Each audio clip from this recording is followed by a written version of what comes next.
Hello, Mantu. Thank you so much for coming to the interview. Your loss against Kubix was pretty unexpected. Did they surprise you in any way?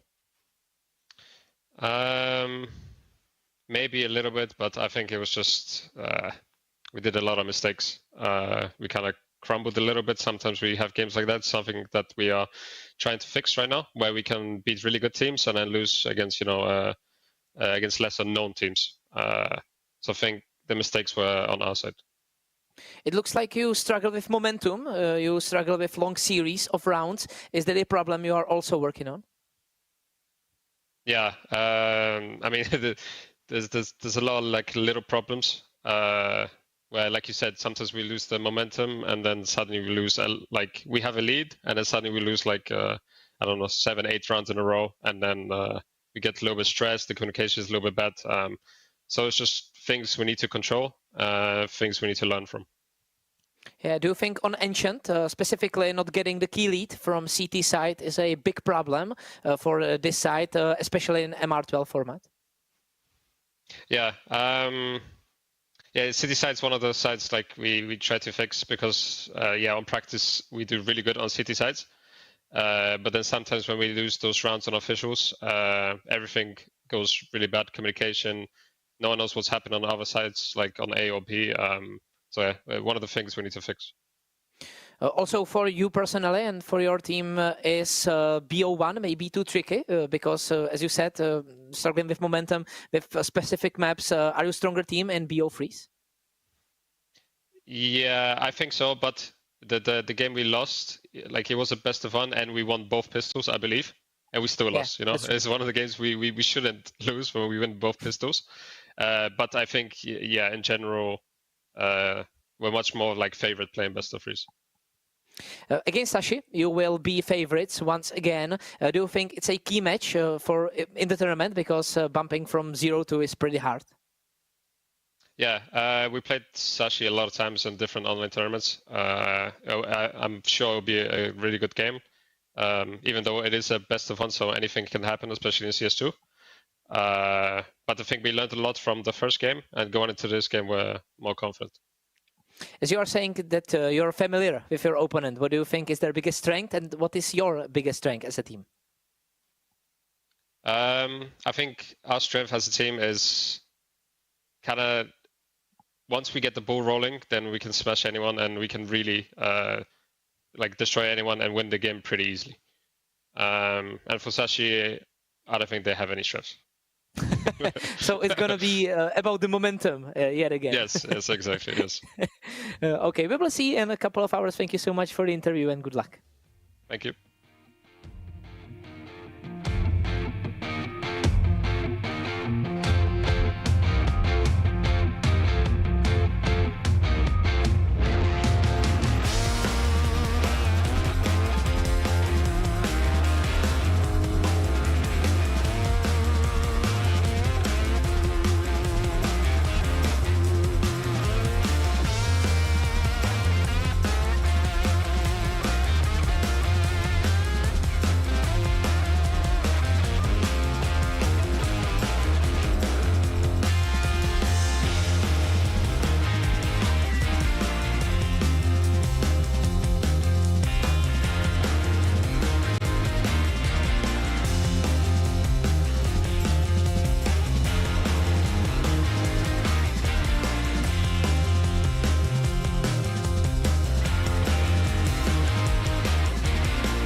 Iceberg, thank you so much for coming to the interview. Against Passion UA, you got off to a bad start from the beginning. What do you think happened?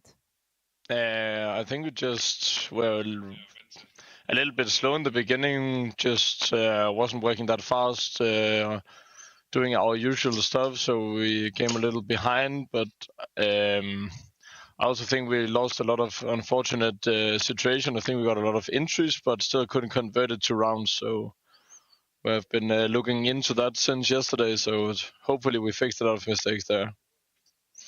What do you think was the biggest mistake or the biggest problem, if you looked to it, that you need to fix for today's match? Obviously converting the entry kills, because I think we had more entry kills than them, but also just have to just working our normal things. It's when you're playing the best of one, you don't have like one of the best of three. If the first map is bad, you also have two maps to come back. But when it's best of one, you have to be on point in the beginning. So I think that was our mistake yesterday. Also about best of one, when it comes to the MR12 format, do you feel like there is even a way after losing momentum to get back into the match? I think it's pretty hard, but I think we have seen a lot of maps. Also, we have played a lot of maps where you are behind 7-0 or something, and then you come back and win a lot of rounds and get the pistol in the second half, and you get some momentum. But it's pretty hard when you don't get the momentum in the beginning to turn around the game, because obviously you're only playing MR13 there. Yeah. Now you stand against another tough opponent, against 9. Is that a hard draw for you? Did you expect them to be at 0-1? I didn't expect them to lose against Kubiks, but again, you can lose at every team in CS2 in these MR12 if you lose both pistol and you don't get the momentum as we spoke about. But I think we're pretty comfortable playing at them. We lost in Sweden against them. I think it was 2 weeks ago or something, but it was a very close game. So I feel like we know a lot about them and they know a lot about us, but I think it's a good opponent for us. Yeah, and did you analyze their game against Kubiks yesterday? Did you look into it, and what do you think you can do to be up on them? We have done our preparation, not on the maps we think we will play today, and I think we're ready to win against them. Okay, thank you so much for the interview, and good luck to the next stage. Thank you.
Seš ready na další level? Hackni realitu. Urči si vlastní pravidla a staň se tím, kým chceš. Game. Nová vůně od Straight. Would you let me go? No, you never come back. I'ma kick back when you fake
Vodafone PLAYzone Arena. Chceš se bavit? Tady jsi správně.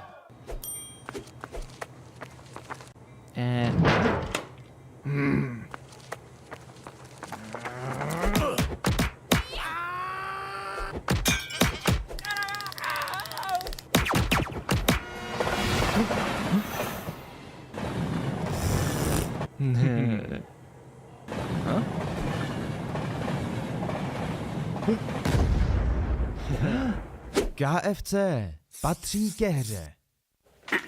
Hej, šéfe, dostanu vás ven. Tady máte Red Bull. Co? Dávám křídla.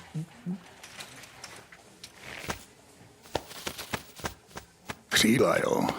Fakt vtipný.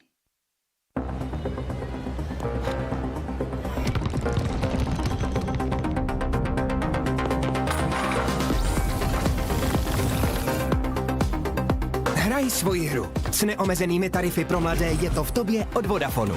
Teď s Apple AirTagem za 1 korunu.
Miliony tiketů, tisíce analýz, nekončící diskuze. Jedině u Tipsportu jsi součástí největší komunity sázkařů. Najdi top sázky v Ticket Aréně. Přečti si rozbory zápasů a vylepši vlastní tikety o ty nejlepší nápady. Prostě načerpej inspiraci do každého utkání. Tipsport, největší komunita sázkařů.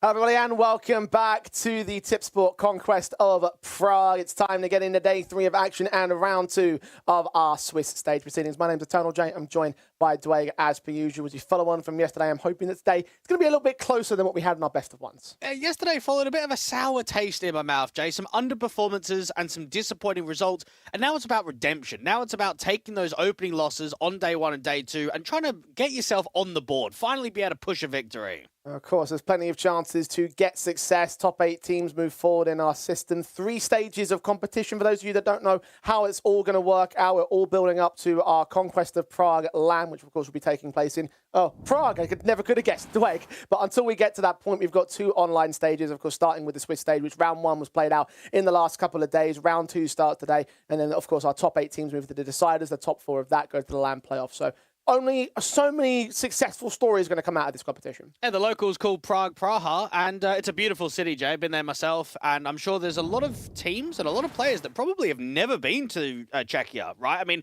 yeah, you got your local teams, your Eclot, your Sinners, your Unity. We see them very frequently at Tipsport events. But now that we've got European competition, a lot of international teams, there is going to be a lot of eyes on that prize, on what is required to get that qualification to LAN. Yeah, I mean, I and myself have never been to Prague, but I certainly would look forward to going there if we do get the chance to do so. But of course, we're a long way off from that. As I said before, round 2 of the Swiss stage is what we're focusing on here today, and in particular, some of our lower matches. For those of you that missed the last couple of days of action, we saw ENS 500, Fnatic, Cubics, Rush B, Partizan, Na'Vi, and Passion UA make their way up in their first couple of victories. But again, we're focusing on those lower matches. 9, bit of a shocking loss that they took towards Cubics, Sashi. Also a little bit shocking just how much they got dismantled by our brand new Passion UA side, alongside Nexus, who also got a little bit off on the wrong foot on the second half against the Partisan side, Gun 5. A derby that went down to the wire. They lost out in their particular proceeding. Imperial FE and Eclot, as well as that CYBERSHOKE and their opponents as well later today.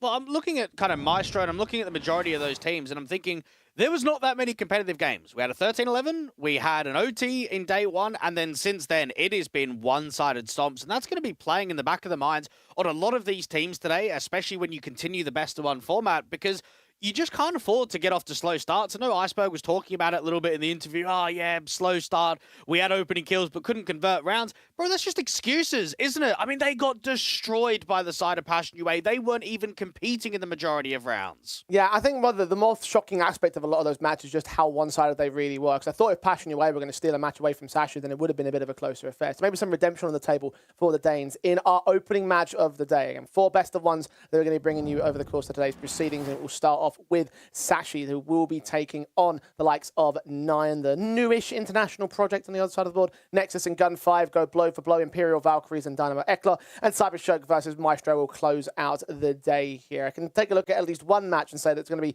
hopefully a bit more of a one-sided affair, but I am hoping that at least the other games will have a bit more contest behind them. Well, you mentioned the derby that Rush B and Gun 5 had. I think this is as close to a Danish derby as you can get. You've got Danish players on 9 of both Rules and Kragen. You've got a Danish head coach going up against a full 5-man Danish roster. So there's going to be a bit of rivalry. I know that they've played each other recently. I know that they've ex-teammates for a few of them. So there is a lot on the line in this what is an 0-1 game who, if you do go down 0-2, the chances of making it to the LAN, I kind of want to say are just nil. Just absolutely impossible to make that run happen. Yeah, we cover a lot of tournaments that have the Swiss system format, and we always say that the worst place that you could be is 0-2. So that's going to be down to a single map for Sashi and Nine to avoid that. Let's zone in on Sashi first and foremost here in this matchup today, because obviously we got to see them yesterday, and it genuinely was disappointing, right? Like when you think about how proficient things could have been, how much of a difference that they had over the opposing force, how much of the fact that we really came down to firepower of the experienced players of Passion UA versus the structure of Sashi, whereas really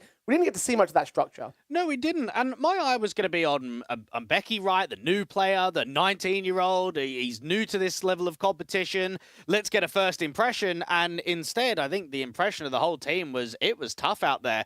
They were getting outclassed individually in that game. We saw Waro just completely dismantling with the NWP, getting multi-frags, getting collaterals. And then once AKs were getting recovered on the city side of Ancient, they just had no chance. Jacasmo on B was just farming. And I think Iceberg was kind of out-fragging the majority of players on his team. He was the only guy in that first half that was generating chances, that was at least allowing kills to flow, to create opportunities. And that shouldn't be happening for your in-game leader. You should be reliant more on your star players. Well, I know how much you have a stat, Dwayne. I mean, just to quote off how the sheet looks on HLTV, Iceberg went 1.03, which is the only player that went 1.0 or over of the Sashi players. So like just to show exactly how much of a carry it was for him, and that carry couldn't really do much when push came to shove. So obviously, got to try and bounce back here. The Nine side, they also lost out their matchup. And no matter what we want to say about Sashi and losing to Passion UA, at least you've got some rather decent pieces against the Sashi side in that one. When Nine lost to Cubics, that I never could have seen coming in a million years. Oh, I don't know if I'd push it that far. I mean, it is an online best of one, so you're playing middle of the map pool. But it is an upset, and it is a loss that is unacceptable, right? Cubics are a much weaker team than what Nine is. It's one of those matches where a few rounds go differently. It's going to be a win for the international squad. This is where Rules as an in-game leader just needs to focus up, know that you're going up against a tough team today, a team that you're familiar with, and push for the result. You cannot afford to take another loss. You cannot afford to be going down 0-2. Yeah, I agree on that sentiment entirely, because we've been talking a little bit about Nine over the course of the year. They formed this new core in January, and we were wondering, okay, well, how is it going to go? Because their previous international project wasn't really living up to expectations, and I was reserving a little bit of judgment to see how well this new set of 5 would end up doing with the holdovers from last time out. And, you know, they've done a little bit better than that previous team, but still not to the caliber that I really expected. And maybe it is time. I know time's a very difficult philosophy to be talking about in Tier 2. Do you give it 3 months? Do you give it 6 months? when do you start pushing, shoving more roster changes? Well, for 9, they had to create a new core at the start of the year. They only brought in their head coach right at the end of last year.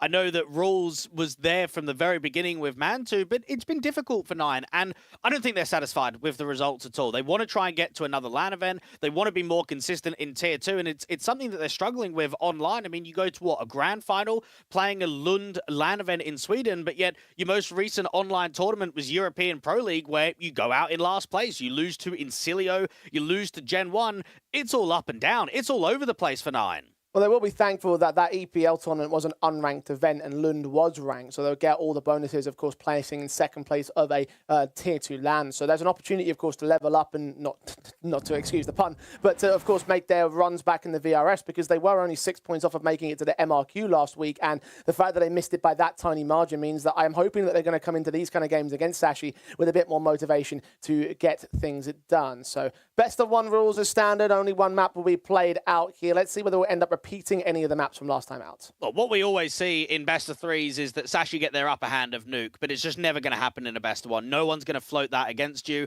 We've seen quite a lot of Ancient in the past, but that gets banned out really early. And we go towards Inferno, which from a map perspective gets played quite frequently from both of these teams. And while the win rate over the last 3 months might look quite low from Sashi, I think if we look at the last 3 to 4 weeks, it's been a positive map for both teams. They've been quite successful on it as of late. Yeah, I would concur on that respect, but I am also just considering the map in totality for the likes of Sashi, and knowing that whilst they have had some very good results as of late, there are some sprinklings of things that don't go all too well for them. They lose it to Johnny Speeds, which, okay, Johnny Speeds are okay. Novak, probably lesser so. On the 9 side, however, they get quite a number of good one-sided wins at the same time, and against some lower-level teams.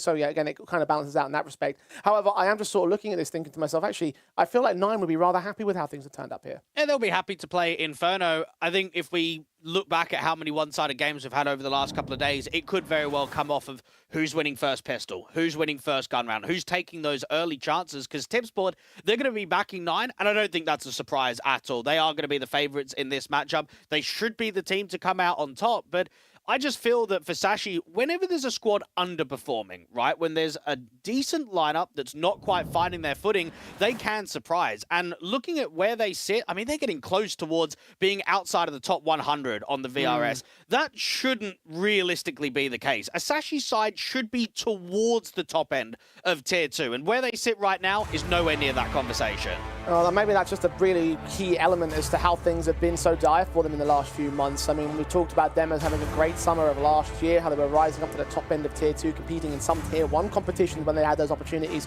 But this year has not been quite the same. They haven't made those runs. They haven't won any titles in the last 3 months. So it's going to have to be a turnaround here in Conquest of Prague or something other competition. I do think that 9 have been much better overall. And so whilst I don't have a lot of faith in them in the grand scale of the competition, I do back 9 to take this best of 1. Yeah, I do as well. And I know that they've got an official against the ex-GTZ lads on Sunday in the round of 16, a new playoff tournament of the A1 Gaming League. This is just going to be a bit of a pace setter to see how threatening they can be overall in the Swiss stage.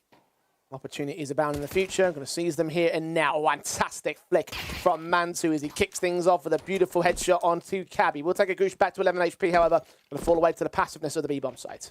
Yeah, Iceberg has got all of the util, and this is now a situation where you've got 2 smokes, you've got a molly, a flash, and a HE. Because you're down by 1, you've got to pack and group, and you've got to make sure that the util is on point for the site exec, in which you can get the bomb down and try and play out the post.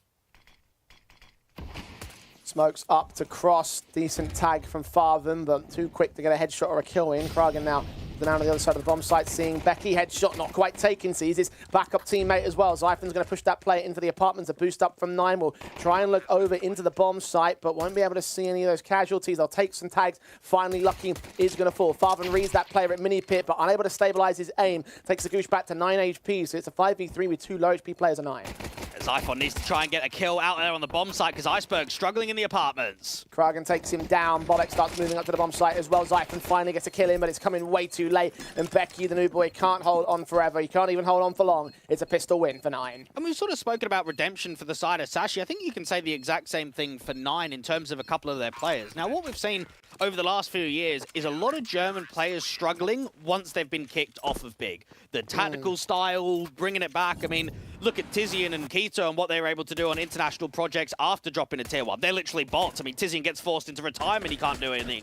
But at least for Mantu, right, he's been a consistent star AWPer for this 9 side. And for Farfan, he's probably the best rifler on 9. He is incredible on the CT side. On the majority of maps, he gets pushed in with a lot of resources, and he has a lot of experience to back behind it. Two well-storied players haven't been at the heights of the tier 1 space, but they have been up there with big. And valuable assets towards the 9 side. If there are going to be any issues, I doubt it will come from those two. Now slow it up a little bit on the Sashi camp. Of course, bomb plant bonus means there will be a force buy to try to get right back on that economy game. The lacking in the kill count means there's only 2 MAC-10s. First contact has not been taken aggressively. You've got the 2 Banana players sitting back with the retaking nades. Rules has got another smoke, so he can re-smoke off Banana, and even a flash that's just going to lob over the Coffin's entrance. Bobek is going to be playing back towards Nubox. Now, the rotation will be quite slow from Kragen, playing more so aggressively in long than out there in the archway. Sashi have put no pressure towards brackets, out there to second mid, even the apartment, so it's pretty much just a group set up towards B into an exec. Very slow to the uptake on that B execution. Great nade placement to tag up Iceberg, but middle land center of mass. Sashi were a little bit further forward on that one. Smoke start coming down. B execution is set. They'll rotate that third man in. Kragen rolls and Bobek on the defensive line. Kragen's going to let them cross, make his swing in, or take a kill or 2. Cabby can overwhelm Rules. Bobek is good to trade him right back, however. Look for the players in the back lines. Eventually the Tech 9 will be able to overwhelm that solo defender, but backup is on the way. One of them's already here. Iceberg, plant down default. Will they swing? Kragen will. He won't deny the bomb plant. He almost loses his life, but keeps a hold of it all the way through the second round of 9. Now, for Iceberg, he is an in-game leader that does like forcing quite heavily. I think he's one of those callers that like to play high risk versus high reward. This is now a statement where we've got the bomb down, we haven't got a massive amount of kills. Do we want to keep that tempo up? Do we want to force again and try and put that pressure on the reset? Only 2 players worth of casualties, so that will not shake them. They will go in with the invest, a couple of MAC-10s to support the 3 Galils on Sashi. Sashi needed an opener. I mean, that's the struggle that has come in these last couple of rounds, is losing opening picks and not being able to get the trading side of it. And Mantu doesn't see the mass forces going towards Banana. 9 just know that we cannot afford to lose out here, because we will be reset heavily. I mean, just look at the funds. Bobek's low, Kragen's the same, and so is Rules. It will be double eco and a force buy if you lose. Bobek takes Zyphon, kicks things off well enough again for the 9 side. Another opening in at Banana, which has been going so well since the pistol. But once again, Sashi opting to take it slow, opting not to give 9 up too much. Smokes towards long will be set. Iceberg going to try and lead his team forward into the execution. There's 4 defenders to meet them, though. Becky needs to try and get the short player and drive him backwards. Good timing on the incendiary. Mantu's going to go aggressive. Rules will trade back on the casualty taken of Iceberg. Mantu gets his kills in, runs out of ammo, so Farvan's going to come in with support. And Lucky is left alone at 1 versus 3. He's lost the bomb, so even if he does take the B-bomb site, he's worthless to Sashi. It's a 3-0 for 9, minus a miracle 1v3 from this one man. And you might look at Kragen and say, I'm familiar with the name, but I'm not really sure where he sort of comes from, what the background is. A lot of people will remember the run that Ecstatic had at the Copenhagen Major of last year, sort of the ragtag tier 2 lineup of Kragen, Queenix, Salazar, Nodius, and Paddy, who did unbelievably well, beat some really good tier 1 teams, went on a really good run. I think the surprising element that came out of that, Jay, is that no one really advanced, did they? I mean, Kragen goes out here to 9, Queenix goes to Tricked. Salazar was on the bench for a massive amount of time. And we'll see Lucky potentially even falling after time. No, not quite going to happen. So it does hold on to the Galil. But yeah, Salazar sits on the bench for ages, eventually goes to Tricked. Nodius also goes there to create that core. And then Patty, who was what? The in-game leader of that roster? He goes out to play on Preezy. And you just think, man, what a step down that is. Of really just dropping in the divisions. Really would have hoped that the transition to Gaming Gladiators would have provided a little bit more support around the team, but felt like their best days were behind them as soon as they made their way into that new organization. So all going their separate ways now. Kragan here with the 9 side. Currently leading the charge on the frag counts, and let's see if Swing comes forward and forced by again from the Sashi side. Mac 10's Zyphon able to overwhelm the Swede. Yeah, you can definitely feel the aggressive nature that Iceberg is countering with the buying tactics. They are getting close to a reset, especially with the exit frags that Lucky was able to find towards the end of the last round. And this is at least a bit of a difference, isn't it? There's an opening kill. The problem is you look at the weaponry and you think, how likely is this buy to be won? I mean, 3 Mac 10s in there with a Galil, an M-Fray 1S that's been stolen, and a Lucky Util. This is not going to be easy for the Danes at all.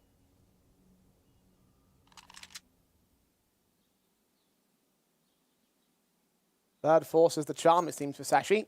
Well, 9 are just turning into a gamble stack right now.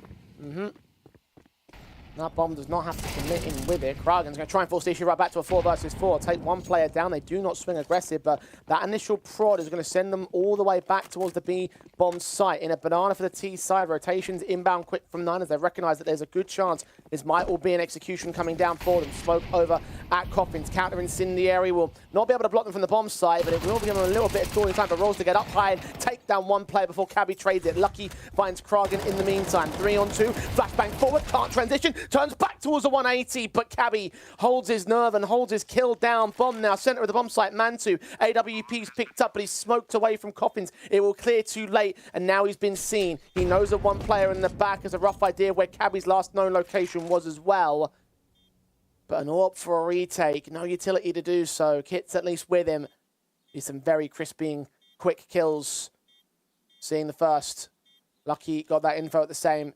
Cabby getting checked, but the Mac 10 gets his kill. It gets very messy there from 9 because they're out of position. They start gambling towards A.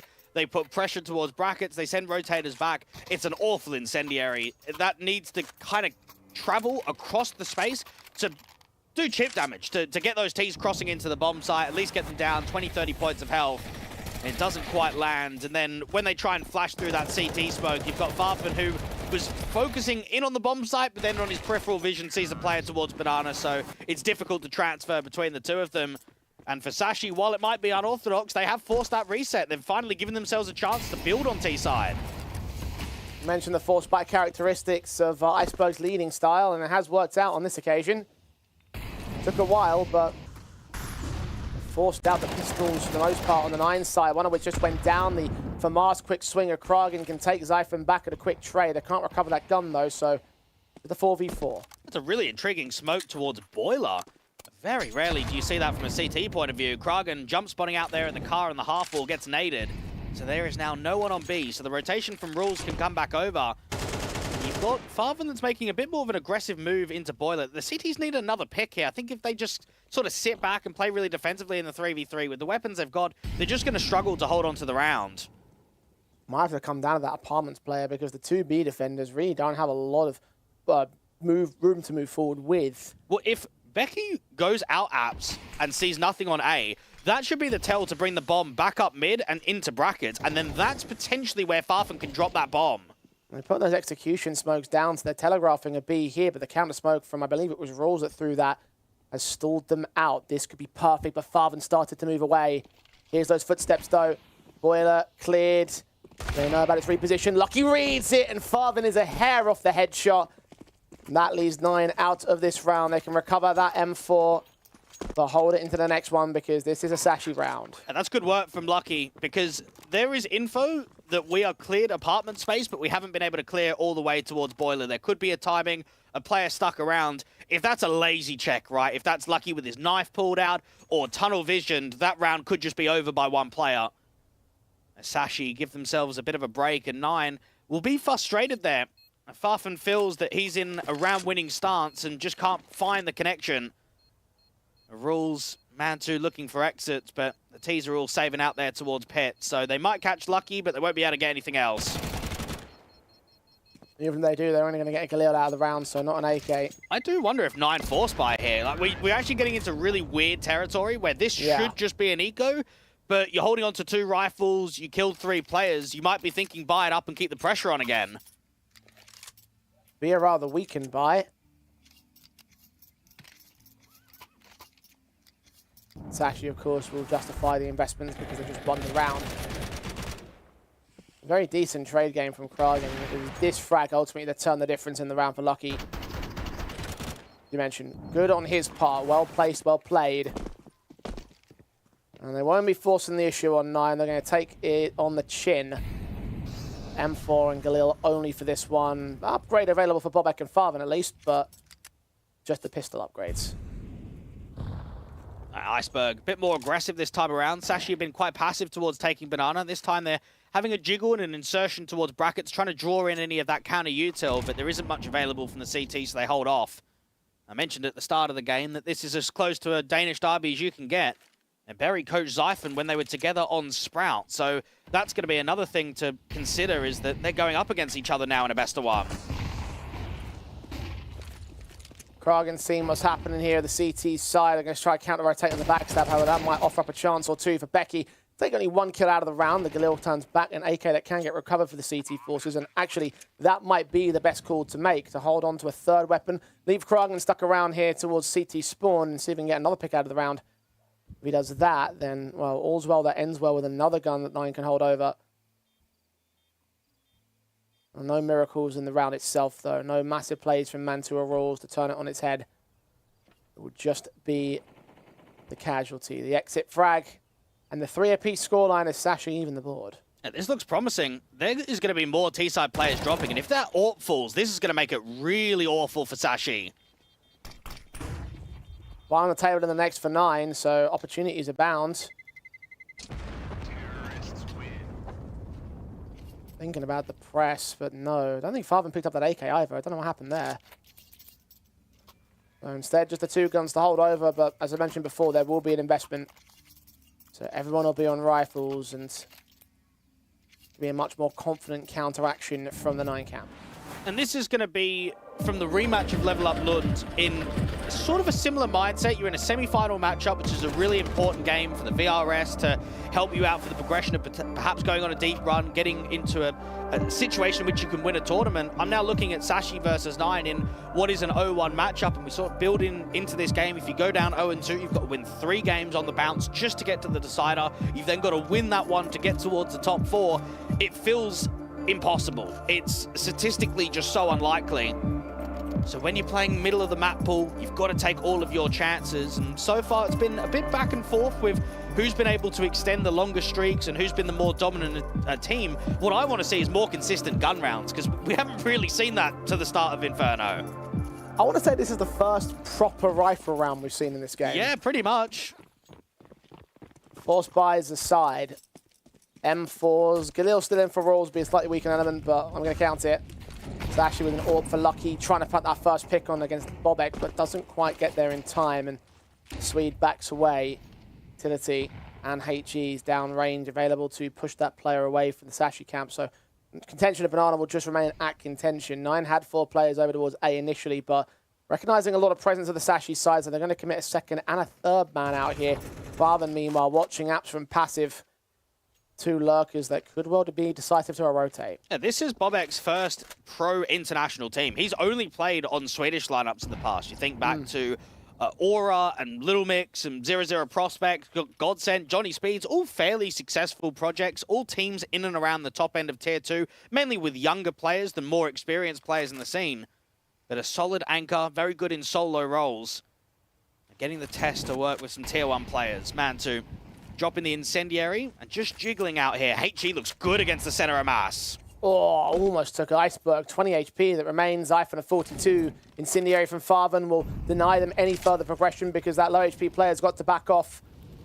He's trying to play the edge of the fire, and I think he's just found a gap, but still being watched by the CTs here. Mantu, where the apartments play, Molotov in towards Pit's going to have to get extinguished real quick. Farvan peeks out to get Iceberg. Mantu turns back towards Cabby, reveals himself. Cabby waits for the flash to fade, and he gets his returning frag premature on the part of 9 as Sashi take the man advantage.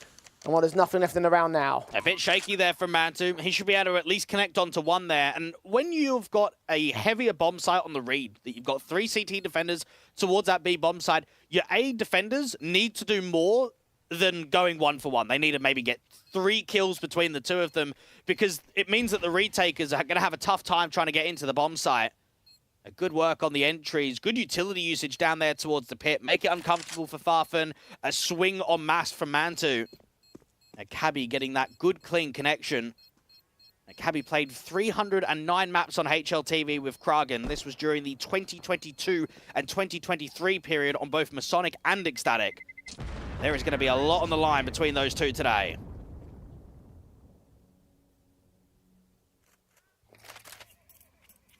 Well, Sashi are the ones that are taking dominance. Not by a huge margin, though. Only 1 round in the lead, having seen 9 take their initial start of 3 in a row. 4 to return from Sashi. The guns that were saved enabled a secondary buy for 9. A tactical pause seems to come through from Sashi as well. We saw one from 9 a moment ago. Honestly, it is the international side that needs to rethink their ideas at the moment, because well, Sashi have found a number of answers in the early game. You've got a rare case between both of these organizations, Jay, that all of the coaching staff are ex-pros. You've got Hunden on the Sashi side, and then for 9, you've got Berry, who played on, what, SK, he played on QB Fire, played on that ambush roster with Stare.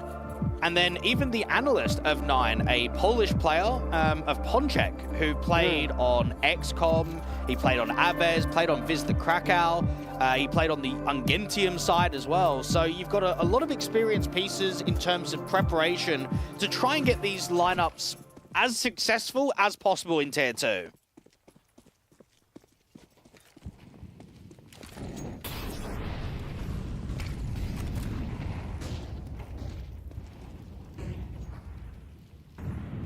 Kragen's initially trying to take some of that experienced players at the server. Doesn't manage to find a good fight just yet. The HEs will keep him away at brackets.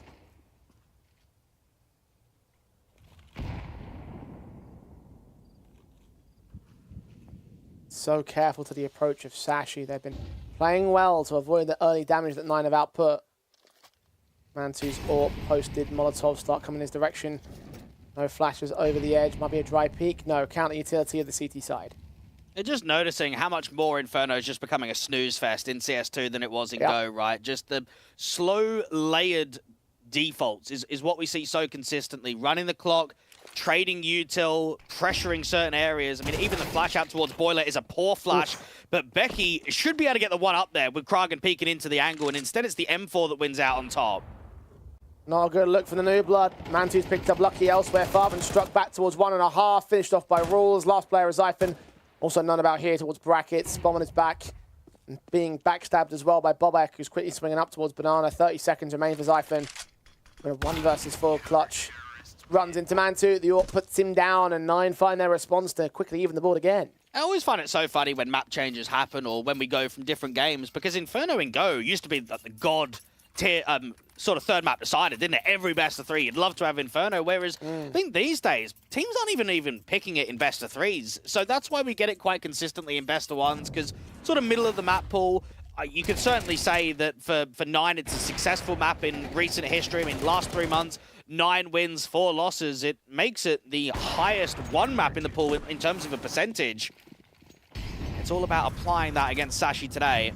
A lot of util going down towards Banana, but not necessarily a lot of damage. I mean, you got Rules towards 37 and Zyphon at 31, but everybody else doesn't really get chipped by it.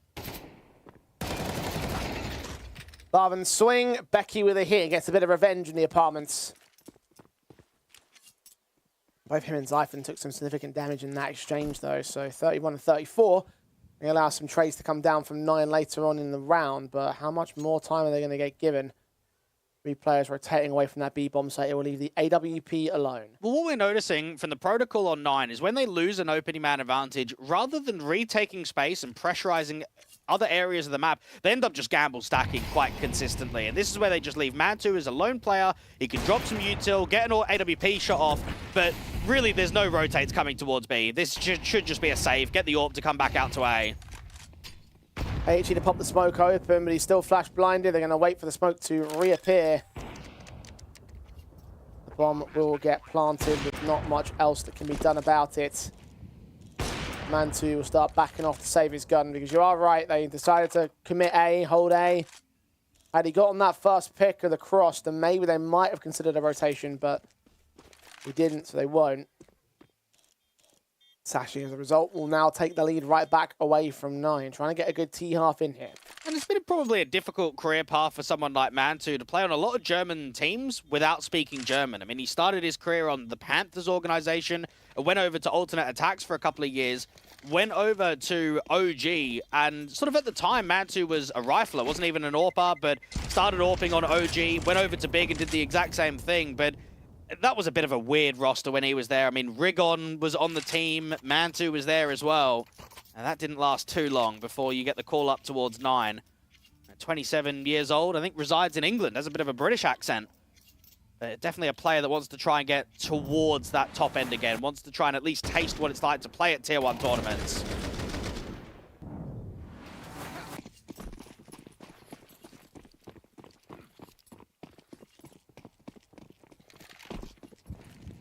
Work your way up the scene to get to that point, though.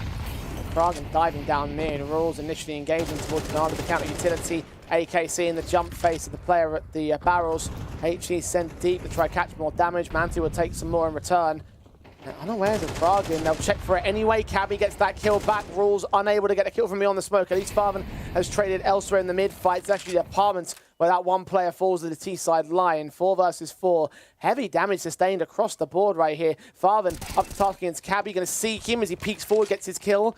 And now grabs an AK to fall away with extra firepower. And this might be early judgment, Jay, but I'm wondering, is Becky ready for this level of competition? This is only the second time that I've casted him, but he is struggling. He is rough. And because of that, we are seeing a hole in the defense. We are seeing a lot of opening attempts towards sort of the boiler and the apartments become an opening def. And 2 and 7, it tells you why Sashi are struggling on their T side. It's been about 3 or so weeks since Becky was added to the lineup. He may have at least some sort of level of point. We'll give him a little bit more time to see whether he can figure himself out. I think it's just tough that you're being thrown in the deep end after not really playing at a top level. When you're only playing in the local Danish divisions and you're playing against Tier 3 teams, and then instantly you join up with a side of 9 and you're in a grand final at a Tier 2 LAN, it's like, geez, this is the big league. This is making a huge jump.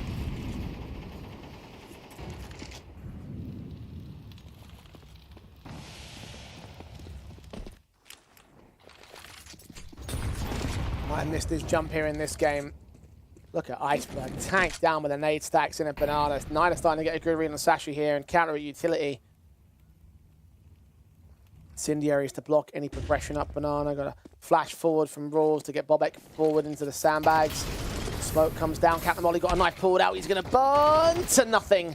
Dead to the trade, and a follow-up from Zyphen. Peeks on Rolls, caught out in the open, and that should be the end of this round. But you just have a bit of miscoordination between the two. You have Bobek that gets caught on the timing, which is unlucky, but Rules needs to be smoking that molly. With how low Bobek already is, if that smoke goes down, then no problem, there's something to work with there. Instead, he kind of holds behind, and then it's too late, his teammate falls, Rules then falls in the process, Cabby gets even the exit kill against Kragen.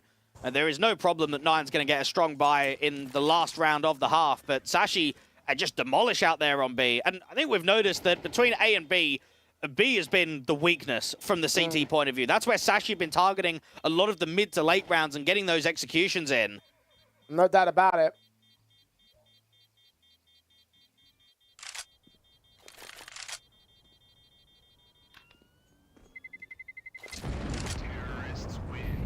Easy hits can come through from Sashi. Minimum 6 can be taken just before we close out the half. There's another bar on the table for 9, though. They've built up their cash amounts. They can walk away with an even kill, then they can convert that into a little bit of T-side success, I feel. These opening rounds are going to be very key, especially with how back and forth the sort of force buys were. It does make you ponder the idea of the second half and what that offers AWP into the hands of Mantu. And it might say that he's 7-2, but I can't remember the last time he's got an AWP pick. Has been missing a number of them these last few rounds. Earlier, if there's going to be an issue that crops up in 9, it's not going to be from him. Well, nice to have some egg on my face, I guess. Bobek falls forward, caught off by Zyphon on the stack. Didn't see it coming because he couldn't see him at all. Caught inside that smoke. Advantage for Sashi so early again. And Sashi have just brute forced so many of these duels at the half wall around the car, and it's not been 9 coming out on top. Now, typically, this is where it turns into that gamble stack again, but they are going to slowly start walking in. Kragan and Rules are separated. I mean, what's going even on here? They're what? They're pushing Banana, but there's no util, and they're not playing as 2? I mean, come on, man. Yeah, these B defenses have been pretty shoddy in the last couple of rounds. And unfortunately for Favre and Mantu, there's really nothing that they can do about it. And I think this would be the case where you'd say save on Inferno, but it's last round of the half, so you have to go try and get some sort of retake in. It's just a lack of synergy in certain situations, and you wonder how that's the case for a team that's been together for over 3 months now as a full 5-man lineup. Maybe we're starting to see a little bit of why. Maybe there's not enough faith behind the leadership. They haven't got enough behind themselves. Mantu and Farven being flanked here. Only a matter of time before this round closes. They're getting given nothing. Becky backs out with a headshot of the first man. Farven closed out by Lucky. And for Sashi, it's a 2-round lead at the turn of the half. Hej, šéfe, dostanu vás ven. Tady máte Red Bull. Co? Dávám křídla.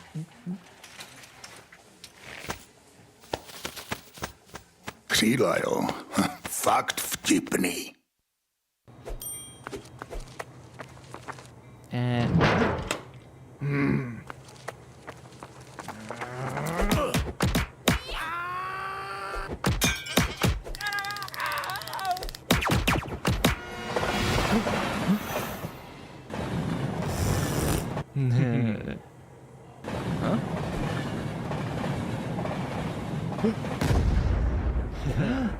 KFC patří ke hře.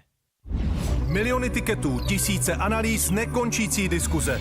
Jedině u Tipsportu jsi součástí největší komunity sázkařů. Najdi top sázky v Ticket aréně, přečti si rozbory zápasů a vylepši vlastní tikety o ty nejlepší nápady. Prostě načerpej inspiraci do každého utkání. Tipsport, největší komunita sázkařů.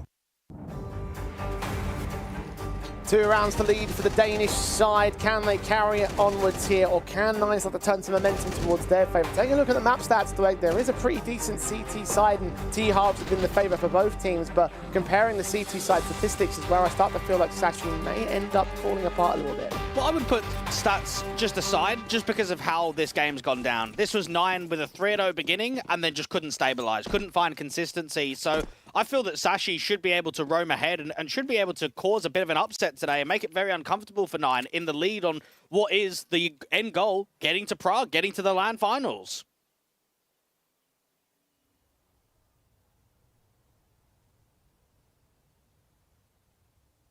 Weapons locked tight in the pistol round, slow to the approach for Nine. 4 players on the B defensive for Sashi, leaving only Lucky to play contact in the brackets. Well, it looks to be either short pop or apps pop. Don't often see apps pops on pistol rounds, and even if it's one of the variations, because of how heavy the stack is on B, it just will be a 5-on-5 retake. Lucky trying to beat the Moto smoke. He'll just miss the mark with the flashbang assistance. The rest of the players will be inbound. So this will be a 5v5 retake, but Nine have the bomb down. Now, Lucky is waiting to see if there's a lurker. Is there any T-side body that's going to try and push that long area and try and cut the rotates on the spawn? Now, it's not quite happening. Those dualies are going to be very important for Cabby, and watch out to see where the 2 smokes come from both Zyphon and Iceberg. You imagine that one of them is going to go down onto the bomb. Flashes to send from Becky. Smokes to cover off the pit angles. They might leave like 2 players on the bomb site isolated. Lucky with that piece in first pick. Secondary kill from Cabby comes up real good as well. Farven from range can only take one before his demise. Zyphon sees the player charging in. Kragen's put down by Becky. And Lucky can deal with the last. The defuse is already being held as Sashi will take the pistol. Hey, good work from Sashi. Now, typically speaking, anytime you're retaking, you want to get a molly down there towards pit. But if you don't have a molly, well, I guess a smoke will have to do. It gives them a bit of cover and it separates the T side. You've got a few players that are locked into the bomb side and then a few players that are out there towards big pit, mini pit, in the apartments. And that separation makes it very uncomfortable for Rules and Code to work off of each other. Now, considering the lack of real success, I'm surprised about the force buy here from 9.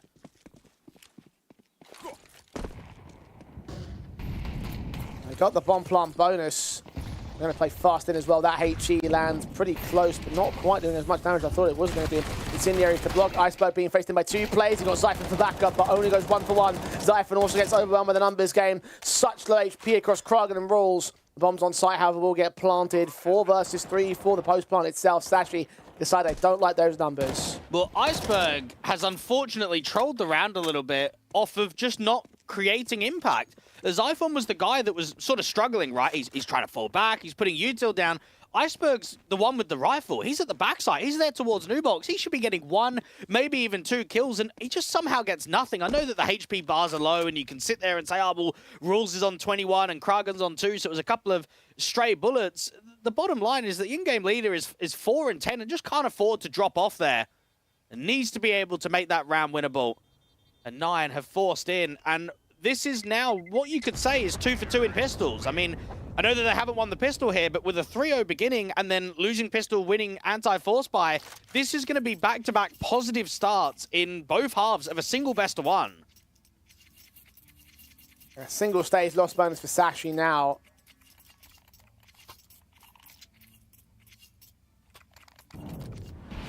Even better than a pistol, you could argue, with the nature of how things have played up with the economy game. Significance established by the 9 camp, and you can see what the effect is going to be right there. The 3 rifles will stay, an SMG passed off to Zyphon, a pistol for Iceberg alone, and maybe appropriate for the lowest fragger of the board. 9.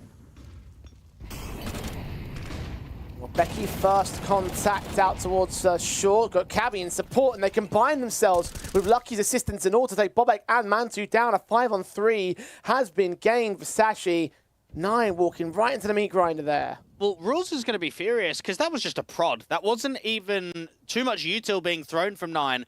They just wanted to spot contacts, and instead they get set up into a complete bait.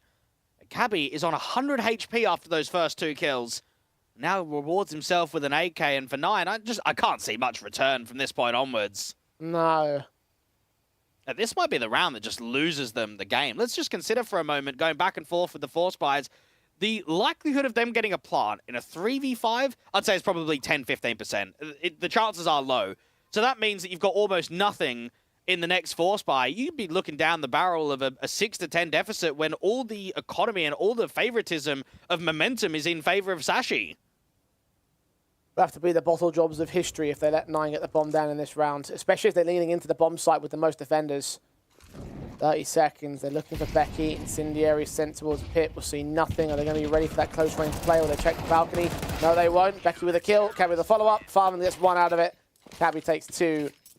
9 backhanded back into reality. Some high rollers are contracted by Mantuit. It's $1,500. Really isn't a lot of cash here. 9 have just missed opportunities throughout this game. I mean, let's consider that from the 3-0 start in the first half, they won individual gun rounds. You then go into the second half, you lose pistol, win the anti-force buy, but then lose the next anti-force buy. And you just sort of think it hasn't been rounds in a row. It hasn't been developed Counter-Strike. It is constantly being on the back foot and giving Sashi what feels the best position to be in this best-of-1.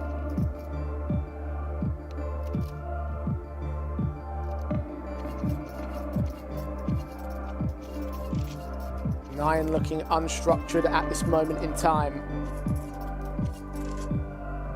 It's coming back to bite them quite significantly. Their second tactical was just called in.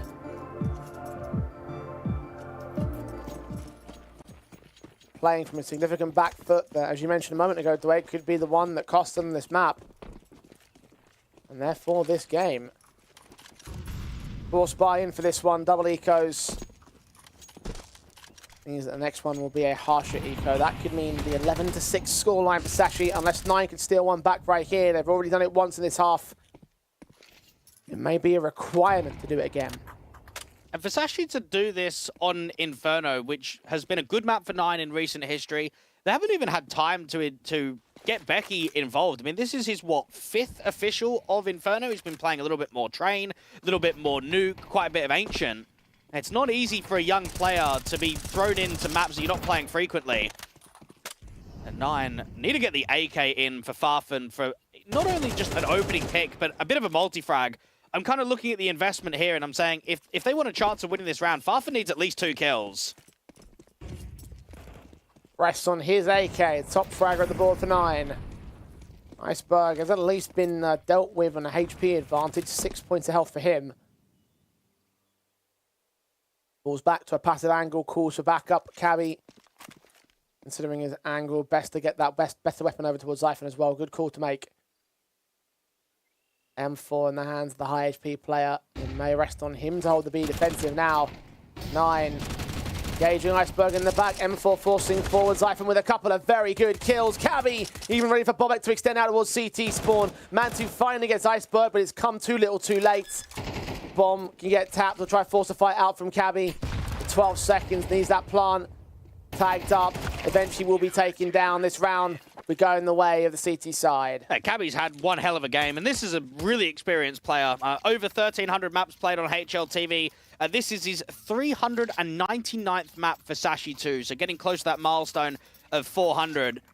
Cabby played 127 maps on HLTV with rules. This was during 2020 and 2021 on Lingby Vikings. And now they're going up against one another, and it feels as if Rules is having a tough time and Cabby's having a field day.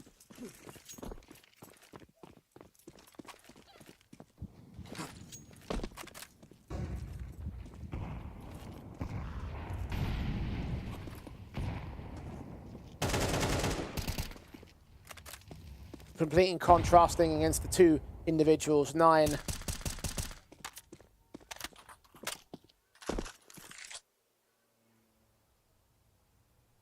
Basic pistols only for them. Can't afford anything else. A tough game so far. It looks to only get worse. It's in the next round where they can try and contest Sashi, else you'd imagine that it's pretty much going to be Denmark all the way for the rest of this game. And it's been tough for the 9 organization, because I remember years ago when they had the Swedish team, they never really did anything. You finally get a Polish lineup, and it's somewhat successful, but then it breaks apart really quickly. And that success came for, what, a handful of months? And then it just sort of dipped off, and you never really saw it again. You put money, you put resources into the first international project. Now we're talking about version 2. And it's still a mid-pack tier 2 team. It's not a threat at the high end of tier 2. It's frustrating because you should expect better from these kind of individuals. Perhaps this match is a bit of a glimpse into the reasons why.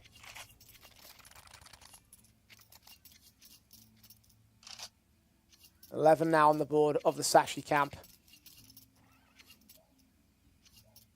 5 rounds that are good. 2 rounds to the win.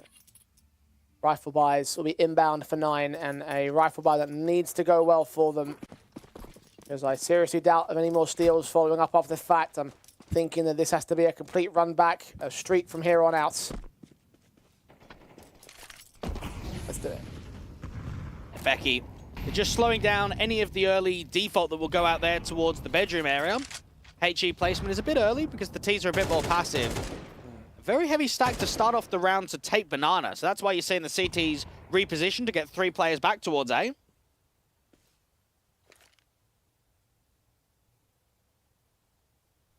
Well, the apps control starting to form up for the 3 players that are out there. It might actually end up being an apps pop with the setup they've got. Flashbang in towards brackets. Diving out. Becky's fully blinded. 9. Taking damage onto Bobek. They can't deal with his player in the backlines. Kragan and Rules just clean house for it. Kragan even with a TK. Actually, that might end up costing them. No. Mantu finds Cabby. That overwhelms the site defensive, and Zyphon and Iceberg just left out to dry on this one. So, looks like 9 are going to hold a little bit more prominence here. You might as well just look for exits. There is so much cash here from Sashi. Go around, make it expensive. If a kill presents itself, yeah, you might be able to throw yourself in a last-minute retake, but let's just see what we can find. Force Bob back into the open, but not quite get the kill against him. Flashbang's keeping him blinded. Taps from range. Work better for Mantu. Iceberg falls out of the way. I said it was a must-win round. That's what 9 have done. Sashi unable to deal with the oncoming onslaught of the quick pop of the A-bomb site. The 7th round overall. Their 2nd round in this half. Still going to need a lot more than that, though, for to make up. That was a tough round for Becky. I'll give him a little bit of a pass on that one. Just gets caught on a timing. And when you're going up against an Apps Pop and you're out there towards pit, you've really only got a split second to either get a kill or just be a death. You need to be able to get that quick burst, that quick shot off, and it just doesn't quite come. He tries to strafe to the right-hand side. It's entry fragger galore. There was hardly any success from the CT point of view. It was only Cabby getting 1 kill. So 9 catch a break. But the buy's still up here from Sashi, and I want to see what Lucky can do with an AWP, because we didn't see much from Mantu in the AWPing department. It's been mainly a rifle-heavy best of 1. Nice HE on Zypher from the start as his rifle tries to kick things off and struggles to get the kill on Kragen by a single margin of HPs. Lost his life to an opening duel. As Kragen now joins Varvin on the top frag mantle of 4-9. The highest of highs are only toppled by the lowest of lows. Bobek on that side of the board, still only at 2 frags so far in this match. Yeah, being the B-side anchor out in the first half and then the second half being a supportive rifler on the T side, you're not getting in those active duels. You're struggling to be able to generate impact. Lucky, waiting for a jiggle, waiting for an overswing, anything from Bracket. But even while the T's are grouping, he has not quite been given a chance just yet.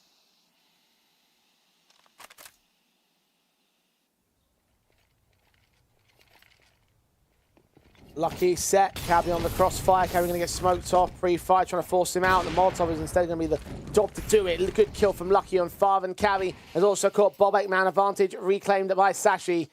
Rules was hoping he could lurk back towards the B defensive, or B offensive rather. Iceberg on the other side of that smoke. Going to hear the smokes coming down, trying to set the execution. HE to open it up, sees 2, takes them both. And Mantu left out to dry again, 1-on-4. Cabby joining his teammate, joining his captain. There's no way back for the man. Lost the bomb to the open. This will be a match point for Sashi. And that's Sashi when they're at their very best, Jay, is when they're given respect and they're being and creating a lot of movement on that city side. So we realized they're on a mad disadvantage. They tried to fight for aggro banana control. They weren't able to win it. They did damage down to the opposition of Kragen, but Zyphon loses the opening life. That's then, even when the AWPer at short gets mollied from porch. It's not, let's sit back and play defensive. It's, let's fall back and then readjust the angle. Lucky gets 1. A Cabby that was out there at long gets a spam kill through the long smoke. And then for Iceberg, it's just really clever repositioning. Sitting behind that smoke. In the case that the T's try and pop through it, you're in an off angle. If they break it, you're well up close and personal. So good work from the in-game leader. And for 9, it's just a pure collapse of a gun round. Swamped super quick. You can see how it affects the buy once again. Only a couple of AKs available on what is a forced investment, and at 5 match points. 9 need to make all 5 of them in a row. Lucky's caught the first. Iceberg moving in against his teammates' casualty. Rules can take 2 players back. HE to return against him. Lands close, but not close enough. Counter-smoked and incendiary. Zyphon's going to hold them away from the bomb site for now, and do decide to cancel. If you want to give any credit to 9 in the second half, it's that they've been successful with taking banana. They've always been able to give themselves a little bit of a one-up. But this is now where Becky starts an info play, slowly aggressing the line out in the apartments. Barvin's going to hold. Caught by an Apps player last time. No, Cabby gets him with his head turned away. Smoke start coming down. Counter utility is there to flash them into the bomb site. They're wary of anybody that might be out here. They think it's a long play. It looks like they do. They're all coming in from short, though. HE's down in the smoke, going to recognize that nobody's here. They've pushed themselves into a disadvantageous position. Can't defend the bomb site anymore. Plant will be secured. The retake with the HP advantage seems like it's on until Cabby goes down. Just a misread there from Sashi. They get the first kill against the apartments player, but they feel that it's going to be a long wrap towards spawn. They think that the brackets is going to get taken. They're going to go through arch and hit towards B. It was a decent effort from the CTs to try and recover once they realized that it's the wrong call and we're out of position. You end up just saving. And for Sashi, I don't really have too many concerns about them closing this game out. I think they've got many chances. Their economy still looks quite good, because even the rounds that they haven't been able to close, it always feels that there's 2 or 3 players alive. So you're never disrupting your economy massively.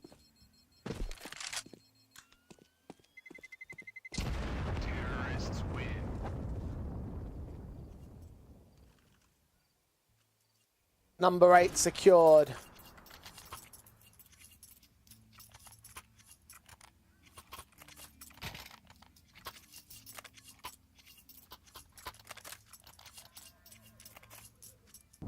One out of 5 down on the 9 count. Could well have been different had circumstances gone a little bit more to their favor. Thinking about the frag there in the apartments, maybe if they didn't push so intently towards long. And it tells you how good of a game Cabby's having when he's averaging a 1.0 rating on this map in the last 3 months, Jay. And he's, what, 19 and 8? He's creating opportunities.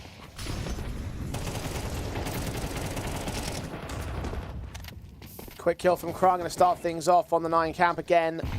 Ooh, double up as well on Iceberg. Cabby, M4, backed away.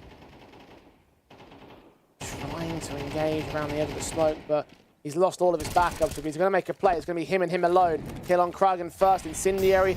Drive Mantu back. No, he peeks forward with a flash support, but still can't capitalize upon the kill. Instead, Cabby turns it on his head, turns it into a 3-on-3. Yeah, they're struggling out there towards Banana. They get the opening couple of kills, but rather than just leaving Cabby, they end up just forcing fights. And now there's 2 players towards A, and there's a tucked player on the bomb site. Great Incendiary timing there from Lucky.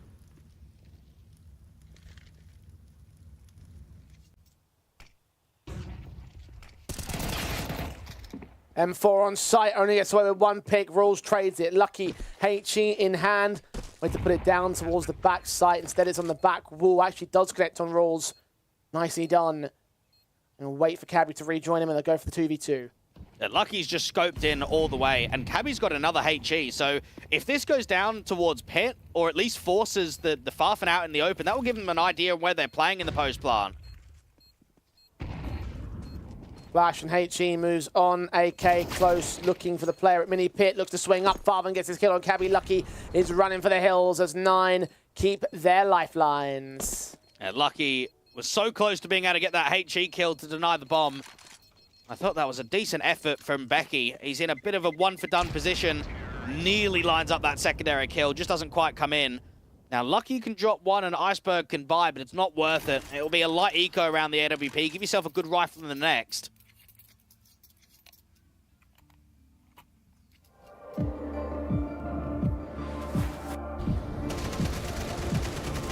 Nine hanging in for dear life. One of the good kills out of the Banana position. You honestly thought that Cabby was going to turn it all around. Even the kill from Becky kept it even right up until the very last moment. Well, that's something that was obviously missing in that Passion UA series, wasn't it? Individual star players just not creating multi-frags, not giving likelihood of winning rounds, and now all of a sudden we're getting Cabby, who's just in this flow state. He's just putting up big numbers, he's creating moments of magic, and for 9, they can't really slow him down. It doesn't matter if they're going A, if they're going towards Banana. Cabby's just all over the map, and he's just out-fragging everyone on server right now. That he is. Huge performances, making the ultimate difference for the Sashi side. 9 are trying to get a bit more G'd up with Kragen finding some decent impact, leading the charge for his own side. Can he keep that charge held? Can the other players that are matching his numbers also keep pace? And can they shut down what Cabby's doing? We get a chance to find impact in this one because the AWP, the Lucky Sade, is supported by pistols and pistols alone. Bit of an unorthodox boost. Try and get the AWP to look down mid, try and work an opener. Doesn't warrant anything. Now, Iceberg has got a smoke, and so does Becky. Unfortunately, Lucky, who's got that AWP posted, has just been clotheslined by the rifle. Viking tried to engage from Boiler. Does get right back in the hands of Cabby just as quickly, at least, so opportunities may arise, but without Kevlar, Aim Punch is going to harm the big green gun. Iceberg almost peeking into his own demise right there. Missed AWP shot at least comes through for the T-side line. Iceberg start to give up a little bit of map control, but smoke at the ready for him. Throws it, perfect timing, stops Nine's execution. He's got to try and funnel them towards the A stack. That's what Iceberg is hoping that achieves here. Playing the edge of the smoke, he may be in a lot of trouble if things go south. On his lonesome, there you go. Kragan finds him. That's the B site fallen. The AWP Cabby needs to prioritize staying alive. Maybe the pistol players might go around look for exits, but this round is over.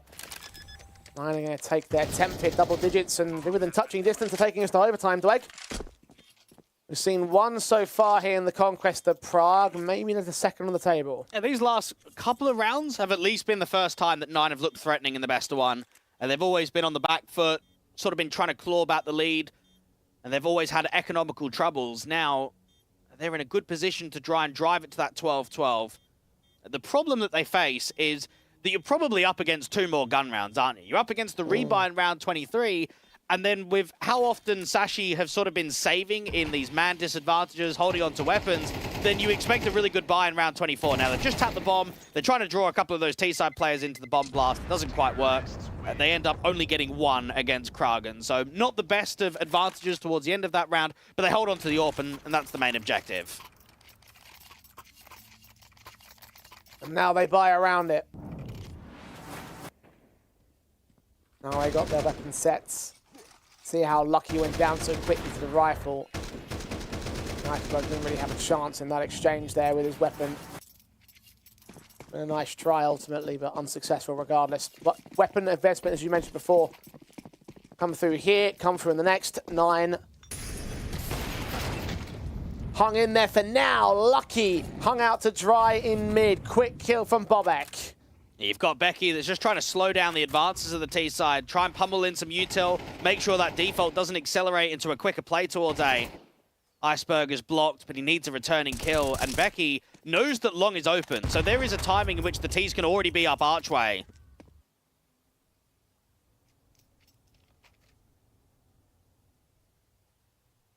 Opening stance for Nine. As soon as they get the advantage, they slow it right down as usual. A little bit of smoke coming in towards the A bomb site. 3 players can split their way in from long towards the B site. It's only Iceberg to defend as well. On 15 points of health, they do that. And no matter what happens, there's probably going to be a goner. They're going to be wary of all the other positions that the CTs could flank from. But really, it's about this A defensive. And they are going into the A site, it seems. And long is completely open, though, and that could break this setup apart. It's going to be tough for Becky to defend against the long players wrapping. Cabby will be exposed. Zyphon, wary of what's coming his way. Bobek, 2 easy picks. Zyphon can only get 1 out of it. Overwhelmed in an instant by the Swede. A quadra for Bobek. Iceberg doesn't even know what to do here. Any concerns that Nine might have had about holding on to weapons for the Sashi side have been negated because there's no more weapons to hold on to. Even the leader should fall. Kragan swings on him. And that is 9-11 now. Sashi allowed this lead to collapse. There are 5 rounds up at match point. Overtime's calling. Well, I'd like to maybe download the demo and watch that round back, because I don't know how Cabby falls.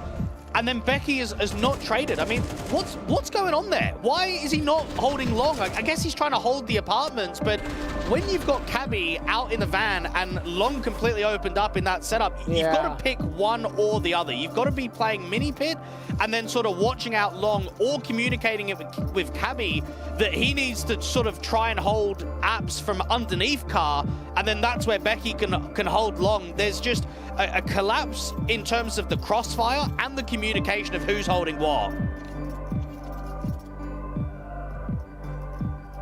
We're starting to see a bit more of an inkling as to that Sashi lack of coordination that we saw in yesterday's game. The players might be fragging out. You might have a star that's really turning up the heat, but a round like that probably shouldn't have gone so easily to the favor of the Nine side. complete collapse because of one exposed angle. You said long was open. You said that's where everything could fall apart. That's exactly how it all did. And 9 are now getting into the charge of not only the defaults of working some of these opening picks, but just closing out these post plants, just making sure that the site are just constantly collapsing. And no AWP for Lucky. It's 3 MP9s for Zyphen, Iceberg, and Becky. Probably need a bit more of an advantage in the first 20 to 30 seconds here from Sashi, just because of the way the buy sits. They can't afford to sit back and play very defensively like they have done for the last few gun rounds.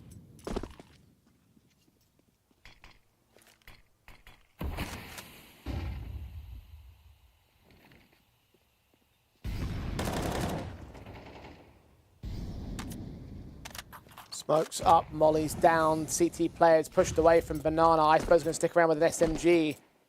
2 SMGs on the defensive as well. B-site access denied by a smoke, but they've got all the Banana for 9. It might be the round to try and get someone up on the flower pots boost. We haven't seen that for a very long time from Sashi, especially with an MP9. Iceberg has got nades. They just need a stall. They need to try and get these MP9s to drive the default into what will be a B fake and towards an A exec.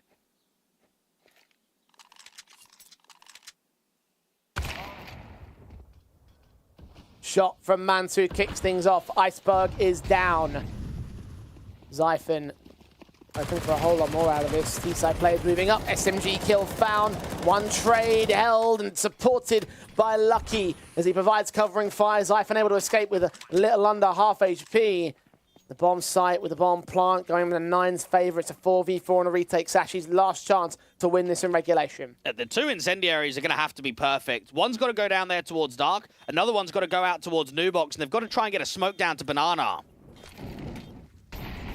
Incendiaries out. Orbs to watch. Kragen back towards Pit. Molotovs against the likes of Mantu, who goes down. Farvan's low HP. Kill for Cabby. Kragen almost lined him up but got nothing out of it. Bobek to deny the bomb. Defuse right here. He gets jumped on by Lucky and Co. as Sashi just nip it in the bud, it seems. 9 unable to push us to OT. 13-11 is the days that reign supreme. And that incendiary out there towards Dark was just a godsend. It drove 2 players out on the post plant. Really uncomfortable for 9 on and how they can adapt from that point onwards. And it has to be said for 9, it was a really disappointing first half from them. They had the pistol win, the anti-force fire, they got up 3-0. From there, it was a lack of consistency, and then only when they started threatening was it already series point to the opposition. Wonderful double from Cabby at the very end right there, just to highlight exactly how well things went on that retake for Sashi. They do push it past that finish line in the end, and Cabby really was a key reason why that whole match came together. He was the top fragger by a country mile, did well across both halves in the match, and at the very end right there, got what was in the winning play. And what both teams had, which was quite a struggle and quite a hurdle across both the first half and the second half, is it was sort of a 4v4 game, wasn't it? Becky was struggling from the side of the Danes, and Bobek was really struggling for the side of the internationals. So it put a bit more emphasis on some of the more key role players to step up, to require a bit more impact. I thought that Farfen and Kragen on some of the site hits were starting to step up towards the end, but it was certainly Cabby for the Danes that did make a difference. And without his performance, we probably don't have a win from them today. Indeed, you know, at the very least you can say for 9 is that outside of their laggard, they had a decent spread of kills across the rest of the players there on that team, and that could have matched up well towards what Cabby was doing had it not been for that lacking element of Bobek, had it not been for the fact that you still had Zyphen and Lucky also going for them at the exact same time. So there's a few different things that had they come into this match rather differently than actually maybe we could have ended up seeing a bit more of a confident affair from the 9 side. But it is another disappointing result from them because, look, for the majority of that matchup, they didn't feel like they were a cohesive team. No, and something's definitely missing. Now, there's no denying that cohesion, you can pinpoint a few things. This is back-to-back best of ones where you've lost 11-13. And we can sit here and say, oh, if one round went differently. I'm not saying that. That first half had things all over the place from 9. And for a squad that's been together for as long as they have, with the players they have, they should not be losing best of ones to Cubics and Sashi in back-to-back days of performances in competitions. It's unacceptable. And now they've got to go on an undefeated run of basically a life. I mean, they can't afford to lose another game, otherwise they're out. It is going to be a really tough road to try and make the LAN finals for them. Yeah, especially when you think about the fact that this was actually a rather good map for them, and you had like a very positive win rate. And even though you want to say that the last few weeks have been good for Sashi, I'm thinking about the last 3 months have been good for 9. And it's like, I thought that would count for something, but apparently not, it seems. So back to the drawing board on that one, and back, of course, to these 0-2 matches. They're going to fight for elimination all the way back from the bottom line of the Swiss. They're going to have to pull the bait run off if they want to try and make it into Conquest of Prague, and I'm not certainly sure that they're going to do it. Maybe there's more time. Maybe you've got to think about who they got to change. Maybe there's got to be some sort of adjustment, you know, like maybe they don't have a lot of faith in rules and his leadership. Well, it's going to probably not change to another roster change until post-major, right? If there's going to be anything. I think from now till then, it will be the exact same going 5. And then that's where there is emphasis on the players to say, look, we've got to turn results around. We were in a grand final at a LAN tournament recently. Why are we pretty crap online? Why are we inconsistent? Why are we having some of these early exits in CCTs and European Pro Leagues and getting knocked out in closed qualifiers by Iberian Soul out of all teams? It's not good enough. They've got to step up these results. We've got to see better. Well, hopefully they can step up in round 3, but for now in round 2, they are the first team to concede their matchup. Sashi will go to the 1-on-1 matches instead. As we move on for the day, we'll continue with our lower games as well. Nexus will take on Gun5 after this very short break, so do not go anywhere.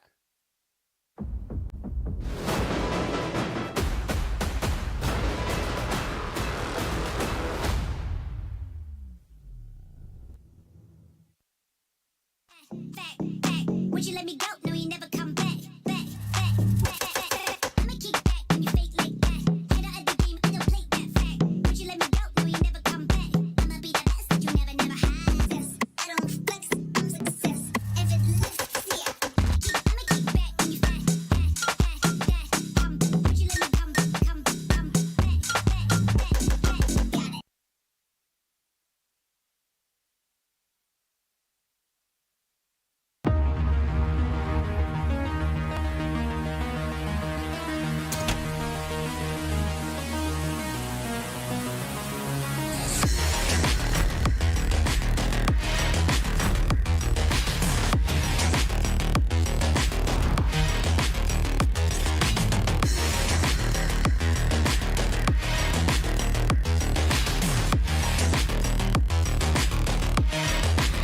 Got it.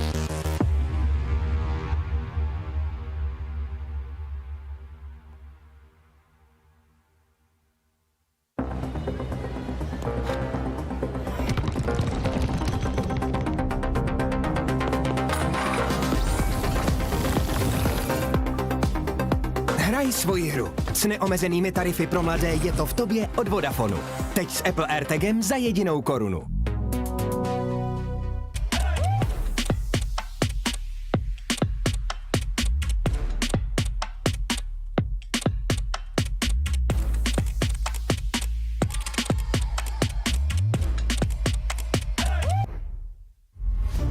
Z TV Tipsport ti nic neuteče. Nikde jinde nenajdeš všechny zápasy Tipsport Extraligy. Nejlepší MMA, domácí i světový fotbal, tenis, basket a ještě mnohem víc.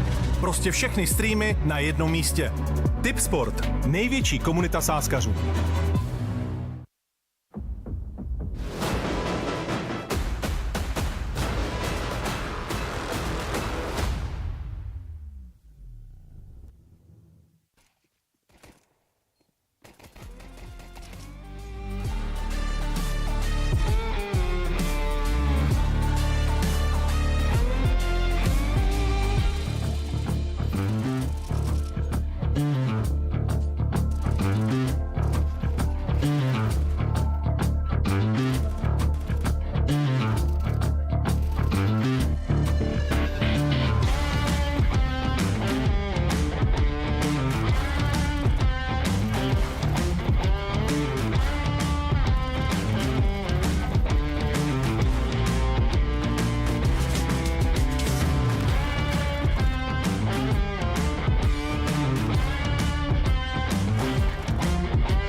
Hello, Sound. Thank you so much for coming to the interview. Against Partizan, you lost some key rounds. If not, would it be an even match, do you think? Yeah, I do think it would have been an even match. I think we lost pretty unlosable rounds, I would say. It is a part of the game. Like, you see a lot of teams winning these rounds or losing them, being on the other end, which sucks. So yeah, I think it would have been a much more even match, and if not for some rounds, we maybe could have gotten the up on them. So yeah. You had more trouble on the T side, it looked like. Was that the main reason the map does too, or you simply had a bad day? I think it was a bad day, because I think the T side would have looked better if not for a eco round that we obviously lost at 11-8. I think it was, still haunts me to this day as well. So it's not easy to lose these rounds, and obviously we need to be better at closing these rounds, because of course if we won that, we would have been 11-9, 0 rounds difference, and with MR12 every round counts. Yeah, are you actually a fan of MR12 or a hater of MR12? Because looks like there is the opposite side. So on which are you on?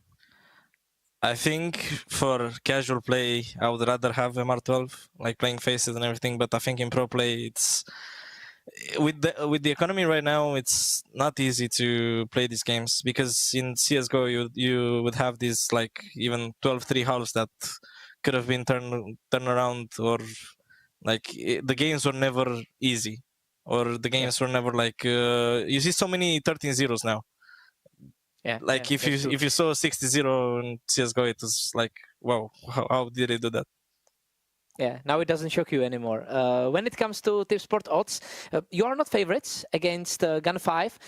Is that going to be a key match for the tournament? Because it's so hard to bump from 0-2. I think we got the good mentality of turning it around from like even 0-2 to going into playoffs. Or we have done it before, and obviously you don't want to get into 0-2. I don't think anybody wants. So yeah, I think this is a key match of getting back our confidence after the game yesterday, showing that we can close the rounds, close the games. So yeah, I think it's a key match, and hoping, and I think we're gonna win. They lost a pretty crazy match yesterday. Did you see it, and do you think they will be still tilted today? I saw bits of it, and yeah, I think, as I said yesterday, I think as a professional you need to be able to shake it off. So obviously I hope they didn't. I'm still their opponent, but yeah, I think it's gonna be a close match again. Okay, well, let's see it in a couple of hours. Thank you so much for the interview, and good luck. Thank you.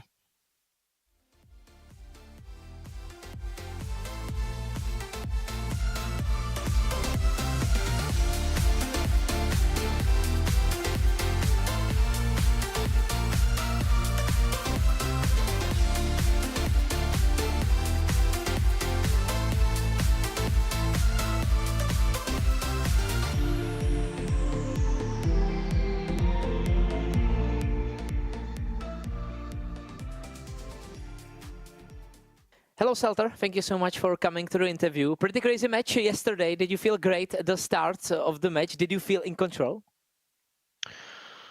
At the start of the match, yes, but not in the end. Yeah, and what was the main thing that went wrong there? Because you lost the momentum and it looked like a snowball from that. Yeah, but like nothing crazy, just lack of communication like during the round, and that's it. Like we couldn't convert any of the good situation for us into the winning round, so that was the main problem, I guess. In your career, do you remember any similar match when it comes to competitive matches in which happened something like that? Yeah, of course. Blast Paris Major in 2023. I was at the RMR with Aurora, and we lost, I think, the same score, but it was in CS:GO. It was like 12-5. We were leading on Anubis versus Eternal Fire, and we lost this map. But we still won the third one on like second overtime, but it could have ended so much easier. So yeah, it happens sometimes. What can I do? Yeah, but there is no chance getting back from best of one. What are you doing personally to stay in control, stay calm in these matches? I think I'm always calm. Like, I think I'm already played like enough to not be like worried or something like that. So I don't know. I'm just I'm just thinking about how to win. That's it. I'm not thinking about anything else, like what can happen or what will happen. I'm just thinking about the momentum right now. And for you as a team, how did you feel before the overtime started? Because it was already a pretty tough situation and you need to collect yourself for the overtime. I don't know. I just hope that we take at least like one round on T side, as we did. But unfortunately, we lost the most stupidest rounds on CT sides, and we lost the game. So I don't know. I was just thinking how to win a round on T side on Nuke, I guess. Mm-hmm. And what is the main thing you can take from the match to use it today against Nexus besides the communication? React on situations on CT side, I think, and everyone now, like we talked with the team after the loss, and we discussed a lot, and we like all hope that we all of us gonna get what we wanted to share with each other. So I'm not gonna say like much, but I hope everything goes better now. Well, today against Nexus, you are again favorites. Is the main thing to not underestimate them? No, I'm not underestimating everyone. Just playing our game. I think that's it. Okay, well then good luck to the match and thank you for the interview. Thank you very much. Bye.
Welcome back to the Conquest of Prague. Just getting to our second match of the day, and our second match, of course, of round 2 in Swiss proceedings. Nexus will take on Gun 5 right about now. And a matchup that certainly has another bit riding on it, not just because it is a 0-1 game, but also because I think for Nexus' side, they were looking a little bit more disappointing than we would have expected. Yeah, I was thinking about in the break, is this just the battle of mid? Is that a little bit too harsh to say? I think what both teams can be realistic with is that their expectations should be a lot higher than where the results are. I think for Gun 5, in theory, this is an org and players that they've got that should be a top-end Tier 2 team, and this is one of Nexus's best ever lineups, and yet both teams are kind of struggling for results. Both teams are really finding it tough in Tier 2 to be consistent.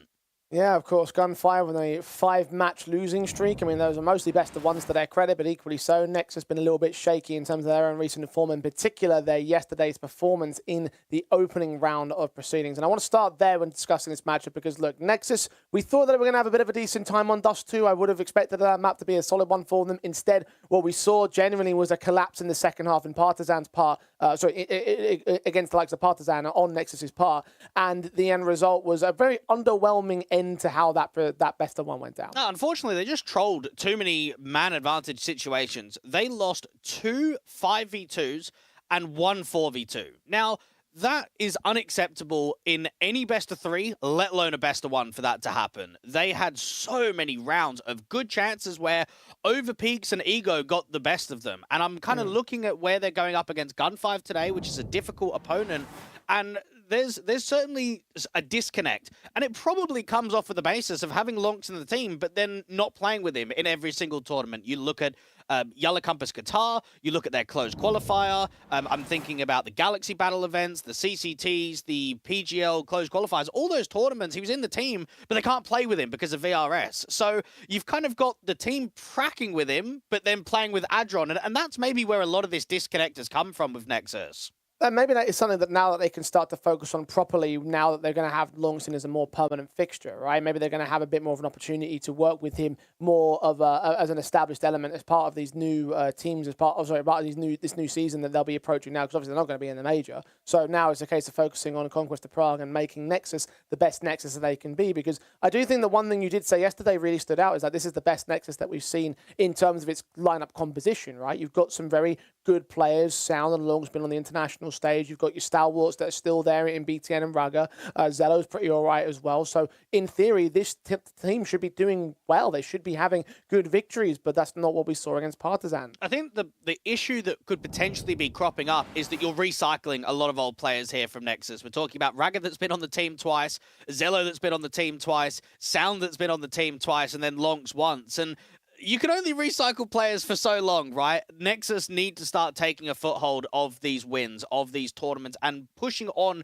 to deeper runs where they can show a little bit more quality. Now, Nuke is going to be the decider between both of these teams, and I think that they can be honest with one another and say that our Nuke is quite poor. We're looking at 8 wins and 12 losses for Nexus in the last 3 months, 5 wins and 11 losses for Gun 5. This is one of the weakest maps in the pool from both of these teams. Well, at least I can't be underwhelmed by Nexus like I was over on Dust 2, so at least you have that much there for them. And doesn't really bode well for Gun 5. We've waxed lyrical quite a lot about Nexus. Maybe now's a good chance to start talking about what Gun 5 bring to the table, because I said earlier, 5 matches lost in a row, and to some pretty decent names to their credit, like Navi Jr. been in there, obviously decimating them. Partizan did well as well. 9 Pandas, pretty significant squad, managed to beat them out in the best of one as well. It was the Rush Beam matchup that I think caught you off guard most certainly, because I think we would have certainly looked at Gun 5 as being a superior squad, but in that derby, in that overtime, Gun 5 did go 0-1. Yeah, and maybe it's just a bit more of an embedding time.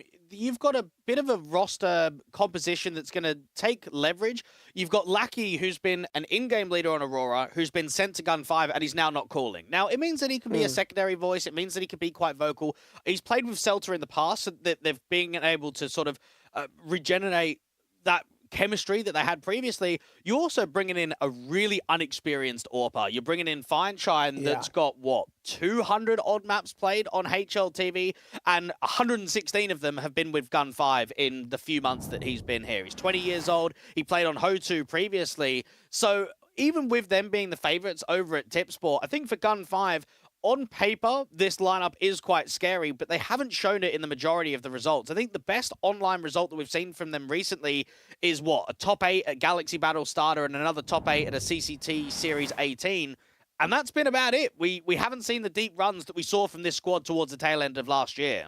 Yeah, most certainly it's a very different era of the team, and maybe they do need a bit of teething period to sort of get themselves realigned to where they probably want to be and need to be. I know that Feinstein didn't really impress me too much when I saw him play on HO2. That team in general wasn't really playing at a high level anyway, so maybe there's a bit more seen in the Gun 5 side. Because look, to their credit, they have taken some talents and they've given them opportunities to make their way further up the scene. I did think about where Tanir came from, right? He's playing on Heroic right now, and he came from Gun 5. So maybe there's a world in which Feinstein can do the exact same thing here in this matchup, but I'm not going to hold my breath just yet. It has been a few months now. We have got our first impressions of where he stands within this roster, and I want to see whether or not he can really deliver that star potential to the AWP. And the coach is very vital for this Gun 5 roster. NMV, he was an analyst on Take Aim Gaming back in the day. He was an analyst over at 9 Pandas, but where people will remember him the most is when he was playing on the Grand organization, which was sort of a low-level Tier 2 to Tier 3 CIS squad that were grinding quite consistently on HLTV a few years prior. So he's been able to pick up some of these younger name players, turn them into a lot stronger, and oftentimes even sell them off to bigger organizations like what's happened with Tanir. So this is now trying to get as much out of Feinstein as possible, get Lackey and Celta to develop that leadership. You've also got Zailu, who's been a part of the team for coming up to 2 years now, and he's only 19. He's probably the best rifler on Gun 5. He's an exceptional player, and it's about getting all those pieces and pushing them in the right direction where they can start becoming a bit of a threat in Tier 2, because I think they've lost that edge recently. Yeah, I mean, look, you could certainly look at them as being a potential feeder team up the rankings of CIS into the higher ends of the Tier 1 and Tier 2 environments because, look, they've done it so far pretty well. You've got some great talents that really weren't anything prior to this Gun5 project. So I feel like there's a lot of faith in terms of what they could provide in the future, but I am concerned, as you are, that they're going to lose their edge every time they might lose one of these players to a bigger buyout, to a bigger squad. And so it's one of those cases like with Passion UA where it's not your fault, but you have to deal with it anyway. And I wonder what the mentality is like for Nexus, because every time we get an interview from Sound, it almost feels a bit cocky, doesn't it? It feels like they, maybe not so much arrogance, but the ego is high, and so it should be. As a professional player, you have to always be thinking really highly about yourself and about your team. You shouldn't be thinking negative. You shouldn't be in the mindset of when times are tough that you're being down on yourself. You've always got to try and build it up.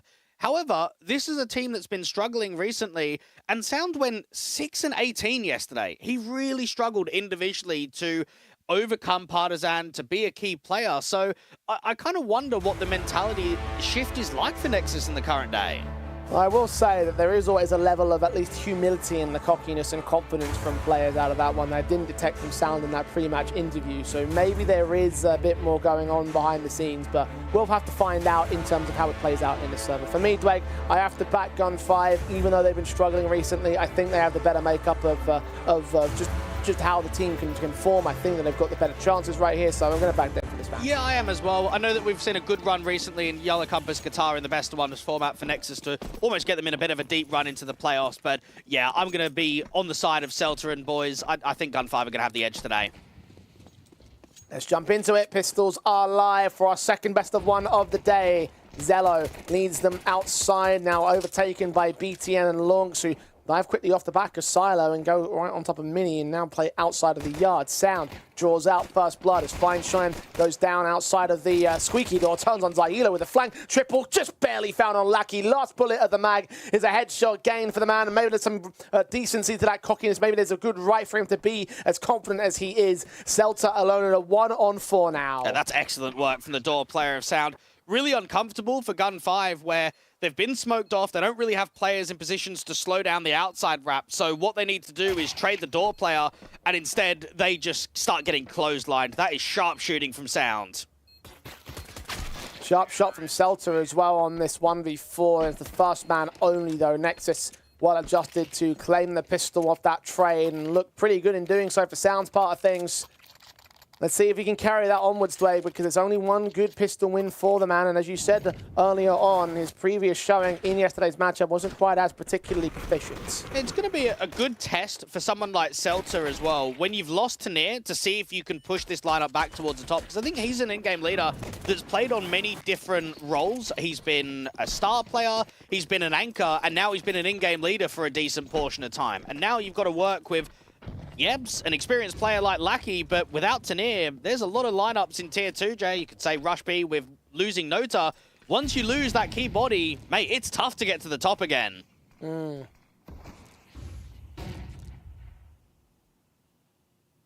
Overarching quest to resurge. Shot from Lackey. Starts things off against Zello. It's a forced buy round from Gun5. Upgrade pistols and a scout in for Fine Shine. Went down first in that last pistol. Why are we receiving anything here at ramp? Yeah, BTN has got to try and close the space between him and Lackey. Get that returning kill. Make the exploitation possible that the T's can wrap ramp. And make it uncomfortable for the CT line. Clear out all of these close range angles. Lackey is a little bit further back. The Jiggle will see the MAC-10, and there is a lot of players in the lower corridors almost hoping and praying that Nexus go down towards Secret. You almost get their wish as well. I mean, Sound's placed up there. He's about to take a face. No, he turns away. Okay. Keep your eyes on that mini-map because you may be seeing some engagements back from Secret. They start moving on the flanks, and yes, Sadime gets away with one. Zailo's been trading. Sadime struggles to get a second kill, though. Got close on Sound. Instead, it's a 3v2. Lackey closing up here from the squeaky door, moving forward to the smoke, seeing Sound. Headshot gain. Raga tagged low. BTN's been seen in the rafters as well. Lackey, his two deagle shots can connect. Fine Shine even finds the assist with a scout connection of his own, and that is a counter steal from the counter force of Gun5. There is a lot of people that underestimate how much much firepower Lucky brings as a rifler. Think back to when he was on Entropic, right? That Alien roster with Nickelback. It was kind of him and Forrester that were the key rifle packs. Really consistent, really sharp, always leading by example. It's only that he's been recently an in-game leader on Aurora that we haven't seen that sort of key X factor, that top rifling power that he can bring. But right here, we get a glimpse of it. Great round from Lucky. Hell of a return from Gun 5. Buying back quickly with the 2 AK saved as well. XM for Zailo. And a counter force back from Nexus as well. The Tech 9s and Mac 10 in for Raga. They've already lost sound as part of the first frag, so not feeling so cocky anymore, it seems.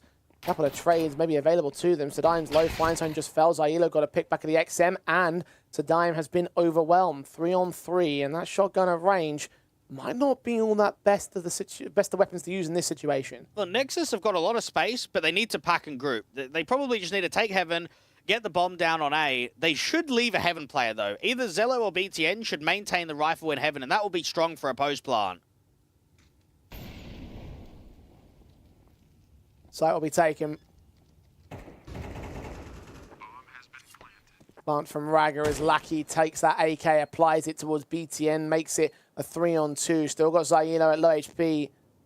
The one player that probably falls the easiest on Gun 5. The other two are going to be the key concern. Lucky's waiting for that Heaven player. What they don't know is both of them have dropped to the center of the bomb side. Celta's taking ages to rotate from lower to get out to Heaven. That's why it's taking so long to get the retake in. I'm wary of potentially a Hell drop or just a Heaven hold. They've got kits in play for the CT forces. Zailo starts moving, and Zello's going to catch Lucky. Turn quickly up towards Zailo. Celta tries to adjust, but Raga, his Tech 9, can read quick and adjust just as fast. Nexus respond to the response. I think they just give a bit too much respect there. They've got a 3 versus 2 where, okay, the XM is low, but Lucky's got high HP and so does Celta. I think I would have just preferred Celta to make a bit more noise there. Just start running from ramp. Either go into lobby and double up your XM towards Hut or just run into Heaven. They take way too long. Zello does well to get 2. Celta gets the trade back, but it's not good enough. And now we see both teams winning back-to-back force buys.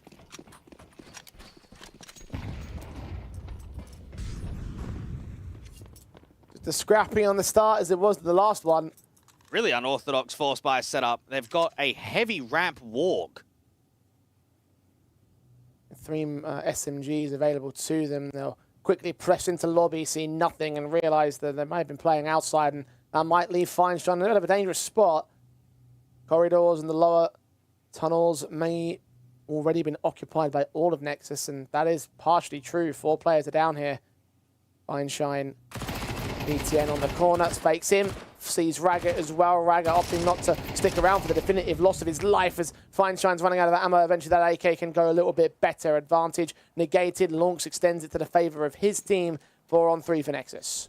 What you're probably going to see, especially on the T side of Nuke from both of these sides, is going to be quite scrappy. Both teams don't enjoy playing Nuke, and they're pretty much completely unsuccessful on this map. So when you're playing it, it's going to be one of these default heavy kind of games, individually based. A good jiggles from Raga. That's an experienced player, not just giving a freebie over towards Feinstein. You would have thought that maybe if there was a bit of separation, if there's a little bit of a sloppy crosshair placement, then maybe there's a chance for the MP9 to get 2 and upgrade towards a rifle. And Raga just jiggles him out completely. And Nexus make it a 3-1 start that should be a 4-1 beginning. The Gun 5 will be kicking themselves after winning that force that they can't keep the pressure up. Still trying to make it expensive here, Gun 5. 7 from Zailo does go down before even the bomb goes up, so not quite the damage output that he was hoping for. Nexus make it 3 now to claim a lead and extend it. And can take a round streak as well, because it was back and forth for the first 3 rounds. Just to highlight exactly how poor this map has been for both sides, Dwayne. I mean, you were talking about the fact they don't like to play it, they don't like to win it. 8 wins out of 20 times played for Nexus, 5 wins out of 16 times played for Gun 5. Eco to round 5, leaving nothing for Gun 5 to really do outside. I hope these Deagles, these small upgrades here and there, can get some heads. If they can just get 1 or 2 picks, Sadime's already been able to take quite a bit of space away from ramp, getting aggressively, so Nexus might not expect him to be here in the trophy room. What we've seen from Gun5 in the majority of rounds is pack-heavy Counter-Strike. I saw the walk of 4 towards ramp. We're now seeing the eco all group up down there towards the secret corridors. They're just hoping, begging that they can get just one pick. I mean, it seems to be a top site play. We've got Util being lined up through the skylight, main flash. Yeah, there should be nothing being warranted here for the CTs. Celta's the Eagle flights, launch, trades back on Sadime.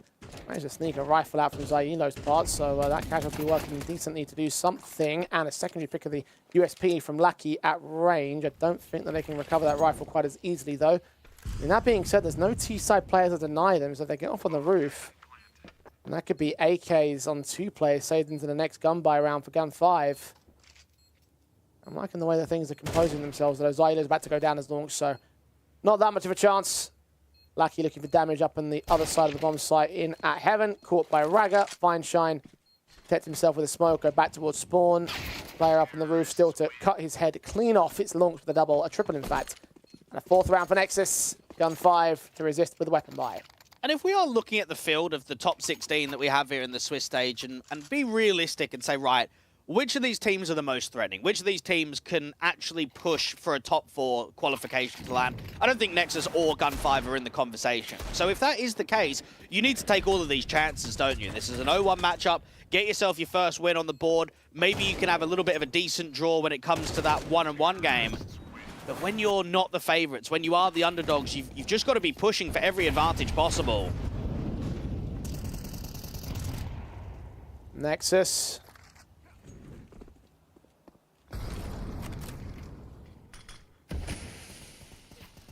Working their way towards the outside. Slowly but surely downstairs into the secret position. No one from Gun5 to resist them here. They've mostly focused on upstairs. They haven't allowed much on outer yard. And no one's rotating either. A good pick there from the XM. Zailo gets the first. Now you just start the acceleration of pace. The lower players getting into the corridors will get that bomb down. There is a rotation out towards ramp already from Celta. AK leans in. Smoke on the windows, look towards Decon, spray through. Raga is caught back to a 5-on-3 now for Gun5. Still got players close range of the bomb site, though. Celta's just blocked out that bomb carrier. The AWP trying to provide support from the back line. Celta's tagged low and is in a bit of an awkward spot.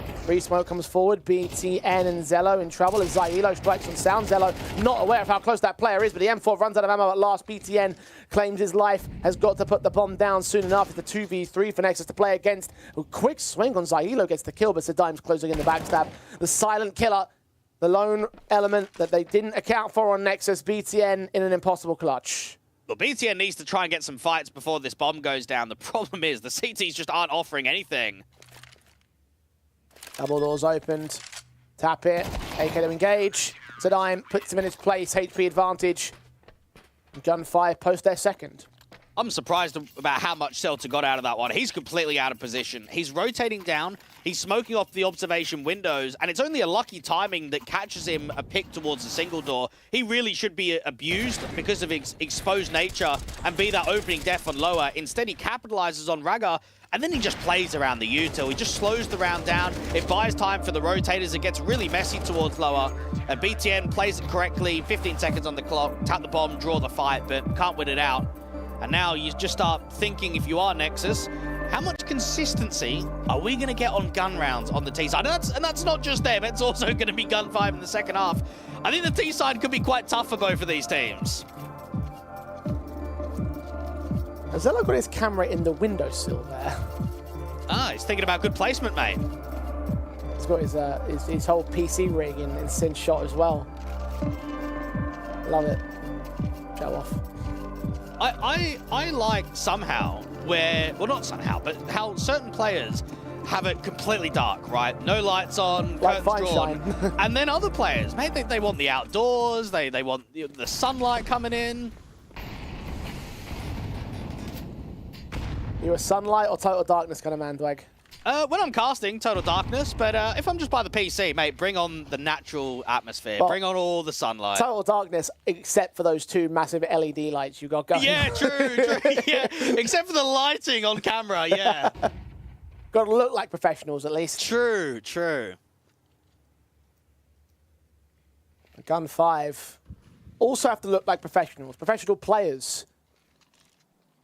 Lagging by 2 rounds, CT side needs to get a bit more going. Nexus done well to gain the lead that they have, but can they keep it? Weapon buys still weakened in certain capacities. Feinstein not weakened on the AWP. It's Zailo's XM that gets a kill out on longs before being overwhelmed by Ragger at close range. Advantage sits with Gun 5 to a 2-for-1.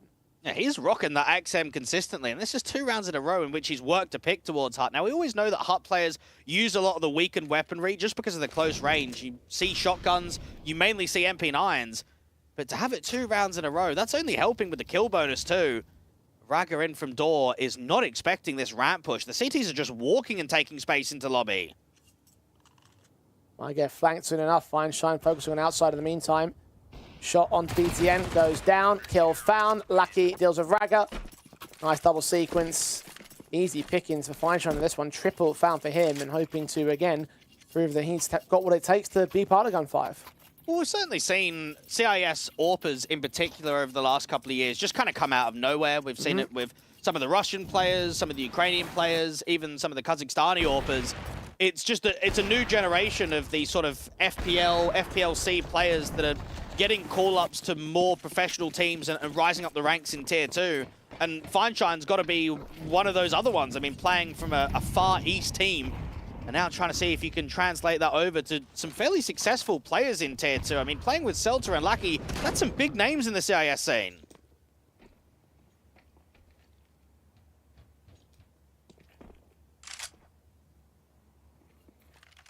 Two experienced men of this roster. Quite a bit more towards the likes of Zailo, who's getting cash for days on this auto shotgun. $2,700 by those 3 kills. That range doesn't quite get long, so they got damn close to it. It's anti-eco money farm. There's nothing that Longs can do to try and resist it. Try and hide, but will get caught by USP alone. Gun 5 evening up the board for all.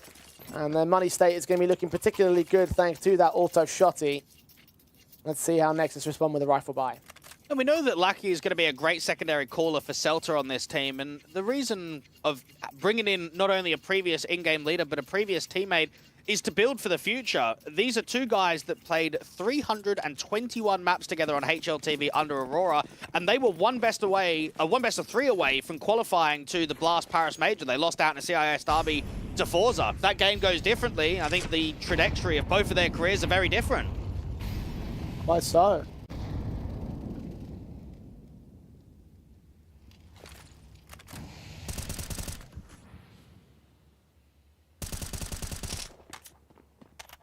Different approach for Nexus in the slow pace of this round. 3 players in lobby, 2 towards outside. Feinstein's AWP is again defending, but this time from Secret. Celta that takes the out-to-yard angle. Blind fire right now from the CT side, trying to anticipate where Nexus are going to be from beyond these smokes from cover that they got. Red box smoke start to go out across the Secret, but they don't take the opportunity to move here, Nexus. Zailo with the re-smoke down towards door. This is going to be an A-split, 2 from main and quite a few out from door. Celta caught off guard. BTN takes a double frag. Set. Lucky can combine with Sedime to take a kill from range, but Sedime's going down just as quickly. Lucky also can't hold forever. Feinstein got 2 picks out of it with a HE and AWP combination. Low HP on Sound and Zello to go down to the AWP. No. Holding his angle from a headshot position only. Take Nexus back in the lead. Yeah, good work from BTN. Not often do we talk about him being a high-fragging in-game leader, being a player that can bring a lot of impact for multi-frags or even round-winning plays, but his double entry has caused a complete collapse on A. And there's the first kill against Celta that gets caught on a timing, and then Zailo, he's just completely out in the open, isn't he? He's stuck between fighting against door and fighting against those main players, so he's just high and dry. Sedime at the backside only gets away with 1. There's another rebuy, and it's Zailo once more on the XM.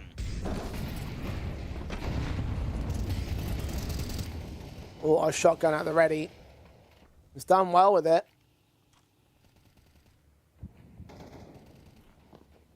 Nexus needs someone to do well. Continue along this streak of rounds they're gaining. Gun 5 pushing up quickly into position. Sedime recognizes what's happening. Backs off immediately. The XM will start to close in the pincers, but Zello's got the range game of the advantage of the AWP.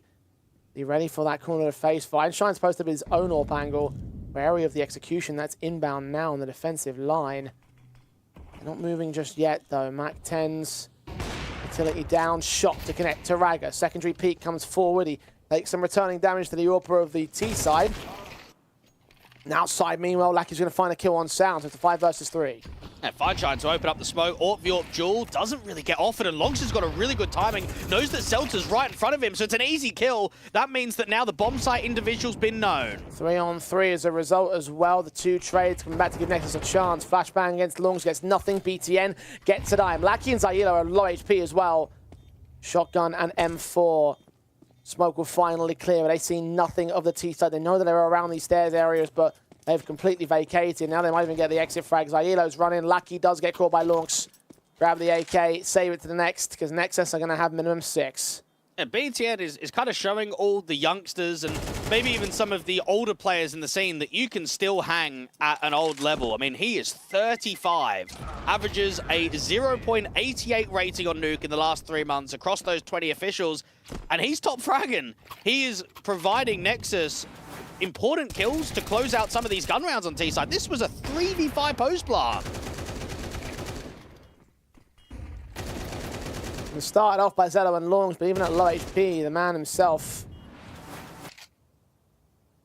Important denial of the peak forward of Decon. Gun 5. Now this CT side to slip out of their grasp. Tactical pause has been called by them.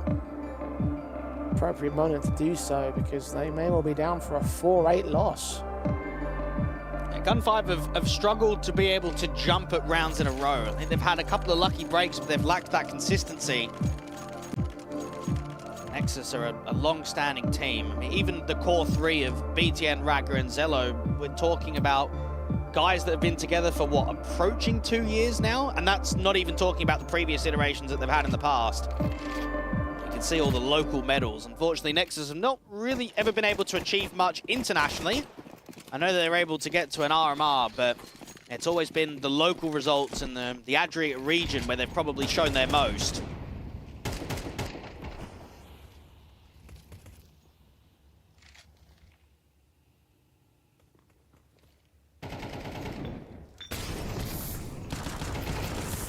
(5-7) engaged with Zayilo, getting pretty decent with the shots back, but ultimately does lose his life.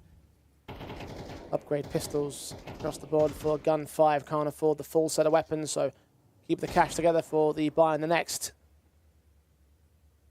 See how many heads they can claim. Buys like this have won players and teams rounds in the past. I mean, Gun 5 and Nexus went back and forth with their force invests. Not impossible that this one could yield some better results, but need to hit those kills when they present, and Nexus are presenting nothing. They've been really disciplined in round 11. They know they're up against a weakened buy, so just have a gun up and just slow the round down. Try and see if you can bait in maybe a ramp player to get overly aggressive, a hut player to walk out, a door individual to try and make a play. Really passive from Raga and BTN in lobby. 40 seconds.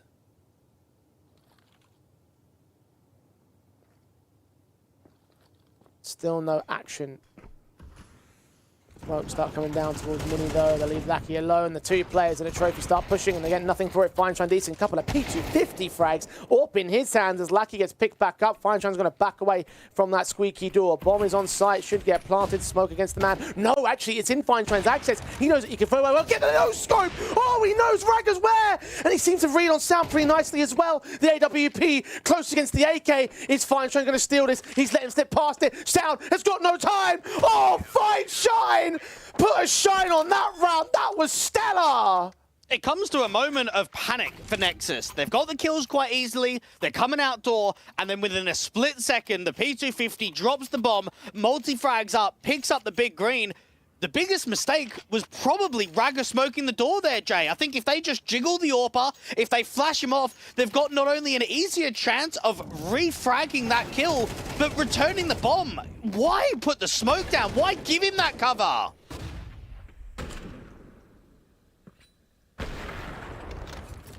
Wonderful from Feinstein. stunned out of the round for Nexus and going in with a slightly more broken buy with this one. Longs trying to get the curve against, trying to get the edge against them by beating them to the smoke. In just loses his life to Zailo. And it's what I was mentioning in that Partisan series, the sort of 5v2s, the rounds that can't be losable, being losable. And there's something about Nexus, whether it's communication, whether it's not making the right decision, they throw away too many rounds that should always be won. Yeah. Man advantage with only pistols on gun 5. Shots of Fine Shine and Celta continue to put the hurt up. The Zailo had started. Zello and Raga are down and out. BTN and Sound surely with no chance. It's surprised that you don't even get a tactical. To me, it feels like you're all mentally tilt after losing that last round. You've come into the next and you're just sort of playing out the round without taking that reset. You just lose pick everywhere. And what could have been an 8-4 T-side half is now a 6-6 recovery. I think Gun 5 will be very happy with the outcome towards the end here. BTN will try his best to work miracles, but miracles don't exist here, it seems. Sound on a 1-on-4. Isolate that first player, not get past that second, and you're right. Dead set even at the turn of the first half. Good recovery for Gun 5. Hej, šéfe, dostanu vás ven. Tady máte Red Bull. Co? Dávám křídla.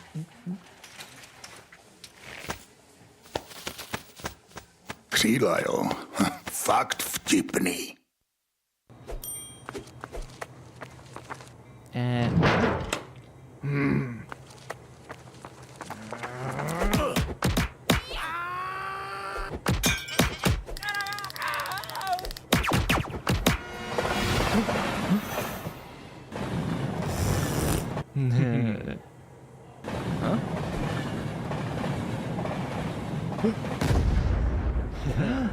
KFC patří ke hře.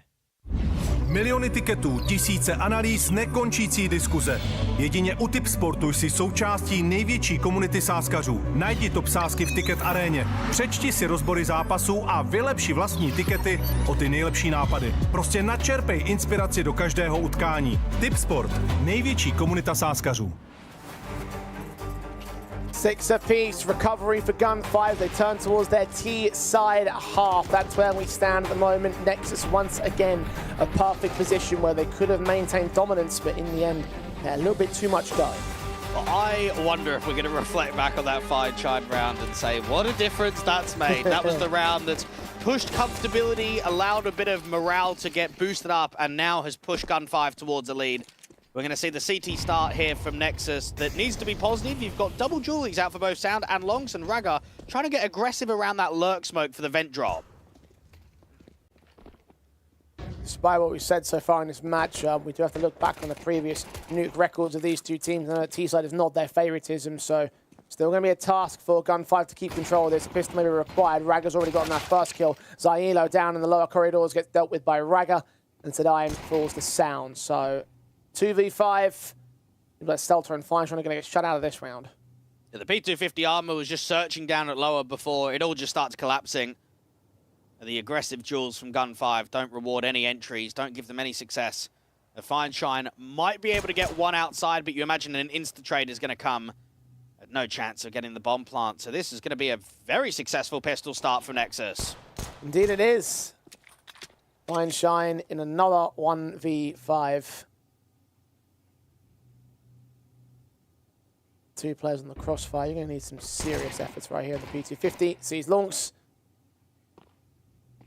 Messing Raga as well. Headshot of the P250 gets another pick. Upgrade to the Julies. The bomb on his back, so he gets access to a bomb site. There's potential for the plant. He's got a good read on Raga. Surely not. Surely not. We've already seen one silly round out of this man. He's not even got an AWP this time. If he can get the bomb down, the cash injection means they're just going to insta-force buy. Here, BTN coming here. That player in the vent as well. Close the double doors. See them both now. BTN's low. He's down. Fine Shine. Fine Shine. He's done damage. Sound is forced out of the bomb site. He's got no kit either. It's Julie on Julie. And Fine Shine gets the jump on him. Tags him once again. Sees his arm sticking out at the edge of the doorway. And lands his headshot. That is an ace. That is a 1v5 for Fine Shine. What a man. What is happening? What is going going on? Gun 5 are making the most out of these miracle rounds, and it's Feinstein again. It's the youngster. It's the 20-year-old AWPer that's had both clutches in pistol rounds that aren't meant to be pistol rounds. Oh boy. Individual duels being offered, 1v1s everywhere. If Nexus were tilted after that P250 round, they're going to be tilted after this one. Oh, that was poorly played by Nexus. They are going to be pissed because that's 2 rounds now that we'll be looking back on and saying that's where the match was lost if Nexus do concede it. And when you take the examples that we saw in the Partisan series and then you use the examples there, we're talking about not every so often, not this best of 3 from time to time or this best of 1 every so often. We're talking about back-to-back officials. Fundamentally, that is just wrong. That should just not be happening at this level of CS.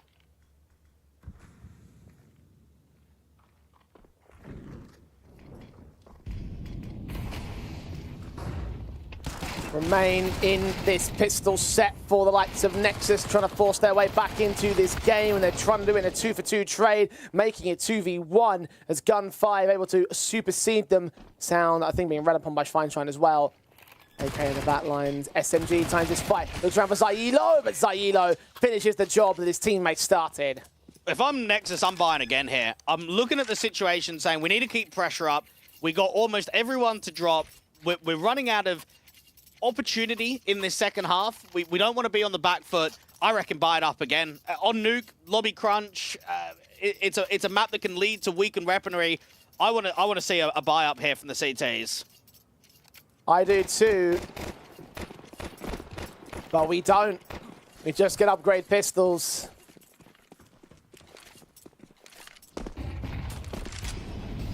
Nexus take a concession for the 3 rounds at the start of this half. I think they're double ecoing.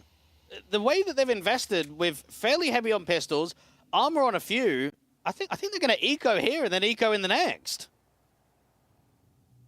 I will let the scoreline get away from them.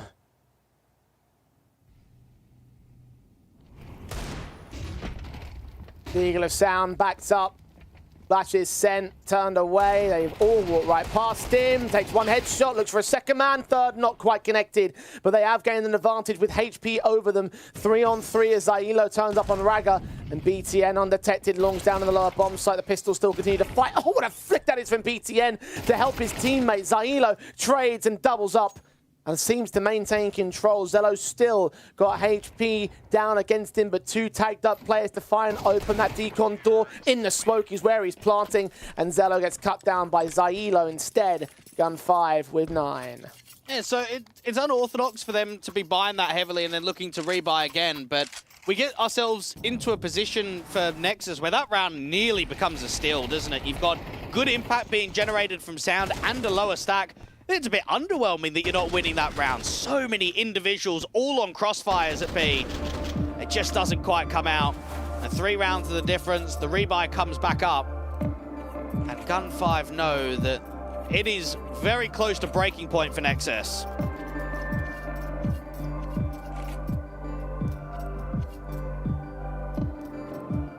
Pauses are call, tactical for Gun 5. Lost a little bit in terms of damage done in these last couple of rounds.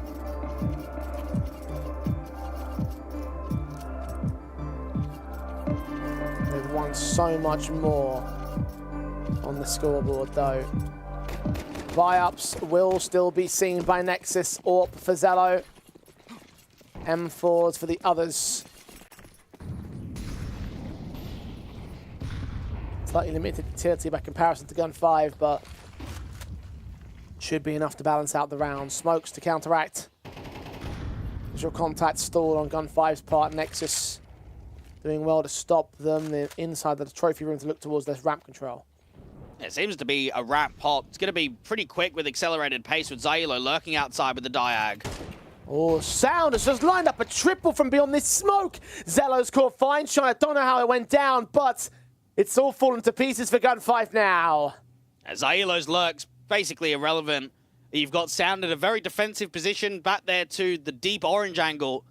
Gun 5 tried to aggress themselves out towards ramp, and they get slapped into pieces.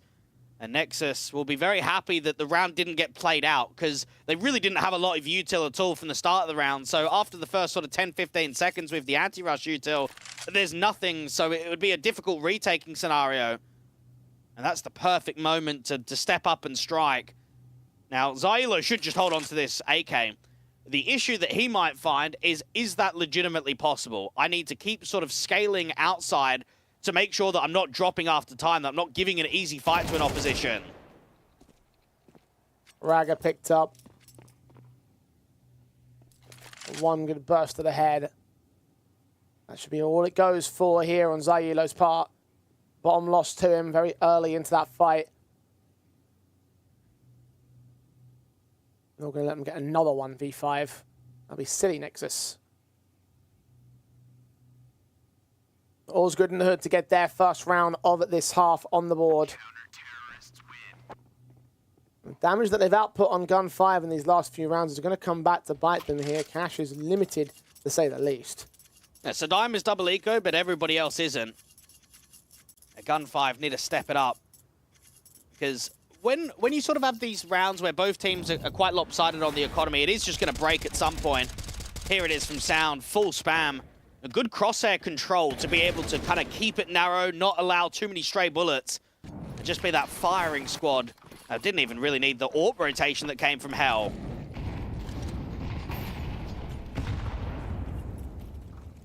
And this force back at Gun 5 does not look good. Mentioned double eco for the Dime, so they don't really have much of a choice. Still involved. Sound trying to see if he can find another pinpoint angle, but only able to get one kill out of it. They rush him down. Lucky's Tech 9 can trade. AK now in his hands. 4v4 established.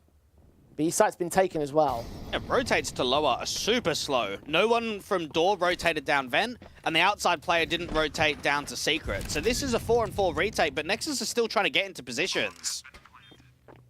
All four approaching from ramp side. Double door left open, so that way Gun 5. Hold off from a little bit harder cover. Very open bomb side this. Tadayim back at dark. Molly sent. Incendiary's down. CT side players lose one player. Ragged did take one out of the fall before he got returned on. BTN does isolate Tadayim, and Celta's gone down. Is Lucky alone. 1v3 for the veteran. Bomb plant position opened for this door angle. Launch to tap the bomb. Zello going to go for it himself. Tap burst from BTN. Reads on Lucky as soon as he reveals his position and gets his frag back. So Nexus secure the 8th. A really tough post plant there for Gun 5 because they've got no util. So what do you do in that 4v4?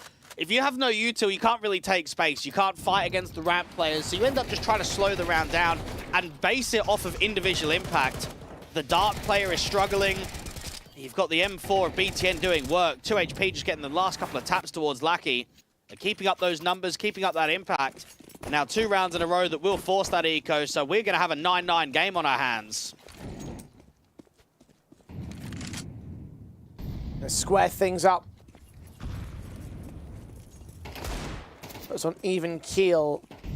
Unless Gun 5 get another massive pistol win. They've got Deagles this time. Tadayim tagged 13. HE on Celta, well placed as well. Shots start ringing out from the open. The M4 do manage to overwhelm BTN, but they won't get that AK back in their hands. As much as Celta would love to try, he will fail. And the whole match goes to evens. It's time for a bye from Gun 5. Well, we're yet to see Gun 5 slow a single round down on T side. I think for the most part, they've been a bit more aggressive. They've liked a few of these pops where they're sort of grouping, they wait for util, and then they just act. I want to see what they're going to be like, a bit more composed. Maybe get the 1-2-3 smokes outside, get your diag, try and work a couple of lurks, work some timings, and make it more uncomfortable for Nexus from the readability standpoint. It's been a good few rounds in a row from the Romanians, and they'd like to be able to push it into a lead.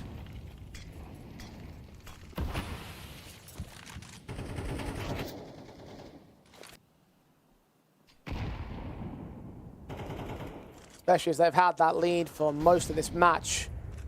Only recently the Gun 5 were able to usurp them.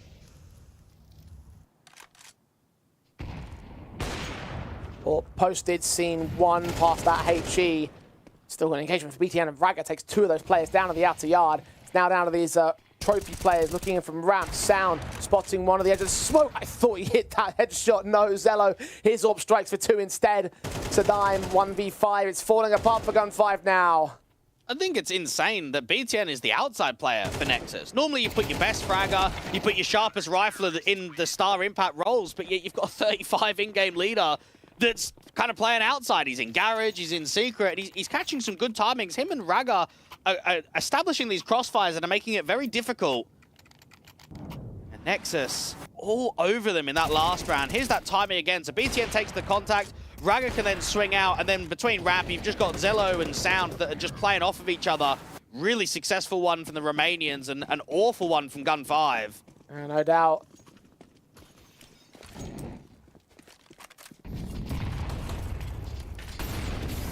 Quick in from Zailo, ahead of the fire. He's going to burn to the aim punch supported. I think that smoke bounced back. And Raga can pick up the kill. Nothing for Gun 5 once again. They at least have a little bit of cover as they made their way out towards the trophy. As Zadime overwhelms Zello on the AWP. The AK struggling back here. Does manage to get a kill out on Celta, but he's overwhelmed by Lackey, and Zadime gets another headshot. That's 2 kills to his name. Rifles picked up for all 3 remaining Gun 5 players. They've got options here. They can go back Heaven to A. They can go down to B site. Raga is defending the B entries. Long trying to flank and counter them. Oh, back in squeaky corridor. Gun 5. What do they do here? Well, they're just packing and grouping. They're trying to work info. As long as they're together, they give themselves the best chance of winning the round. Go in from main, get your Heaven Lurk to come out from Sadime. Now, he's got a single smoke. Lucky is on low HP, so when he comes out on the bomb site, he's got to hope that if he does fall, that it's going to be a quick trade from Fine Shine. Oh, AK gets nothing there in that fight. M4 up top. Secondary player looking to flank. Long's getting some wallbang damage in on one man, but it's not enough to get these kills in. Now Raga's being marked from Sadime up in Heaven. Playing triple duty, though. The murder hole, the outside play, and the site itself directly, and Raga's going to punish a gap in the fence. Get it to a 2 versus 2. Fine Shine on bomb site. Lucky's low HP of the AK. The AWP still sits and holds for his shot. Raga revealed as well. Peeking on Fine Shine, who does it again. He is the winning element for Gun 5. 21 frags deep in this match, and they square it up for a second time. The problem that Fine Shine has across this best of 1, Jay, is we're only getting impact from him in late rounds, aren't we? We're not getting opening picks. We're not getting mid-round trades. We're getting these sort of 1vx's, 2vx's scenarios where he's required to step up right at the end. And that helps to close rounds down, but what about when you need an opener? A Gun 5, though, when you consider what was actually on the table, they will be very pleased with that round still. And you can see on the webcam, Lucky getting very vocal, and that's something that's always going to be that extra hand to help out Celta as an experienced caller in tough matches, in very close situations where pressure's high, to make that correct call, to make that correct adjustment. 2 most experienced players on this team are, of course, Celta and Lackey. Celta for his time on Forza and Unique. Forza especially very high up the rankings. Aurora as well. There's Lackey, Windstrike, EPG, Entropic, and Aurora at the same time. Those 2 will have quite a dynamic, I feel, and Lucky's certainly providing some options, maybe providing some advice. You know, Fine Shine involved in some of these picks. He's down first again towards Sound. Sadime trades him quick. He's low HP, however. While he's sent in, he picks up the AWP as they take all of ramp control. But they were waiting for the Heaven Rotate to come out to hell, but it hasn't come, and that's because the Orb's in a completely different position. Raga from the single door is defending against the Lurker that's coming in from Secret. Can he deny the bomb? Can he at least get 1 kill when he opens up the door? Here's double open up. Bomb tapped, it's safe towards the double door side. Raga peeks in, gets a kill against 1 and a Dinkle in the second, but the M4 not good enough to get a kill for Zailo. Lackey turns it into an advantage for Gun 5. Longs is charging down these rafters, will be heard by this player at Old Toxic. Celta gets his pick. Lackey turns up the AWP for his own piece of the pie.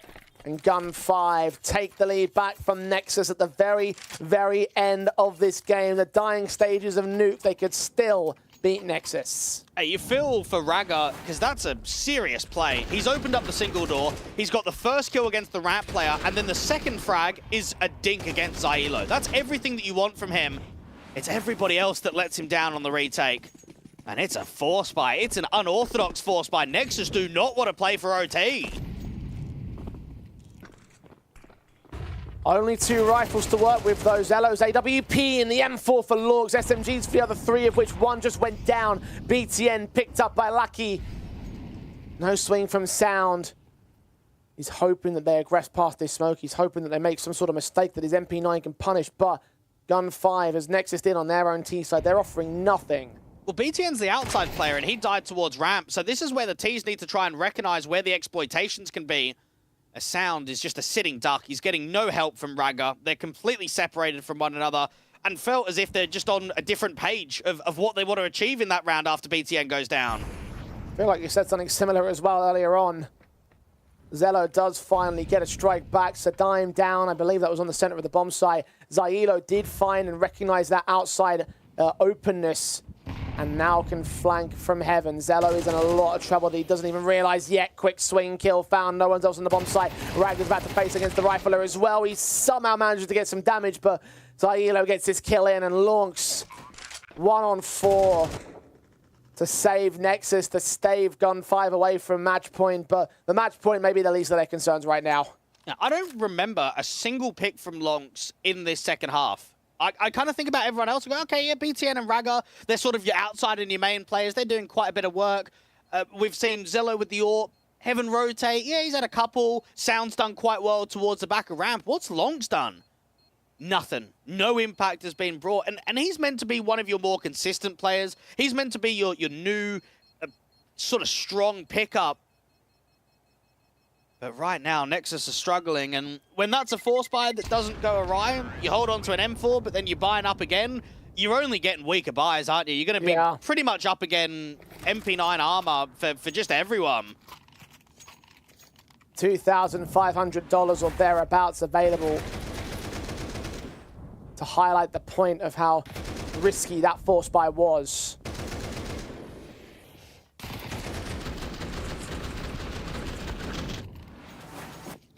They're not yielding the results. It goes from 2 rifles to 1. And a pistol for Zelo. Gun 5. 2 chances to close, one of which will be taken right near and now. It's match points. Zyelo on the outside is expecting some aggression. You can tell even by his molly towards the back of T-Red. Because they know it's a weakened buy, they're expecting something different. Oh, he got so close to finding Raga, but he didn't check it all the way. And the SMG can find its pick. Could that be a turning point now for Nexus? Well, they're going to try and walk and contact upper because they know it's heavy outside from the opposition. Time. Walk contact out of the way against Zelo. Celta trading back. BTN doing well to maintain the man advantage, but he's low HP. The Tech 9's even pulled out for fine strength. He knows that he can hunt him down. Meanwhile, Longs and Sound start moving. They see them inside of the vents. Both players dived. Only one made it. Molotov from Feinstein will stall them on the rotation, but that ramp control is a big concern for him as well. Range game against Longs, who's already sneaking up. Is the AWP ready for him? He is now. Flick and a half. Close the decon door. Both players are inbound as well. They're making a ton of noise. He's set for a shot. They've seen him. He gets that connection. Sound gets his headshot, though. It just keeps Nexus in the game. Whoa, that was close. And let's be realistic about this, okay? That's a 1v3 that doesn't have a high likelihood of being won. So while it's not the round victory, Jay, there is a lot of players dropping. So what does that tell you? Well, the last round in regulation, Gun5 have got plenty of cash. Nexus, mate, they don't have a lot. It's not going to be a good buy here for the Romanians. Money will be broken. That much is true. I think Feinstein was maybe another half a second away from getting that frag and holding that clutch, what would be his 3rd clutch of the game. Yeah, Ragga's got a lack of nades. We're talking about a lack of kits and even an ump to come out from Lonks. So keep an eye on where Zelo and Lonks are, because they're the only 2 with kits going into round 24. On the AWP and the SMG. Feinstein's AWP on outside, still top fragging, although Zyelo started to catch up to him. Mentioned the late round impact the AWP has had.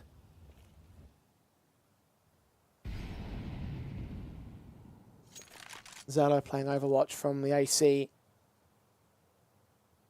Get close to those diagonal smokes. Gun5 going to cross 2 players into the garage though. BTN to see them does take one back. Celta tries to swing for it, but he misses his timing. Doesn't want to give that bomb away, so he'll back off. And they're still trying to work the deep outside, and BTN's being really active.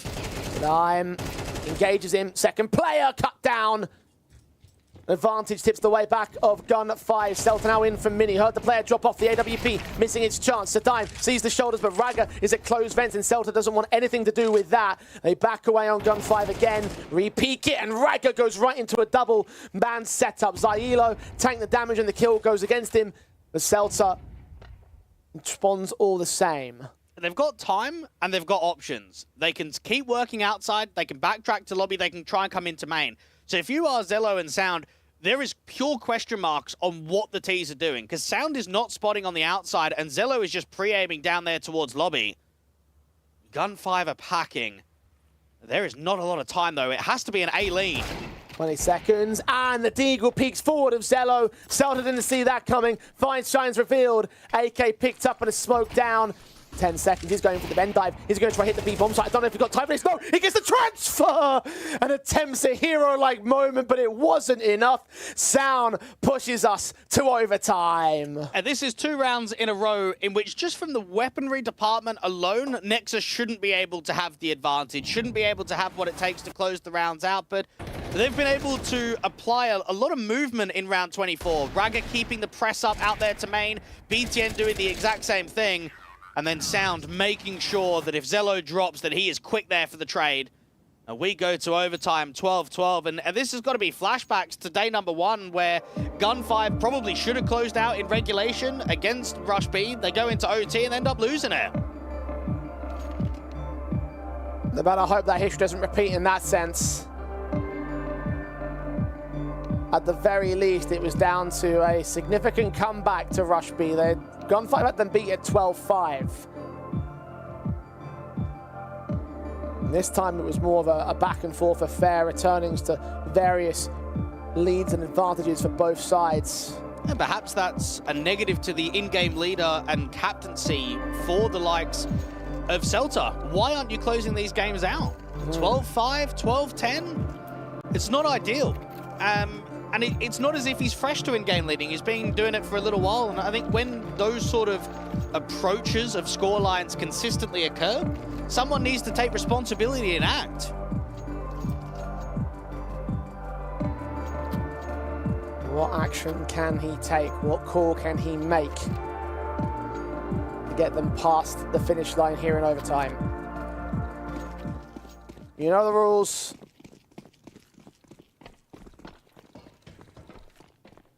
Second overtime of the tournament, and Gun5 been involved in both. Nexus, outside control for Raga, finds Shine in an instant.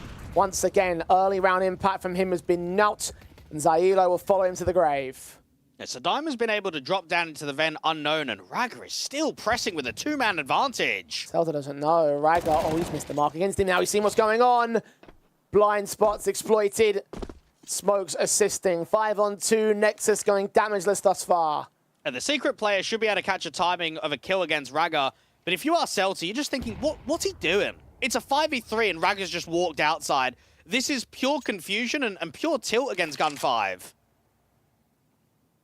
So Dynamo had a chance to kill off Raga, but he's letting him go to try something different. Yeah, trigger discipline. He's trying to get more out of the round, isn't he? Unfortunately, lucky with the bombs about to be discovered and overwhelmed with the number of players, so Dime's flank is worthless now. Found soon enough. I mean, he's hearing those footsteps coming in from hell, so up from heaven they'll look to make their way in.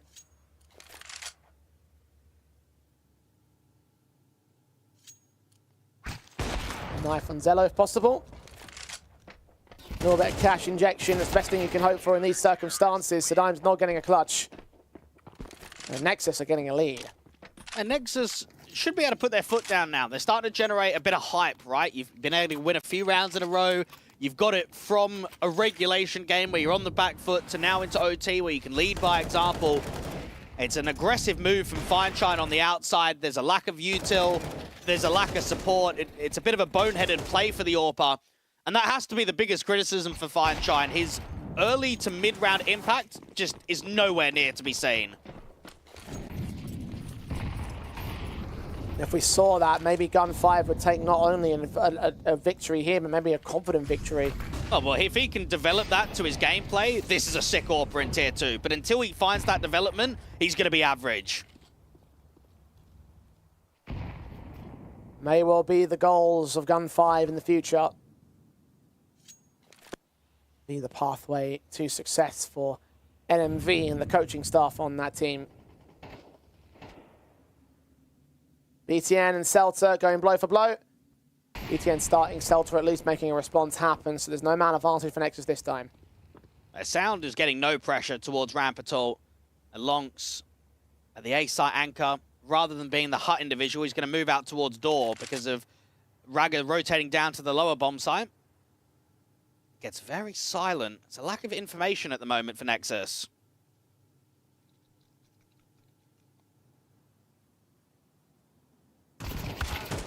Sound been seen by Zaino, didn't spot him over at the garage, so advantage has now been taken for Gun 5. Are they ready? The A site setup, the AWP in the rafters, they check the closed vent corner, Celta deals with Lunks, and Gun 5 have only Raga to find now. 1v4 for him, peeks forward, Feinstein cuts him out. A bit more like it from him. 13 apiece, Gun 5 still yet to take a lead though. A good discipline in the mid-round from Gun 5. You just find that they're scaling outside. Sound is trying to make an info play, and when you're the ramp player maneuvering towards outside, there's so much to clear, isn't there? There's the icebox, the credit card, the carriage, hell, heaven. You can't clear all of it at once, and very often you open yourself to that timing. From there, even though it was a double smoke towards the squeak door, the flash, Lonks is just so blinded. There's just nothing that he can do out there into the closed vent corner at all.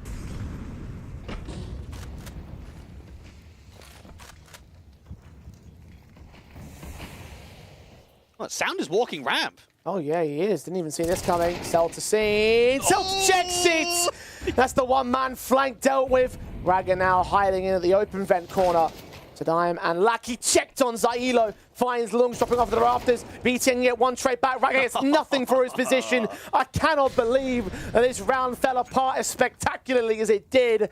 But Gun 5 with good timing and good reactions will claim an advantage at the turn of the half. Oh, that hurts, because that's such a change-up. Sound has always been so defensive towards ramp. He's been sitting back, he's been playing defensively, and the one time he goes aggressive, they're not watching for it. He's made the right play there, Jay. He's caught a good timing, he's trying to hold trigger discipline, and then it's just a bit of a whiffed kill as soon as the turnaround comes in. That's frustration, that's tilt there for Nexus.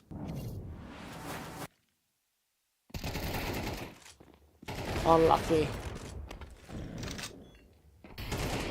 Question now is that tilt going to apply for the second half? And will Gun 5 surge ahead? Can Nexus get their heads back in the game? They've done well to survive thus far, but Gun 5 are in the lead. They were the ones that hit match point first. Get a couple more out of it. Celta push on. M4 out from against the vent dive. They completely missed the mark against the man. Of course, they're still going to play it downstairs to try and find him. Lungs about to engage against the AWPer. Feinstein, who legs his man, but doesn't get much out of it. It's probably bad info. You leg him, but don't really do much damage at all. Zello towards the top of main. Sound scaling on the outside. A lot of space towards the lower corridors. So this is why the CTs are going to try and retake lobby. All back, fight from Celta. Raga goes falling. Advantage Gun 5 now, but they've lost the outside presence to claim all of indoors. Ready to receive nothing at the lobby crunch. Zello, his AWP, will try to lead them out the outside. The bomb's downstairs, though, so B is still the target. This sort of play with his rifle to cut rotations could all just be a distraction. Yeah, Sadime, his attention's being brought down, and Feinstein's just waiting for contact. Sound, jiggling, the AWP falling back even further. 50 seconds on the clock. There is real confusion at the moment. Might come down to a single fight from Zadime to turn up against Long. Suddenly that bomb's not looking so secure anymore. These two lurk players now going to rotate one player back from ramp, or potentially rotate that bomb back upstairs into the vents. Feinstein still doesn't know what's going on. Sound has struck back. Lucky caught in the ramp. So now it's a 4 versus 3. Nexus still down by a player. Still need to get the bomb site, and Sound has forced out a secondary fight. Sadime down, plant secured. Retake on the table. Sound will join BTN. Feinstein gets the position as well. A bit of an unnecessary duel there for Sadime. Could have played the man advantage and waited for rotates from the CTs on A. Zelo now joins his man, looks for Zailo and gets him on the rotation cut off. Now Celta leads the AWPer into position. Sound will get checked. Sound will fight and find Celta. All missing its shot. P250 is only good for damage. And Nexus even the board. Sadime should know better than that. He knows that if he stays alive, then that round has a pretty good likelihood. I think that's just being caught in the moment and realizing your mistake pretty much instantly. Now, don't get me wrong, that aggressive duel, if he wins it against Sound, of course you win the round, but you have to play the risk versus reward. And right there for Gun 5, they had the round in the palm of their hands and they've thrown it away. I think Nexus have certainly done that a bit more in regulation, but if Gun 5 are doing that in the round that could potentially win or lose you the game, then that's going to make the biggest difference.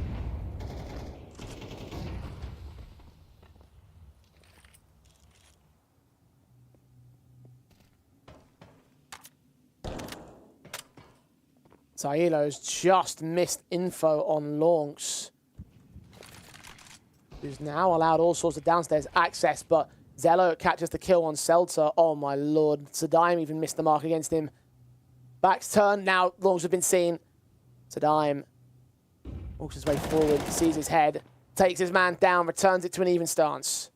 Zelo gets that opening pick indoors, but now it's got to be about how Feinstein and Zelo on the front side of the main smoke. Do they expect Lucky? No, they don't. He only kills off one, though. Sound quick to react. Sadime quick to respond. Zelo's AWP now leaves it all on Feinstein. The AWPer on the outside sees that bomb carrier, misses his mark. AWP in his hand. He's going for a rifle, though. Peek forward. Ragger shuts him down, and now Nexus have their own match points. Now, this might be a bit of a hot take, Jay, but I personally feel that Zelo has been the better AWPer in this best of one. Even though Feinstein has put up more kills and he's developed a huge level of X Factor, we've seen some crazy rounds from him, he's lacked consistency, and what Zelo's been able to do is get key kills in mid to late round scenarios in terms of trades that had led to more round victories than what Feinstein has done for Gun 5. I mean, that's certainly a hot take for a player that's dropping nearly a 30 bomb at this stage.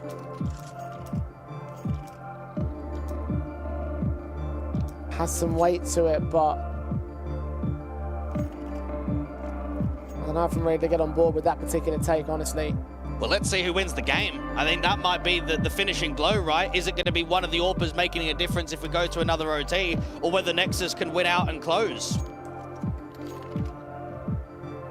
As you say, despite for his numbers, Feinstein's impact has been felt in the late round. The mid and early haven't been nearly as good. It has led to 2 clutch rounds in the pistol, and of course the anti-eco.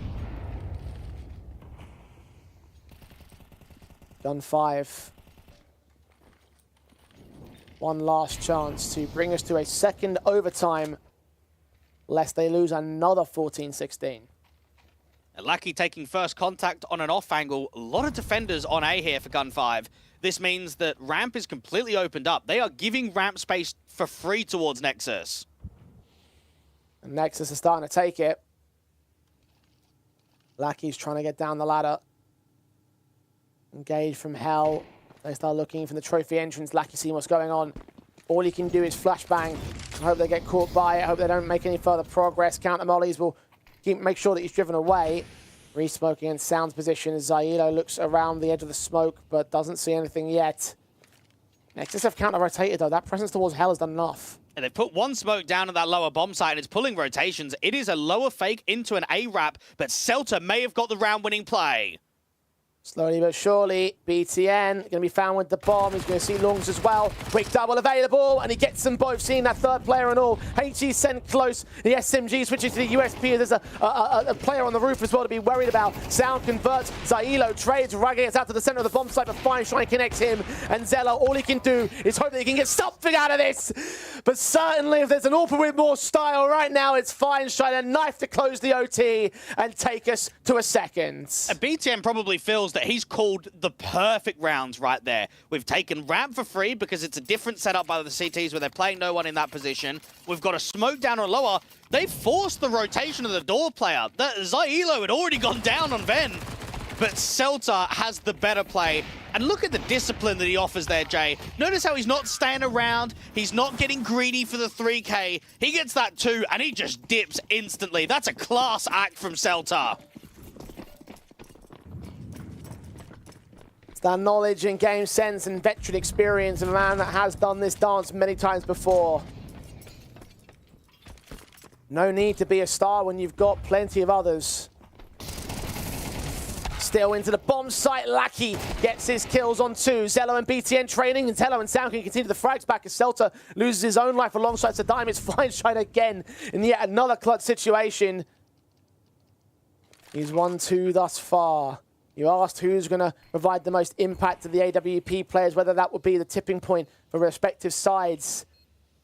Fine Shine undetected as of right now. That HE towards Sound will reveal. That means that Zello's backstab will connect the AWP v battle to a 3K in this one and bring the lead back for Nexus. Zello's done well with the AWP. He's got an opening kill with the U2 alone. He's got the secondary kill with the big green, and then the third one to close the round down.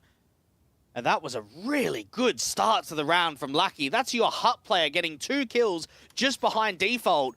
But then it just starts collapsing. Heaven Rotate gets nothing. Your Door player's a bit unsuccessful. It's unlikely that Nexus win that kind of round after the start that Lucky put up, but in the end, it's the trades that win out in their favor. Sadime going to try and meet him head on, finding the first kill on Launch. Knows that our AWP is back there somewhere. Trading damage back and forth between the both sides. Meanwhile, Zailo's picked up another XM and he's applied it well towards BTN in the lobby. 5-on-3 from range. He'll even tag Raga. Re-peek to the AWP. Going to cost him his life. Still a lot of damage done, and a kill from beyond the smoke for Zadime will confirm the 2-man advantage again. Something the Nexus shouldn't recover from. This is easily one of the most messy rounds that we've seen across the entire game. You've got both sides just sending it with pace. You had almost a ramp rush trying to come through for Nexus. It gets cancelled. The CTs are aggressive. There's spams everywhere. As Sound and Raga, there's just unfortunately no way that you can work a 2v4 like this.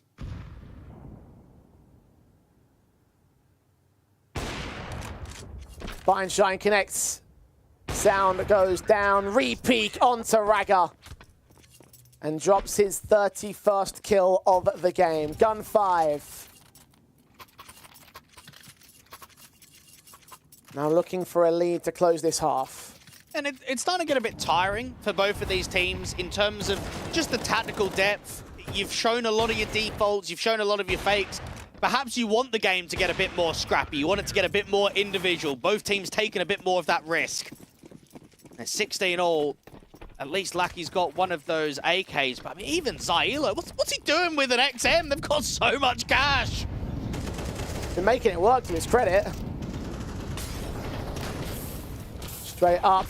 There's Gantz to get pushed back by the utility there, the AWP. 42 HP for the man now.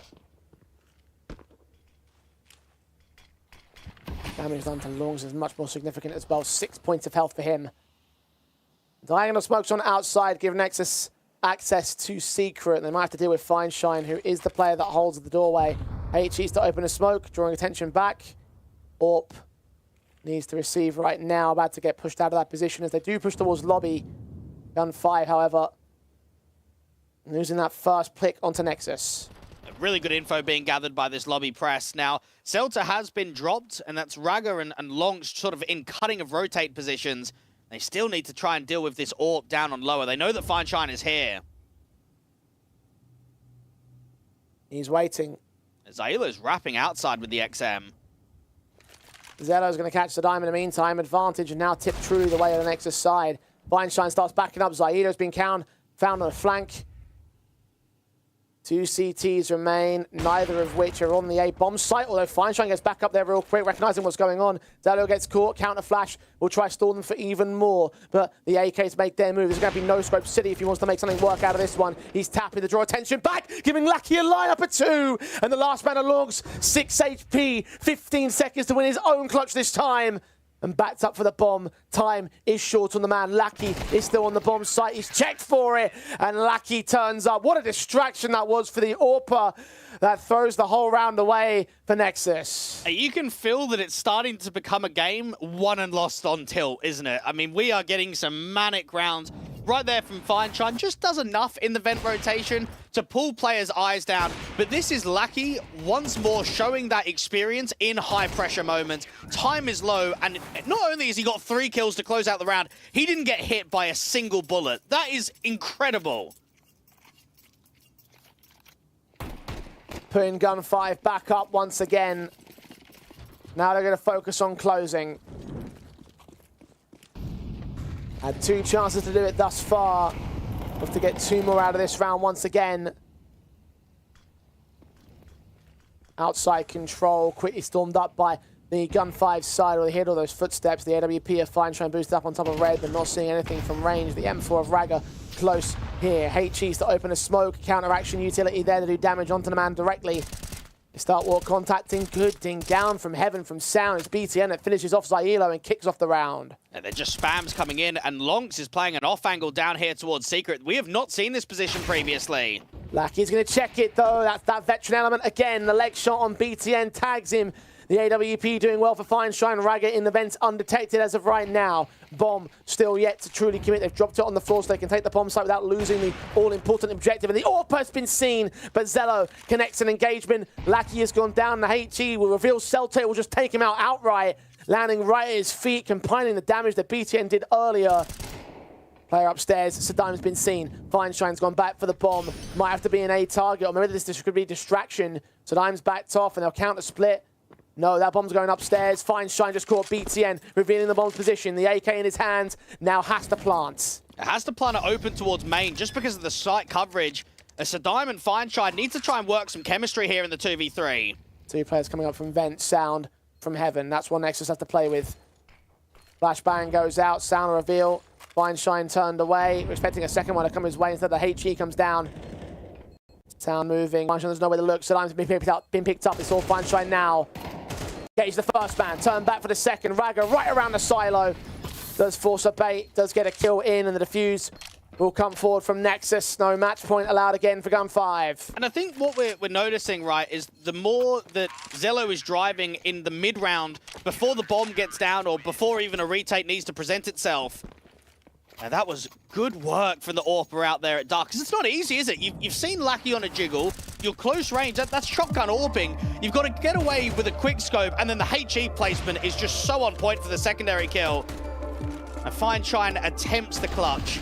But then maybe the question should be, why is Feinstein so often alone in the late round? Why are we not getting a secondary player to be alive to kind of help out?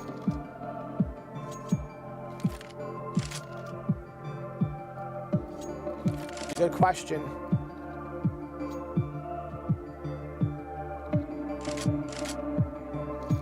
We're at a point now where a single frag can make all the difference in this matchup. We've talked extensively about how these matches today are of vital importance to everyone. These individual maps could be enough to eliminate you from the competition, not directly, to go down 0-2, leave you in a very, very bad spot, and both sides know this. We're certainly getting an entertainment out of this best of one, and I think that's what it's all about in some of these early few matchups, is getting a bit of a feel of the crew, right? Which teams are really going to show us who can upset, which teams are maybe going to show us who's going to bow out early, and who's in a driving position to be one of those top 4 runners. Get themselves into the LAN qualification, get themselves to play live in Prague. Gun 5 and Nexus know that one small tight mistake is going to be the difference of going 1-1 and going 0-2. Now, there has not been much in this game, but you still have to go back to what we discussed earlier. It is Gun 5 having series points in back-to-back best-of-ones, and yet the games are still going on, and the first one was a loss.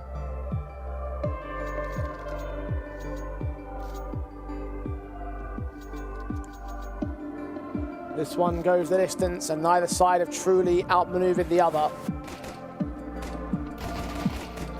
This one's been going on for a fair while as well, about an hour and 20 minutes or so. Players taking a chance to go bathroom and do what they need to do. As they're back with the X1 underway, because it is a dead set even circumstance, and we need to see an outcome. Match up. A whole lot riding on it.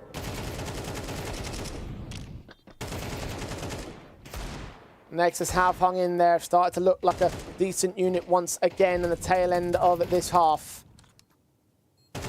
Can they push it all the way?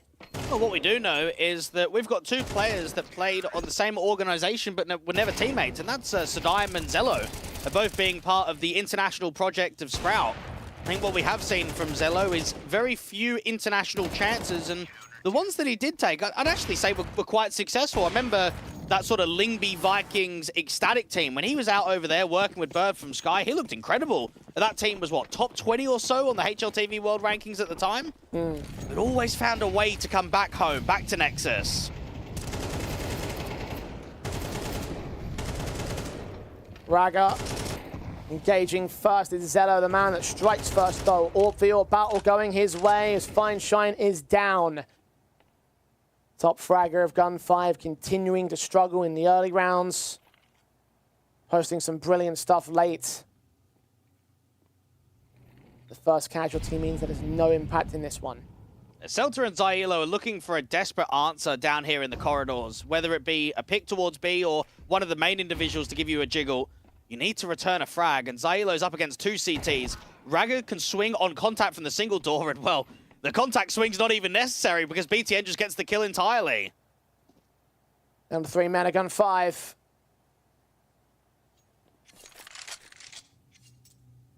We'll pack and move down into Secret. B looks to be the target. Diamond Celta, two leaders of the pack. They're desperate for an entry. The problem is B is just so light because Nexus know we'll just play 5v3 post-plant. We'll just go for the retake. We'll give them the respect. We don't need defenders to establish a crossfire. We've got so much util and the AK support that we'll be able to retake the bomb site with ease.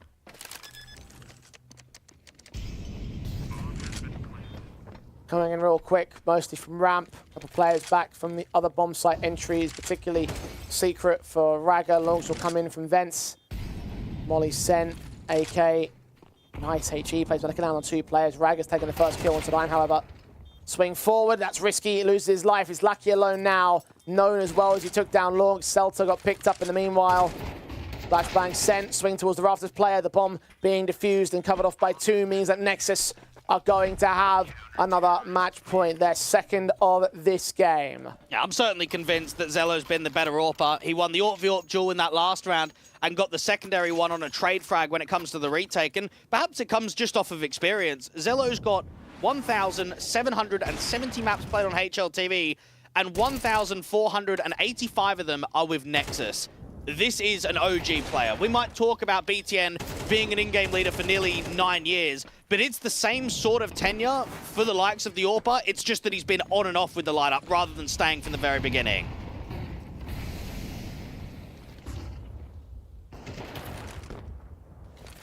Orbs outside for Zello. Smokes providing support for the flashbangs of BTN, who just gets right back out of action. They're going to cross before even the diagonal smokes are set up, so not a chance to put any HEs down or catch players on crosses. Meanwhile, in at ramp, Sound has seen them coming.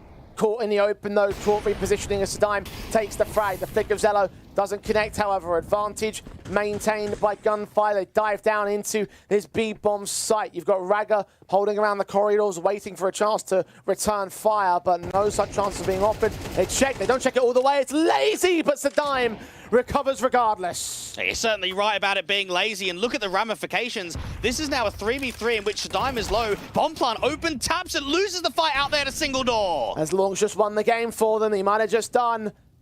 Naki creeping on BTN, but he's missed his mark. HE sent towards the AWPer now, who will ring out a shot, but get tagged at 29. Finally, BTN's dropped. Lackey trying to save him. Zylo transfers a double, and we play a triple overtime. What is going on right now? That should have been the ticket. When that double door peek against Raga isn't cleared properly, you think, yeah, that's it. That's a rookie mistake that's going to cause them big time. And then Zyelo, one aspect we always know about playing on lower is that if you can get on top of the silo, it is one of the most OP angles in the entirety of CS. You always see them before they see you, and it's just enough for Zyelo to get both of these picks.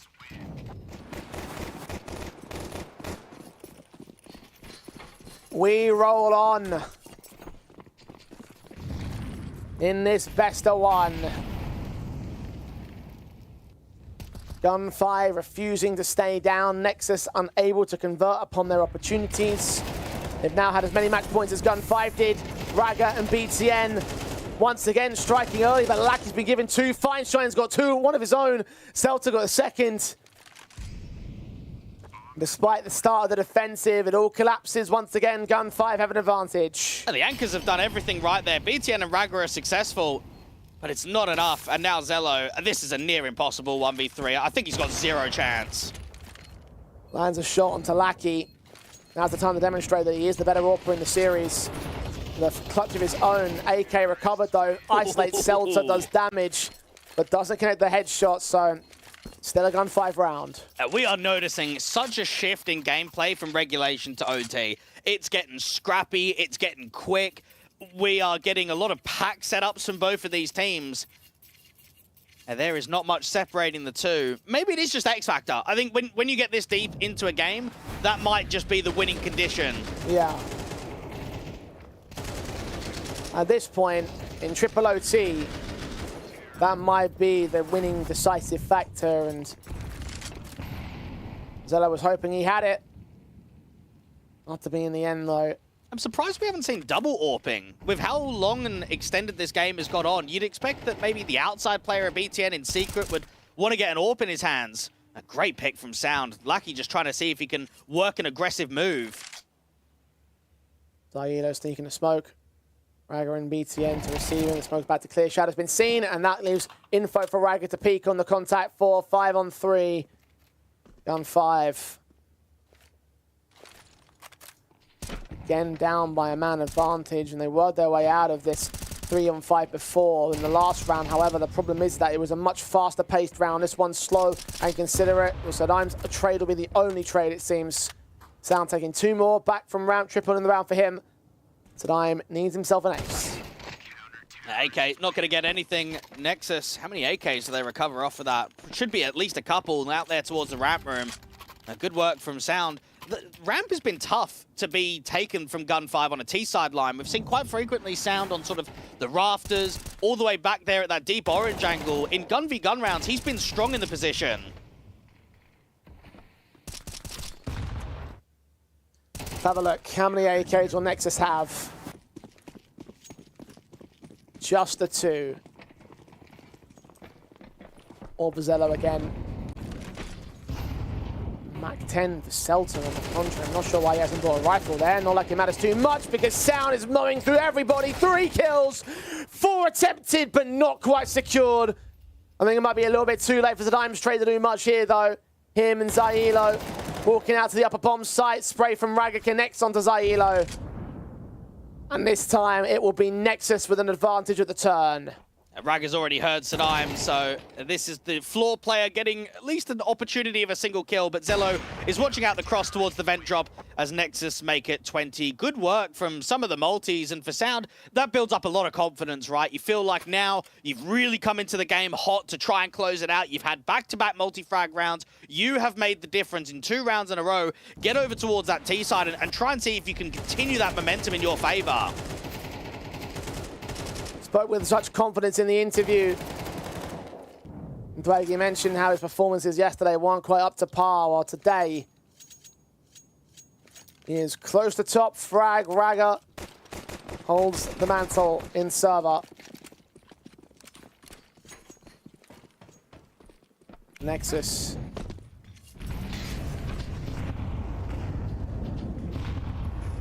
Now that they're the ones in the lead, now they have some opportunities to close of their own. They've been few and far between in this OT, but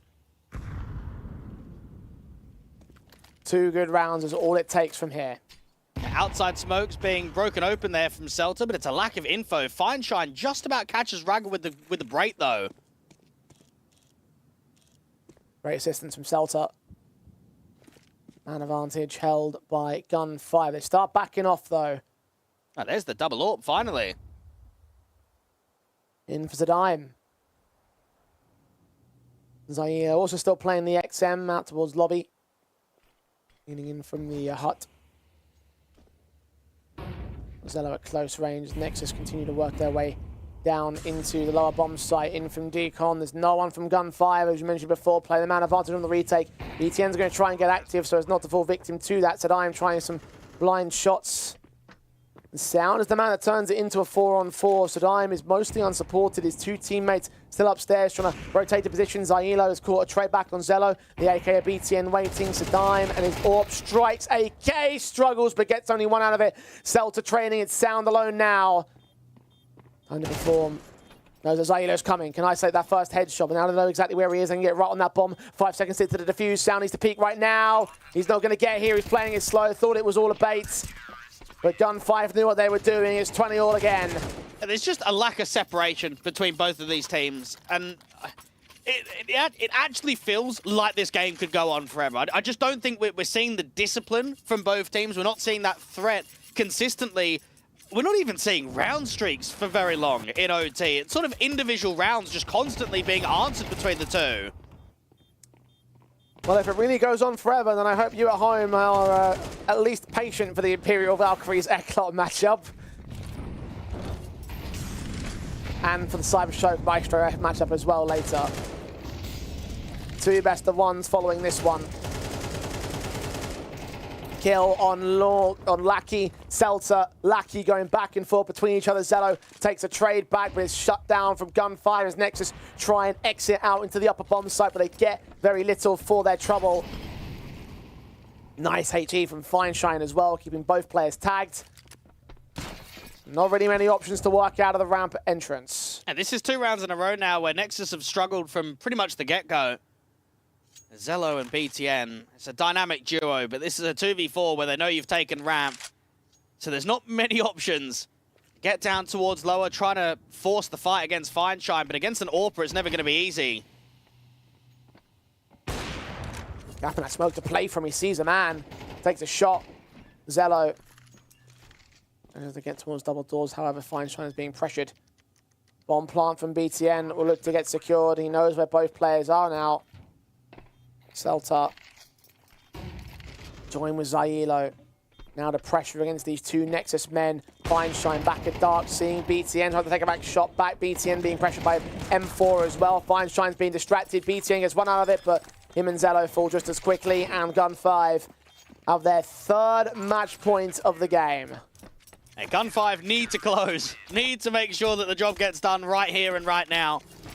A redemption for not closing in regulation all those minutes ago. A Fineshine. I mean, for the efforts that he's been able to put up in this best of one, you can feel that victory's on the table. It's the topside players. Mate, how many times, right, has Lackey as the hut defender had multi-frags, whereas Lonks, he's the exact same role player. He's the hut defender for Nexus. Bro's just not getting a kill. Yeah. Man is just not generating impact. And for 2 players on huge disparities between one another. Start to look at those numbers and compare it to the rest of the board and wonder if Longs was on it today, whether this match would be over for Nexus. Instead, Gun 5 another chance to close. Nexus another chance to push us to an overtime. Will the 3rd match point be the one for Gun 5? Lonks. Utility down past the smoke at Squeaky. AK watching for Lackey. Oh, what a shot that is for the AK of the CT side. Check out this timing, though. The outside wrap is really big for the T-side line. Behind that, Zailo just got his kill in. BTN is now engaged, so he's let the ghost go up. Zello's gone down towards Zailo. Celta's caught BTN. And Sound, as great as a wrap as it was, as big as his position and his flank was going to be, in the end, it's all worthless again as Nexus have collapsed. And at the very final hurdle, Gun 5 will finally close out this matchup. Sound, he's fighting for a miracle. He's trying to generate it, though. Is there another clutch on the table? We saw so many from Gunfire, from Fineshine. Sound needs to grab this bomb. Sadime is not moving. The Molotov will make sure he doesn't push the issue. Fineshine's closing in the pincers, though. Sound has only got so much breathing room to work with. Close quarters. Pistol pulled out for Fineshine.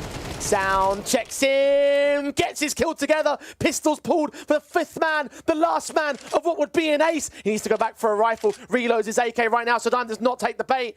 Sound, 8 seconds, needs to plant the bomb. He's barely seen his man. Now he goes for the plant. Sadime is moving. Sound is exposed towards the left. He just tucks himself in, just keeps himself together. Sadime drops off and Sound peeks for it, but he doesn't get his kill. It was an effort and a half, but reality sinks in on Nexus. 22-20. It's a money match for Gun 5 as they go 1-1 in Swiss. And that may be one of the most insane series I've ever seen. I can't believe how close it is.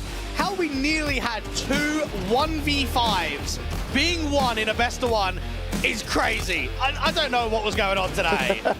We did have 1v5 at least from Fineshine, and hats off to Sound for giving it his best effort. 42 frags by the time this one had ended, and if only it wasn't for that HP, then maybe there might be a chance to get Sadime as well. We needed that headshot above all else in that final fight, but what an effort, man. Like, this one was a very drawn-out matchup, and one that I probably don't know if it should have gone as far as it did. Scrappy from the outset. Knew it was always going to be the case like there, and for Nexus, unfortunately, didn't quite have the chops to push it past the finish line. Yeah, pure entertainment. There's no denying about it, but for Nexus, it's heartbreak to go down 0-2 with how that game goes, with how some of the players are stepping up. And for Gun 5, it's 2 series that should have been won. At least they go 1-1. At least that they go even on that regard. Yeah, it got a little bit dicey with how the scorelines are working up, especially with how Rush B went down, and I honestly thought they were going to go 14-16 again, but just not quite, and it's hats off to them for just pushing past the finish line right there. Maybe you are looking at those basement players like Lawrence, for example, not quite allowing as much performance out of him in that matchup. Maybe there should have been a bit more out of that individual. Maybe we should have seen some more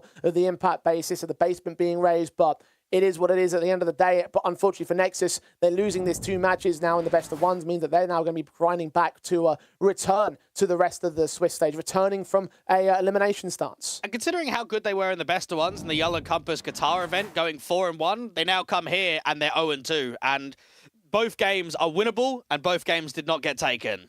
Indeed, they didn't. So, look, we could wax on about this matchup all day, but unfortunately, we are very much behind schedule. So we're going to have to start doing some catch-up at the moment. We've got 2 more best-of-ones to play for you right now. So for the bottom line is that Nexus will be up for elimination. Gun 5 get to the 1-1 matches, and we'll see who's going to join them in those respective groups, because we continue with the 0-1 games here for round number 2. Imperial Valkyries take on Eclot next up. I know that some people have been waiting for it, so let's play it out after this very short break.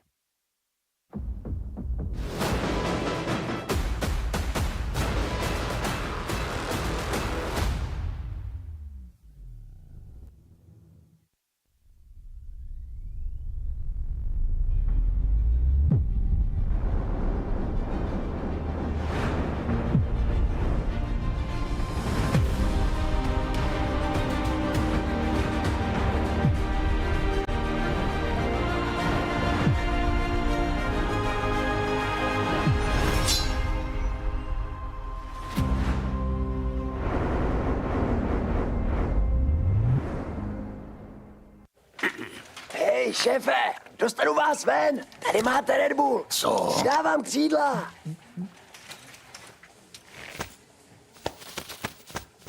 Křídla, jo. Fakt vtipný. Seš ready na další level? Hackni realitu. Urči si vlastní pravidla a staň se tím, kým chceš. Game. Nová vůně od Straight.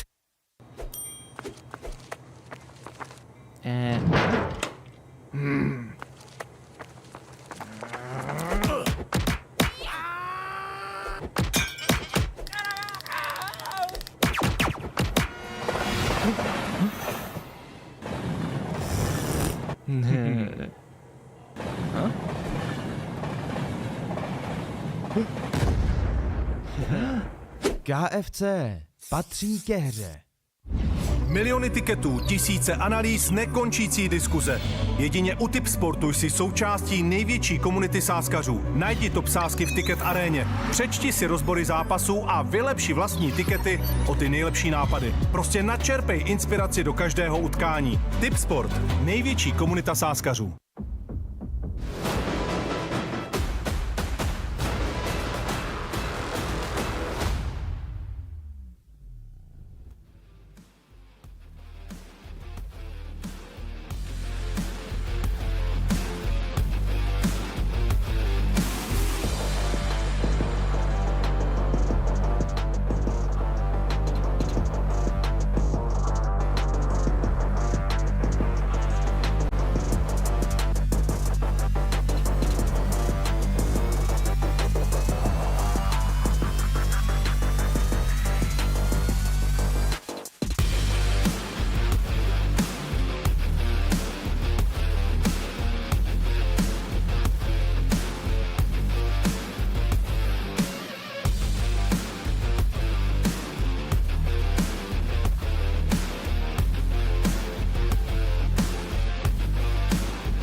Welcome back to the Conquest of Prague. We quickly and swiftly move into our third matchup of the day as Imperial Valkyries go toe-to-toe with Eclot here. Both teams looking to make amends from their day one losses, particularly the Eclot side, who arguably probably shouldn't have lost their opening matchup to Egg. It didn't really look all that amazing, although I take that back, sorry. I thought they were the team that lost to Cubics. That's just me being confused from the last matchup. But look, for them, it's about redemption. They are the hometown heroes in terms of this competition. They want to make it to Prague, and this will be the only chance we get to see a Czech team in Prague at the same time. So I want to see a good run out of them here in the Swiss. Yeah, maybe Na'Vi Jr. is just becoming a bit of a kryptonite for Eclot. Just kind of always losing to them every time they face off against one another. But you're right, when you're a hometown team, you've got to be there. And I think for Eclot, that's got to be the main focus. A lot of teams might look at it and say, oh, VRS this, we want the ranking points. Eclot, they want to be the number one team. They want to get there to the LAN finals. And they could have a decent chance to do so. I would say that they're within my top 8 sort of argument's sake. And certainly in this kind of a matchup, we have them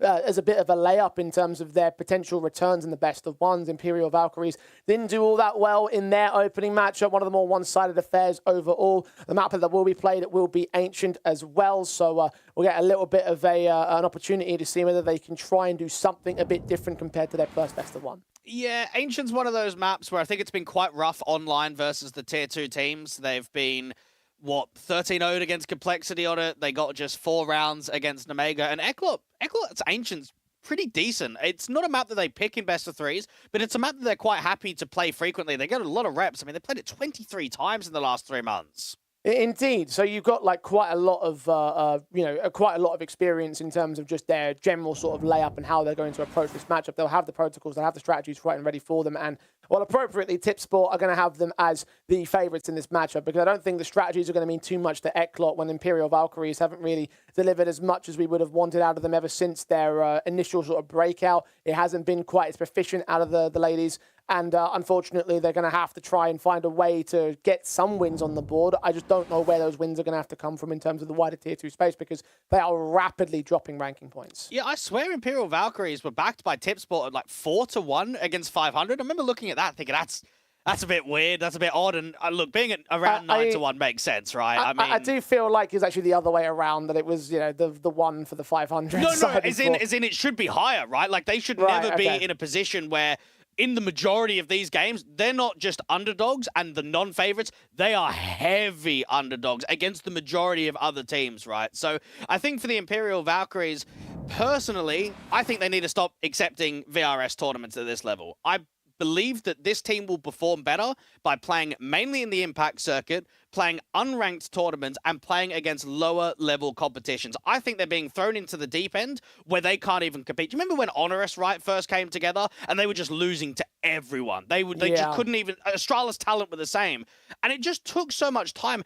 The demoralizing results and the morale of the team, it's got to be so low when not only are you coming into series, but you're coming out without even having a game, without even posting rounds at some points. I mean, I get your perspective, but I think we delved into this a little bit yesterday as well about whether they should be accepting invites to these competitions. I mean, at the same time, though, what's the point in playing in the VRS if you're not going to be trying to compete for VRS points, right? Or if you're not going to try and go for gold in the grand scale of the circuit. So there is a bit of a conversation to have there as whether they should be continuing in these competitions. I am at least grateful for the fact that they're taking as many opportunities as they can gain, but in terms of what it's doing to their points right now, HLTV pegged them at 95th in the world this morning. So let that speak for itself. The Eclot camp are heavy favourites. We're both predicting them. I just want to see if Imperial can look decent in defeat. Unfortunately, they're starting on the T side, which is going to be quite tough. Now, Dittor's going aggressive with the Julies. First contact is an instant headshot. It is a quick trade back, at least from 23. Mikey still on the corner, though. Gets both of the casualties on 23, and Anna doming heads, dropping that bomb. 2v4 now for the rest of Imperial to play out, and unfortunately, it started already. Oh, Dynamo Eclot have come to play. Those shots from both Mikey and Dittor are so sharp, and Cat and Tori are just going to have nothing. All they need to do is recover this space, try and at least trade Mikey, try and drop the Julies. Down and out to the Julie sets. Cat goes falling. Tori alone, 1-on-4. Eli close to her, does manage to lose his own life, so Tori continuing to try and battle back, but pinned in a corner means that ultimately she will be overwhelmed, and that will be a pistol for the Eclot camp. Yeah, Eclot are currently second in the world for most maps played on HLTV in the last 3 months at 135, up there with the Sashi organization, grinding a lot, playing a lot of officials, and I guess we have seen some deeper runs from them. We've seen back-to-back grand finals in European Pro League tournaments. We saw them win the Yellow Compass Winter Tournament, which advanced them into the Qatar Close qualifier, eventually to the main event, a top 4 there. I think last season of European Pro League, they got a top 4. And then the last Tipsport LAN, Jay, they made it to the grand finals where they lost out to Sinners.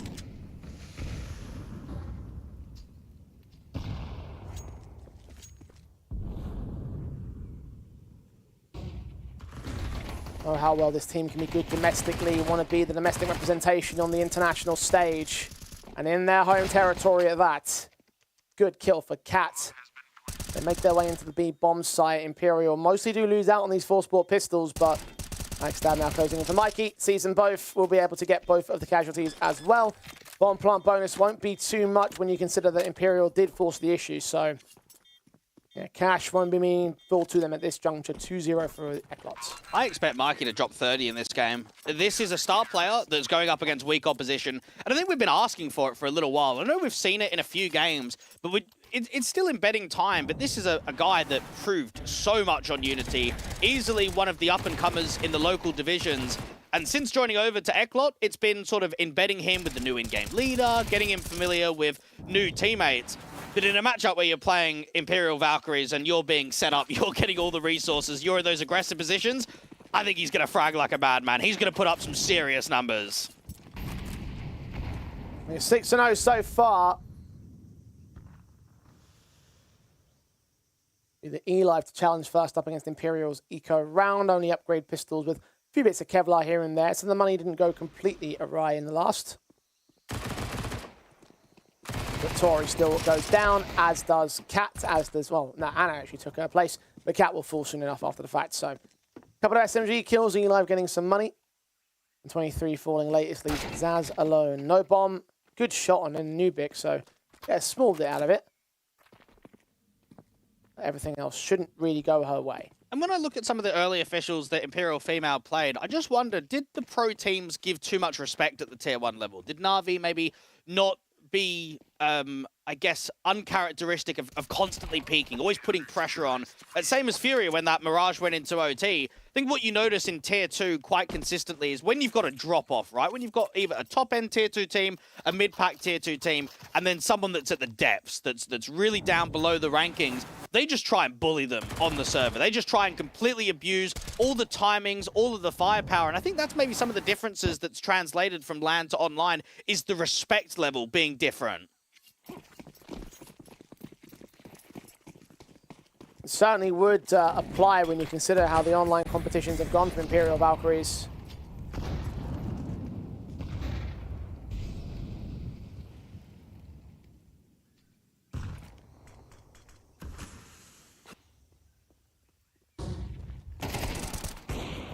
Good peek in for Mikey. Flash support from Eli. Forzy's all picked to find Zaz. They're going to enter onto the A-bomb site. Not expecting Eli to be in such an unorthodox angle through the smoke, getting Tori and tagging up Anna as well.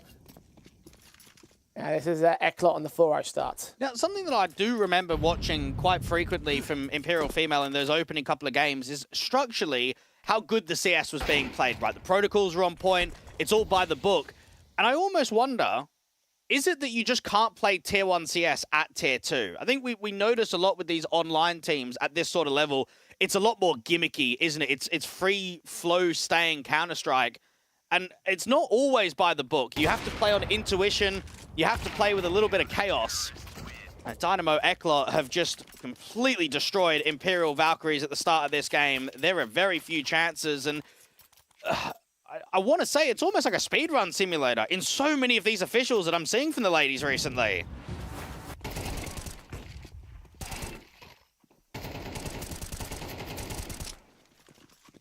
Think about how 500 were beating them 13-4. Omega got them 13-4. Metasport got them 13-0. Passion UA got them 13-3. So it really has been like a speed run. Frags in for Mikey so quickly again in mid. So he looks like he does want to try and drop his 60 bomb. I mean, come on. Like, we've got to be realistic. How is Zaz not getting that kill? Mikey is completely whiffed on the edge of a donut smoke. And I spoke about it on the show against 500 yesterday, Jay. The sharpness. It's just not there. Individually, players are just letting themselves down.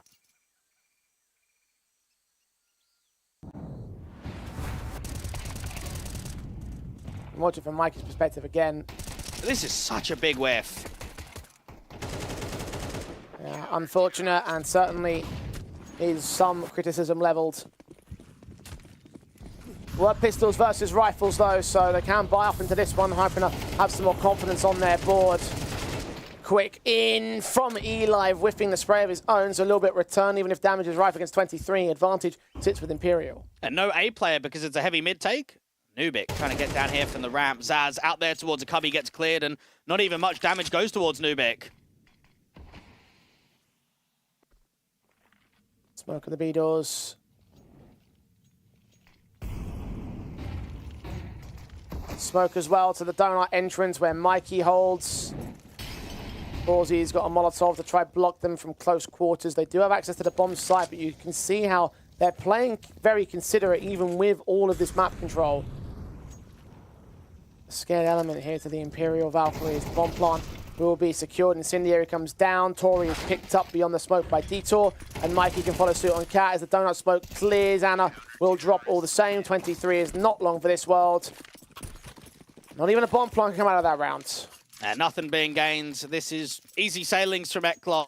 And Eclot, you might look at them, Jay, about some of the inconsistencies on online, sort of the lack of depth to get them in that real top-end Tier 2 position.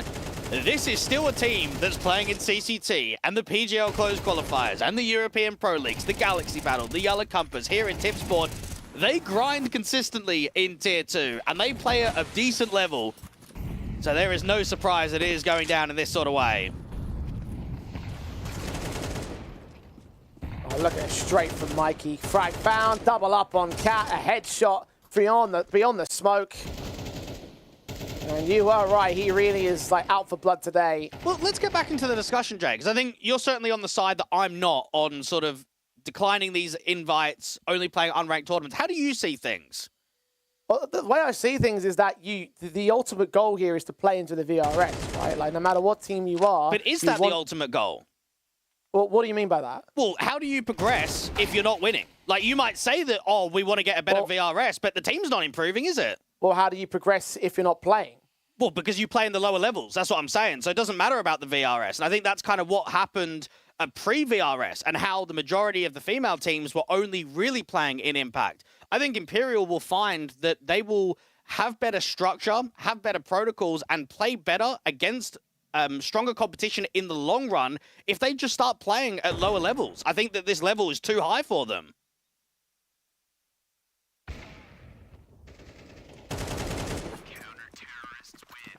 They certainly are getting schooled right now. Half advantage, flawless 7-0.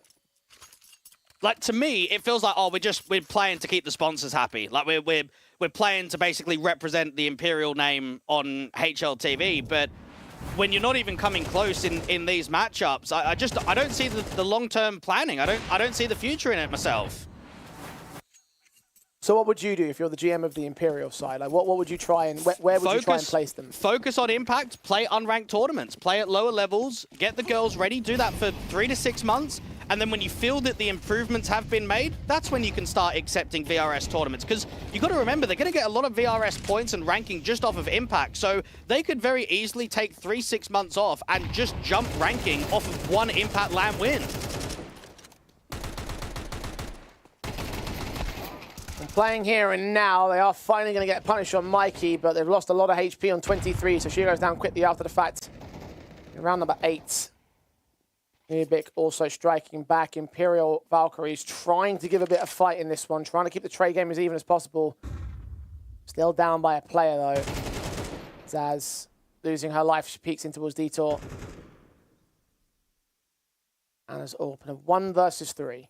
And if we are going to be honest with ourselves, is Bubble the right coach for Imperial Valkyries? I mean, let's take his in-game leadership as a captain of what he achieved across his career.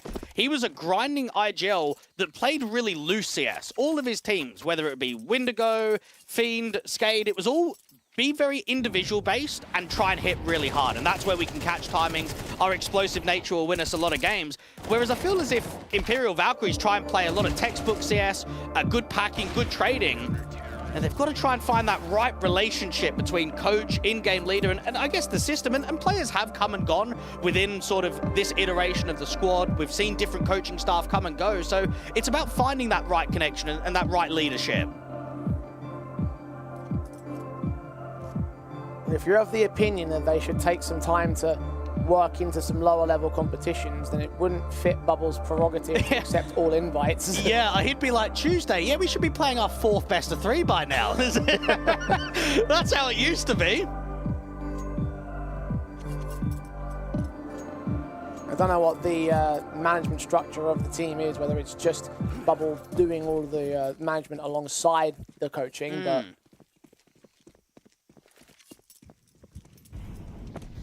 He's not in server today. Tacticals called in by him to discuss with Imperial. Nubik straight up against Zaz. Awkward spray does come through, however, no damage done in return by that Tech 9. Detour leaning up against the Rifler of 23, who's the hero weapon in what is otherwise a half-life setup. Trying to force out fights, trying to force out some kills. Instead, it's just Cat falling. Lower HP on Tori. That HE Incendiary, actually, I thought was what Mikey had thrown. Eventually comes up good with a blind and stray bullet from Nubik from beyond the cheetah walls. Got Detour going down to 23. So there's one trade available. Now rifle picked up by her teammate, but both players fall quickly. Eclot clearly want to get us back on schedule today. Indeed they do, and I guess at the tier 1 level, the Brawl and Molly that you saw being thrown there, oftentimes it's respected. Either it's re-smoked by the CT, or you just end up playing passive. Nubik just runs on the front side of it, and I think it's poor planning there from the T's to not even have a single flash or someone with Zaz. That's just throwing the Tech 9 into death. all we've seen from Eclot is aggressive duels, haven't we? They've been pushing K, they've been pushing Shelf. So when you try and take those areas of space, you've got to either do it heavy with util or heavy in numbers, and I think that's where they're lacking at the moment. It's like you said, tier 2 teams can just sometimes bully the weaker oppositions. Just case in point with how this match has worked up for the Eclot camp. Look at Passion. Look at what they did against Sashi yesterday. They were just firing. Everyone's taking duels. And Kavem was out in Red Room, and then Pora2K's in Donut. And between the two of them, they're just taking every fight in the world. 3 players peeking on Eclot. 23 was not expecting to face. 3 kills returned from the Eclot side. Overall, 5-on-2. Orb still in the hands of Anna. He tries and gets something out of it, but Tori's gone down, and the Orb are now exposed. Catching 1 player of Nubik. Can't get any more than that, though. Mikey ends with his kill in the round. 19 deep for the man. I mean, even just discussing some of these unranked tournaments, take Maestro, okay, because they're playing up a little bit later on today against CYBERSHOKE. This is a squad that's fairly new. I know that there's a couple of players that are known, but, mate, they're playing in the Ace League Season 1 Split 2 Division 1 tournament. You're like, what the hell's that? Never even heard of that. But yet they're playing in those lower level tournaments against the weakened teams, and what are they doing? They're farming in there. They're basically beating everyone. In fairness, I don't think Maestro is a very good example of how to work your way up to the higher ends of the tier 2 space. No, that is probably a good point. Because they force bought into this round for Imperial, and they have been ripped apart again. These rounds are over in a flash. I tell you what, I'm getting close to the 30, Mikey. The problem is there's just not many rounds left to play. Exactly. If it was MR 15, I reckon he gets 30 for sure. But I wonder if this is where he's calling to the E-Live cut. Just give him a couple. Like, I've got to get 30 today. I don't think it's going to happen.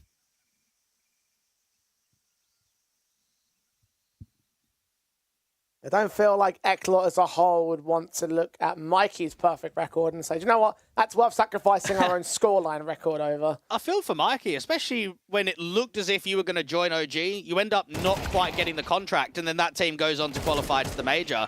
And if you are Mikey, it's sort of... It's not a missed opportunity because it's out of your control, but it's probably more hunger to at least get Eclot in that conversation as being a top-end Tier 2 team, maybe trying to get them into the next major qualification, get them at least in a position where they can start contesting LAN tournaments, because I think for the most part, they've only really played LANs in the local scene. They haven't really qualified to many across the careers. Indeed.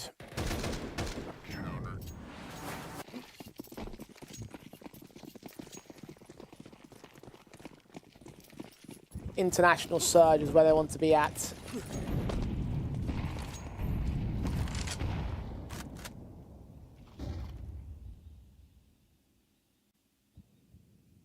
And that chance the RMR in last year's Shanghai major cycle. That's been it in terms of international lands for Eclot. Kill found for Nubik, finding Zaz down. M4 of Detour returning onto the trade games as well. Though 23 and Anna do get a couple of picks out of that one, so Detour and Nubik fall 3-on-2. Flashbang on the Eli with line in the back. Cat will still look to fight and do very good damage onto the one player. Return to a 2 versus 2 with Anna being just as low. Found by Mikey, gets his 21st pick of the game. And 22nd as 23 will fall. 12-0 for Eclot. It has been a monstrous and dominating affair. Imperial Valkyries scoreless at the turn of the half. Hej, šéfe, dostanu vás ven. Tady máte Red Bull. Co? Dávám křídla.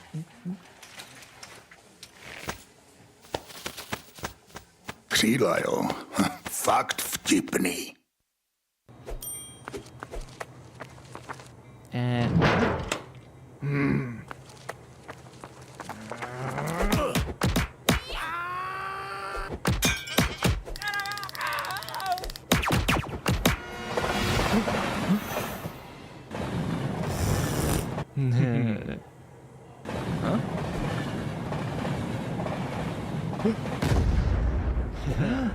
KFC patří ke hře. Miliony tiketů, tisíce analýz, nekončící diskuze. Jedině u Tipsportu jsi součástí největší komunity sázkařů. Najdi top sázky v Ticket aréně. Přečti si rozbory zápasů a vylepši vlastní tikety o ty nejlepší nápady. Prostě načerpej inspiraci do každého utkání. Tipsport, největší komunita sázkařů. Unfortunate as it might be, is reality for Imperial. Valkyries staring down the barrel of the dream. 13, only a pistol will make their decency held. Eclot have been all over them. 12 straight rounds. It has been all the Chechens. There's one more to gain. Now, this could potentially be the third 13-0 for Imperial in the span of just a few weeks. And that is not a pretty picture at all. And they're going to start heavy mid from the CT side, and you've only got a single player down there on elbow. That's Mikey. Zaz presses in from Shelf, Nubik.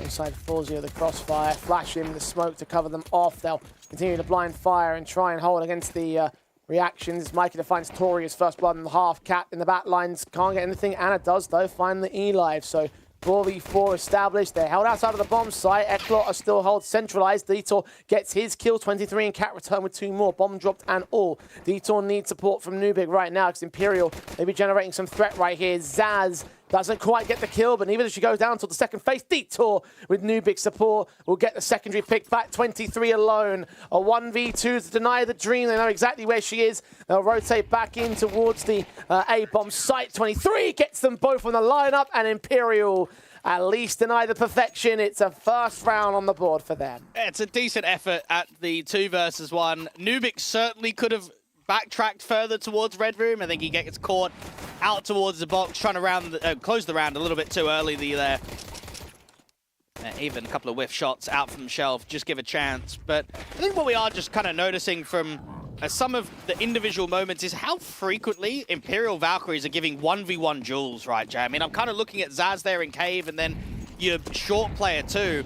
I'm noticing a lot more in the recent officials than what we noticed at Blast Bounty and what we noticed at Katowice too.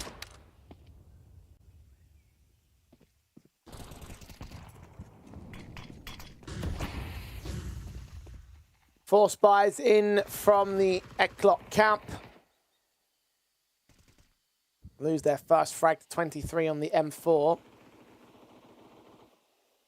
And hey, at this point, maybe Mike can now get the 30 bomb. Imperial just will try and work whatever they can. It's only a first round out of 12 in a row that is required to bring this to overtime, and that is a very, very tough ask. Yeah, even winning a gun round is going to be rough. I mean, at least here you're on the anti-force buy, so you've got the leg up. It's a very defensive setup where it looks like it's retake A.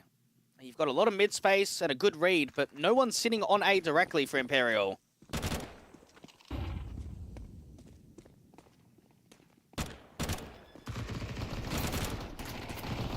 We'll get control of the bomb sign. Not quite the bomb plungers yet. Eli's got on a pick. Anna's gone down to a 1-for-1 trade, making it 3-on-3 overall. Damage on 23 with 2 players low on the Eclot side, so they're really not in the best of stances here. Bomb's been tapped once, I know exactly where it is. Eli goes down. Bomb tapped again for Forzy. From range, Mike is going to get tagged low next, and Tori will take down Forzy. 23 will finish off the last. So Imperial not going to lose to a steal. No bomb plant bonus for Eclot either. Be a harsher eco now. It should just be light eco. Try and see if you can take some of the upgraded weapons out of play.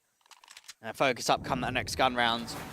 Just try to tap the bomb, weren't they? Try to draw that fight out in the open. The CTs are quite hesitant about making the move, which is probably the right call, just in case you go through the smoke and there's guns up around you. And just look at that. Not a single T round has been won. That is a rarity. It's got to happen at some point, though.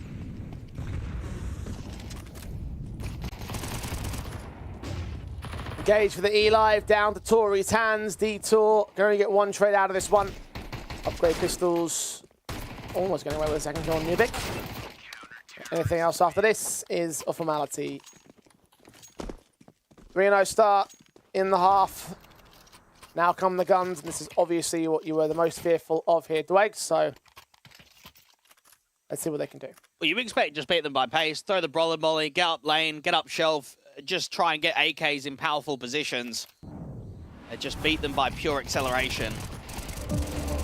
Imperial female might have a little bit of a lucky break, but this is where Eclot should put their foot down and close the game out pretty quickly.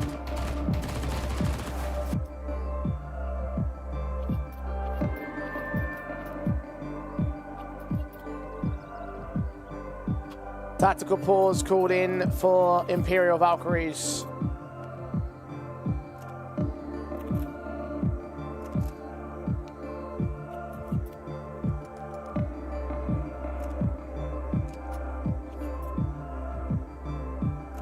This is crunch time for them. Just to make another streak happen, just to return some scoreline. Give themselves something to play from, to say we were still decent here.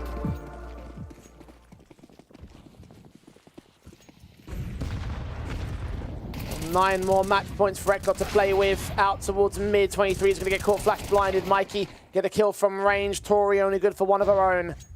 Elive braving the latest advantage taken by the Eclot camp. A really good composure there from Eclot. Don't send it out elbow. Have good layers of the util. And 23 and Tori really struggle to find impact. The AWP gets forced off of the angle, has to try and repos, and Zaz is making a bit more of an aggressive move just because they need to pick somewhere on the map.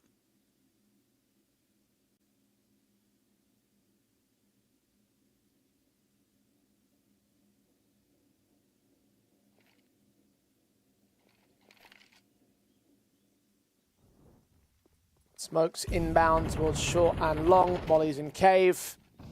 No one's on the bomb site to be blocked by them, though. Nubik can find Cat on lurk around towards shelf. Check for Zaz. Not go all the way into Cheetah. Focus on the bomb site, get the bomb down. Anna's just so separated.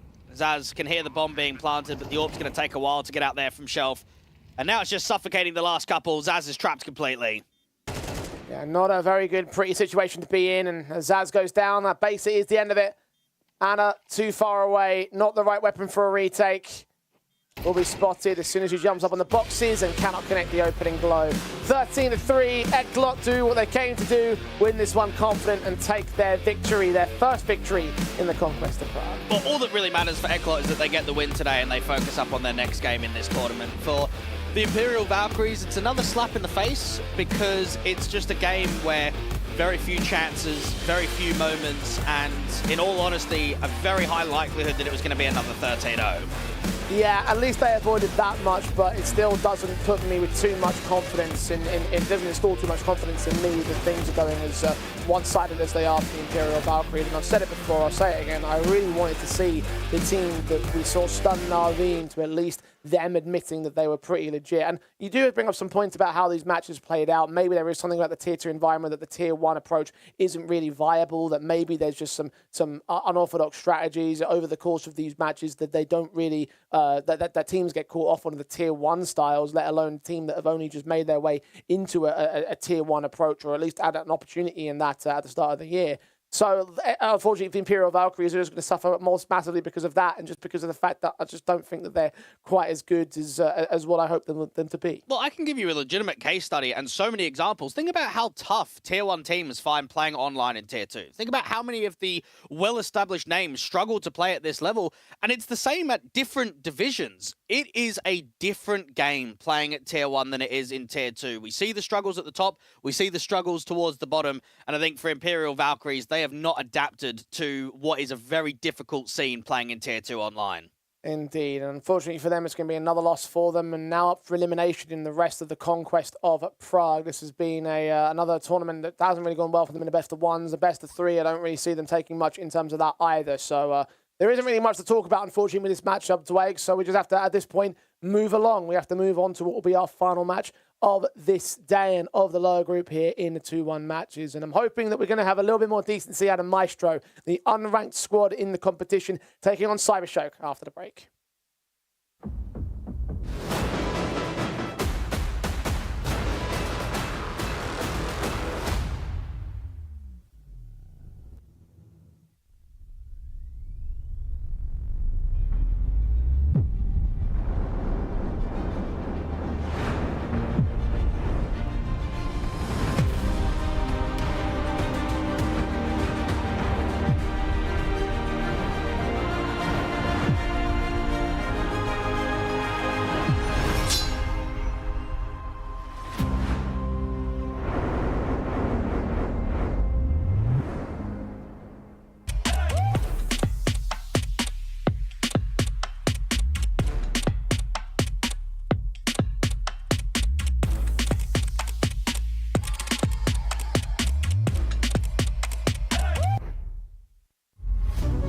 Z TV Tipsport ti nic neuteče.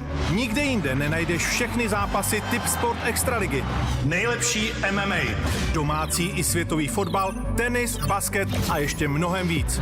Prostě všechny streamy na jednom místě. Tipsport, největší komunita sázkařů. Na portále PLAYzone.cz jsme společně s Vodafonem spustili podporu komunitních turnajů ve hrách League of Legends, Wild Rift a Counter-Strike. Můžete si tak užít spoustu zábavy a zahrát si turnaje o peněžní výhry. Tak na co čekáš? Dojdi na portál playzone.cz a vyhrávej parádní ceny.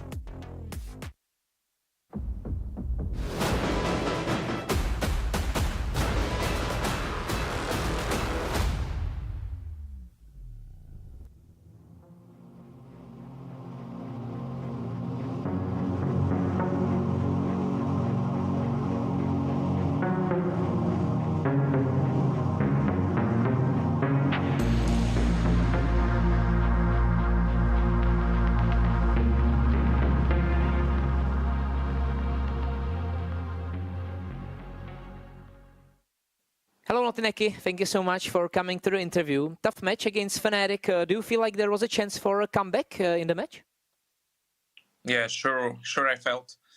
Just we did some stupid mistakes for T sides, and it didn't happen. But we felt we could come back even from this shit score for us. Especially for you as a player, the match and form didn't click at this match. What was the reason for your slight off day? I felt I just didn't want my duels like in front of my zone, in front of A main on Anubis, and actually Fnatic didn't go to me at all. They was like kinda abusing B, and I was playing on A, and it was like retake simulator for me, and yes, that's the reason, I guess. What is the main thing you need to improve from yesterday's match?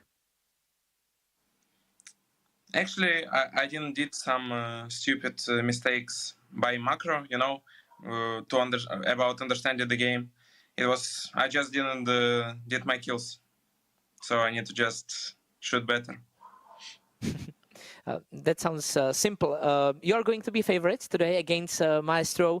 Are you familiar with your opponents? Do you know them well? Like I know these nicknames, but I guess it mix and. And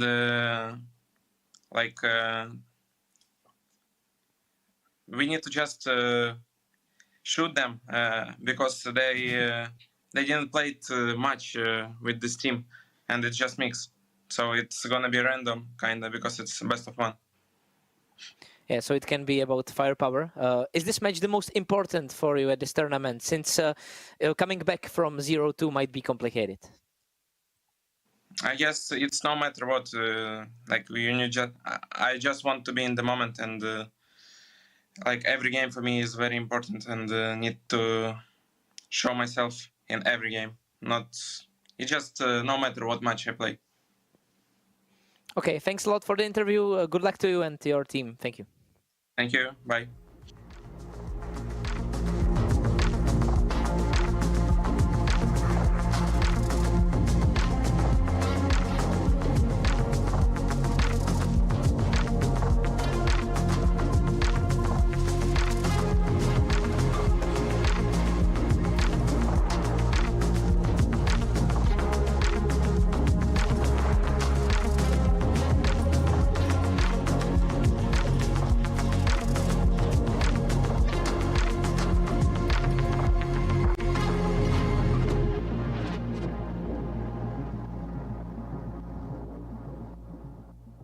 Hello, Richie. Thank you so much for coming to the interview. Tough start to the Swiss stage. Did ENG feel like the opponent who is also the biggest favorite of the tournament?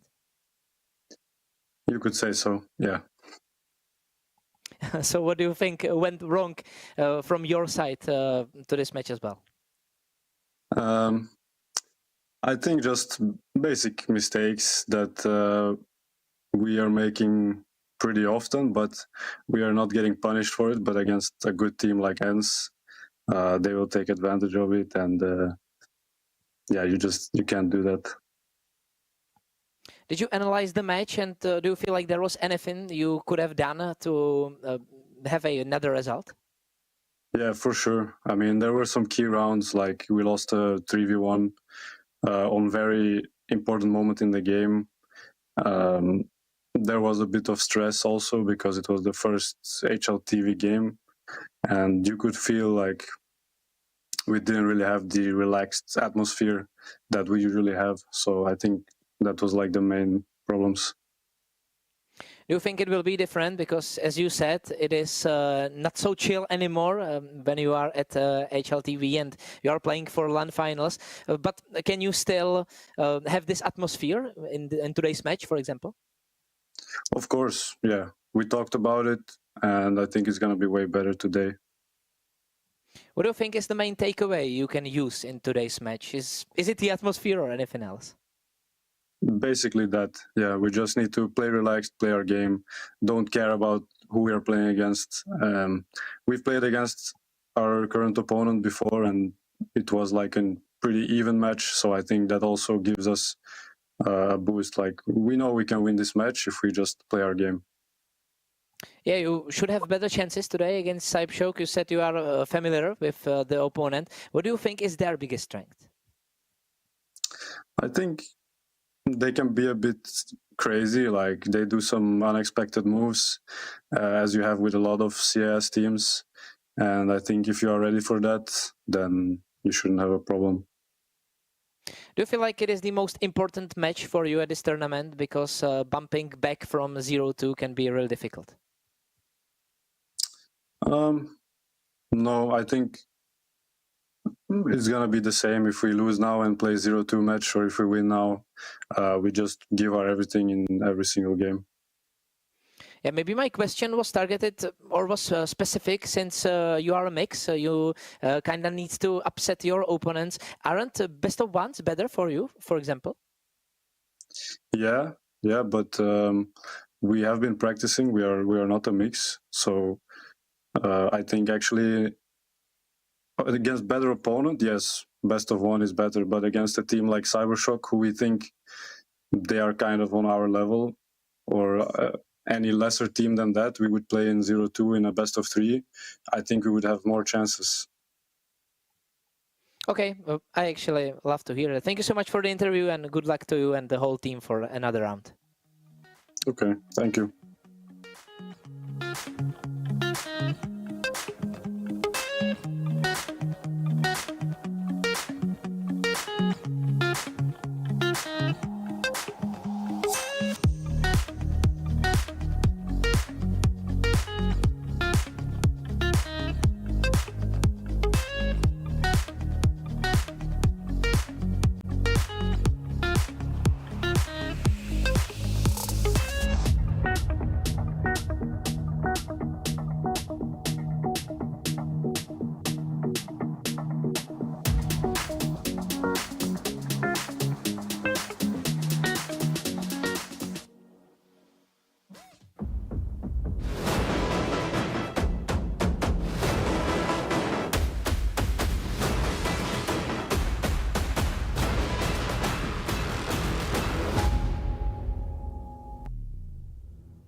Welcome back to the Conquest of Prague. It's time for our final match of the day here in round 2 of main Swiss action. Our lower group will be closed out with CYBERSHOKE versus Maestro. CYBERSHOKE, a team that might not be the most reputable name in the Tier 2 space, but certainly more reputable than their opponents on this day.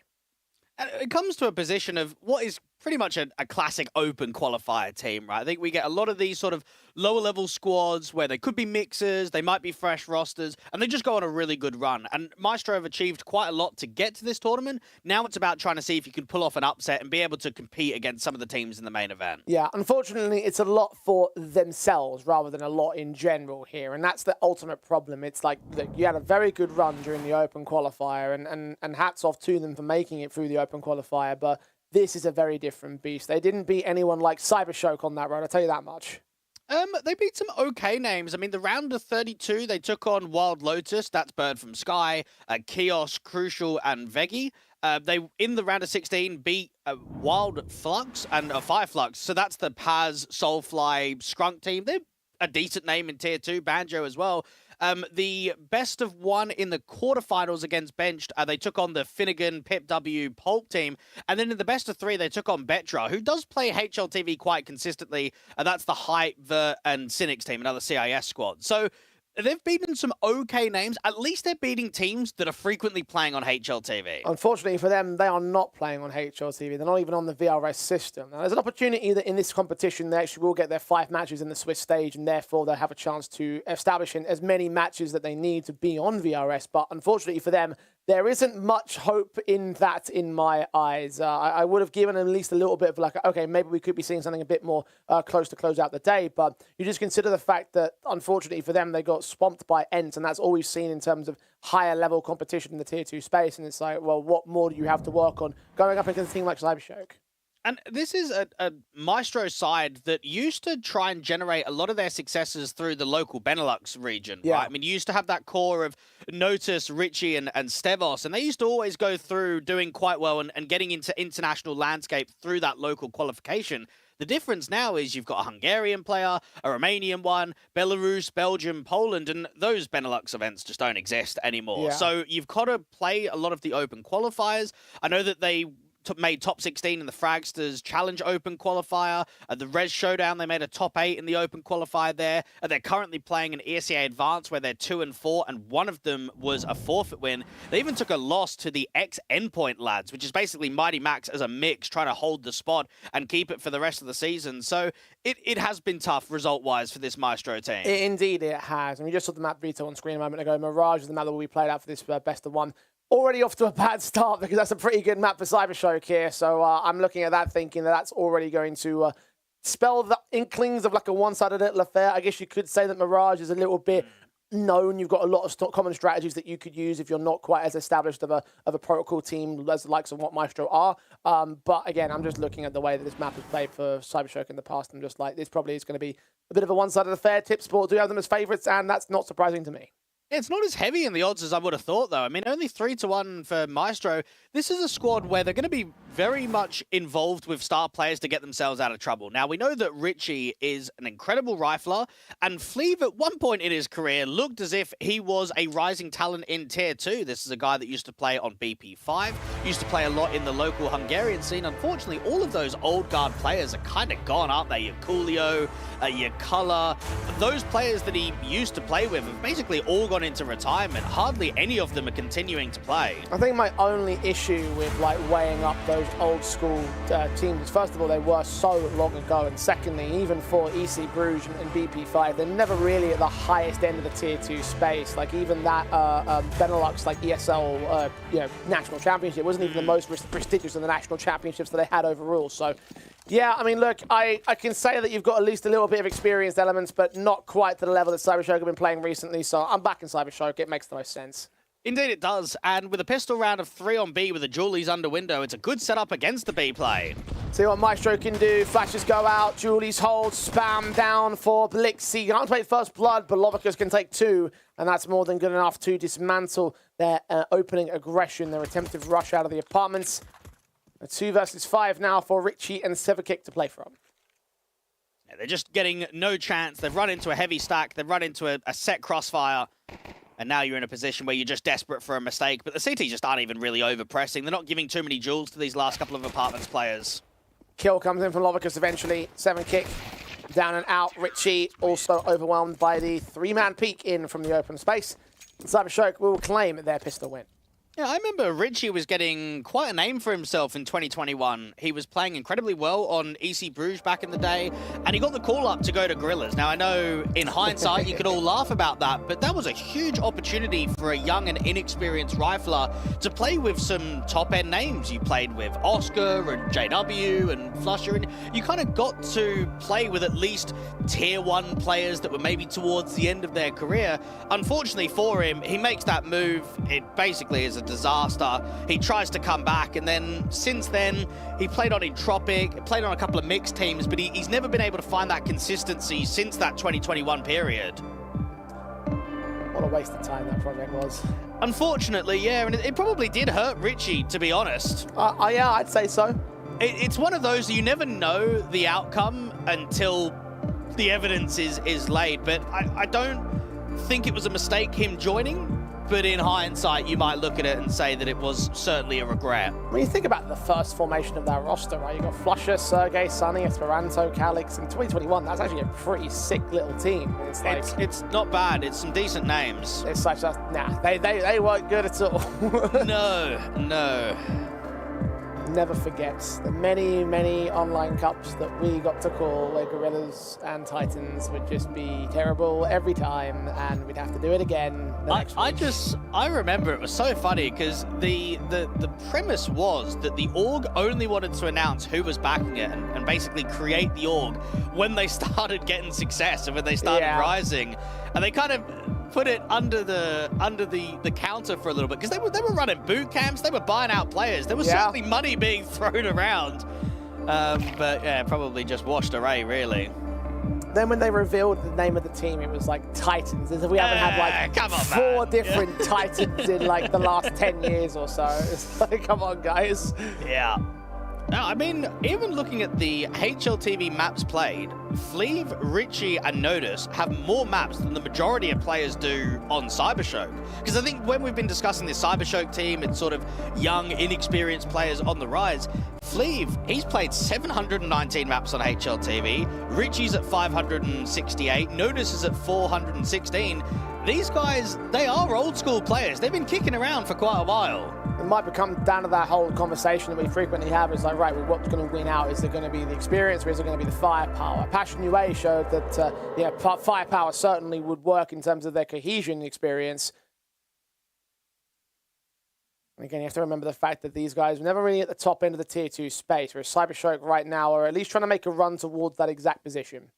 Well, it would be quite a cool matchup if we see a Maestro going up against Nexus, because you've got 7kick that played on the Nexus Academy side. He also got the call up to the main organization and was there for a little bit before he ended up getting parted ways and basically not continuing on with him any longer. Now, I'm being told, of course, that there's a reason that you can see players are browsing HLTV at the moment, trying to check their stats for whatever good reason. Yeah, That's I saw myself there for a second. I was like just a little bit of like weird inception going on right there. I didn't really... But look, we're being told that there has been server issue and we're going to be changing servers. So what we'll do is we'll head towards a relatively short break while we get that set up and we get the players back in and ready to go. And then we'll continue on from round 2 of CYBERSHOKE versus Maestro.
KFC patří ke hře.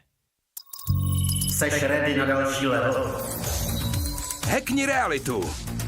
Urči si vlastní pravidla a staň se tím, kým chceš. Game. Nová vůně od Straight. Miliony tiketů, tisíce analýz, nekončící diskuze. Jedině u Tipsportu jsi součástí největší komunity sázkařů. Najdi top sázky v Ticket aréně. Přečti si rozbory zápasů a vylepši vlastní tikety o ty nejlepší nápady. Prostě načerpej inspiraci do každého utkání. Tipsport, největší komunita sázkařů.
Welcome back. We're almost ready to jump into this second round and the rest of the matchup here between CYBERSHOKE and Maestro. I keep wanting to say Masonic for some reason. That's not actually the team on team. But look, these guys, obviously, only a round being played. We're waiting for the server issues to get resolved with players are joining the server at the moment in time.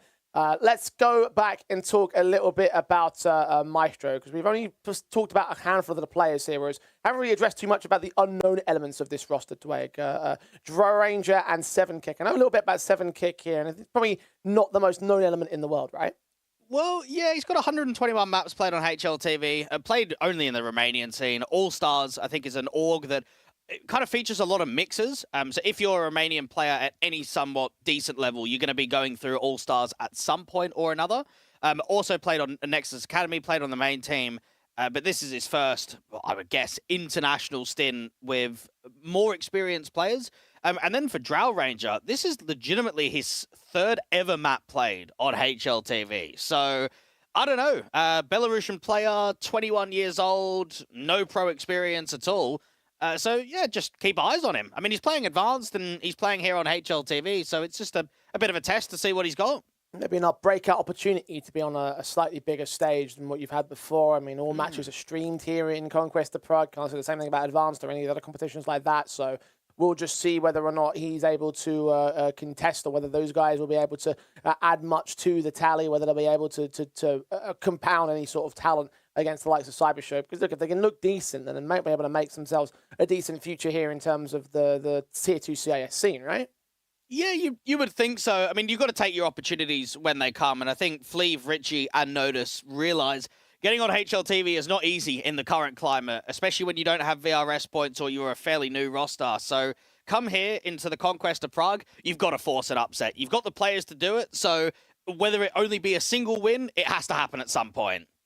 Ideally, to have it on those 5 matches as well here in the competition. Go all the way out to stretch the Swiss to its maximum limit as you can. I mean, you could actually get all of the matches you need from going flawlessly in the rest of the Swiss right here. You get this one, you get round 3, you get round 4, and then you get your decider matchup. So there is a pathway to the VRS for this team, but Maestro are going to need to find success. CYBERSHOKE are bringing the weapons in. No bomb plant bonus, so no buy for the T side. Yeah, funny enough, Fleeve was most recently playing in UKICJ. He was playing with some of the UK players, mixing out in the top division. So, yeah, that was a little bit surprising. Oh my god, you're right. He's listed on Div 2. That's right. Yeah, he's been playing a little bit. And I know a couple of UK players have been playing out in Hungary recently in some of their leagues. Who's he playing with? Half Natty. That gives me a lot. Okay. Fair play, I guess. Not so fair in terms of his casualty here. Down and out. 7kick can take a deagle to return. Lovicus has fallen in trade. So that's 1 pick back for Maestro, but not much that reels into a round just yet. They're going to quickly group together and go back in the rotation to the A bomb site. And there's 2 defenders here, Notaneki and Fenneman. They've got the read entirely. They've got a heavy stack in play, good crossfire being set. So you expect the deagle to maybe get 1 mil, but that should be the maximum amount being gained. Third man joins the fray as Blixie is pushed in towards the apartments to recognise that nobody's coming towards the bomb site. Kill for Blown, kill for Velleman, kill for Notaneki.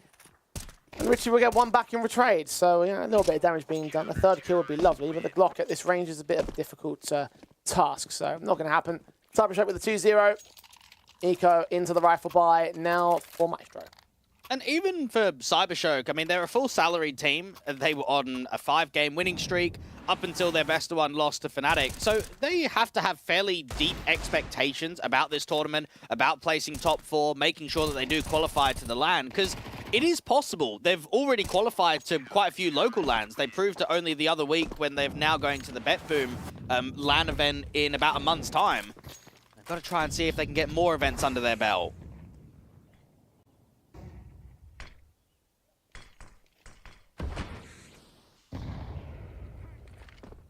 Rifles of Maestro now start moving on to the A site slowly. Flashbangs are sent. Glowing's received no contact though. It's 7kick with the opening kill on Fenneman. Notaneki can trade back the casualty, but center of the bomb site and left with no support. Glowing's completely smoked off, so couldn't make his way forward.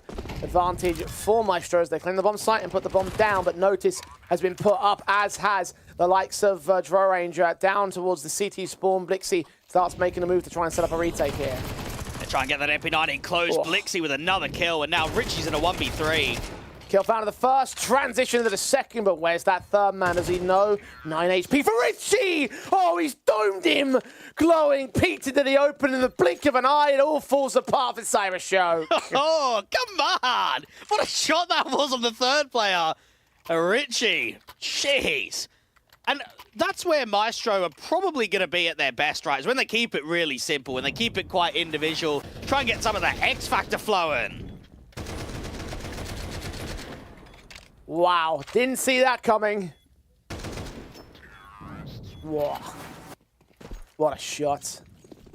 Grodger in the round for him as well. What a steal that will be. CYBERSHOKE instantly crippled. Look at the money state, look at the eye. CYBERSHOKE are getting pressure out here towards B, so Blixie's just trying to stall for time as the anchor. Joe Ranger right inside the smoke. I think he's seen him. Tries to engage from range. The M4's got him one better. It's the only M4 in play, though. Might need some support soon enough. He's being flanked from short, so yes, Notice will find a returning frag. Fenneman was held back in the market doorway. Scout trying to watch from beyond those smokes. He's got teammates now alongside him. Bomb plant will be secured. Retake is going to be difficult for CYBERSHOKE, though. HE placement's pretty good against the Van player, but nothing's presenting. No one's over-peaking here for Maestro. And CYBERSHOKE will opt to back off and save their guns. Good effort from Blixie, but being left alone like that, never going to bode well with the mass number of T-side players that were inbound from the apartments. Notice can even get Fenneman from range, so Scout dropped.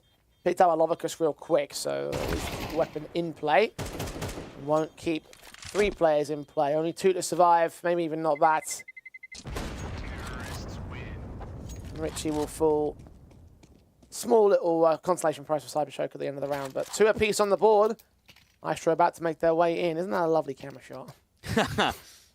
Maestro just need to try and keep this T side as basic as possible. Good spacing, good trading, and overall good ability to be able to have clean comms. If you keep the basics down pat, you'll at least be able to contest against CYBERSHOKE. It's when it starts getting really tactical, when you start working into your playbook, that's probably where you're going to struggle against the better teams.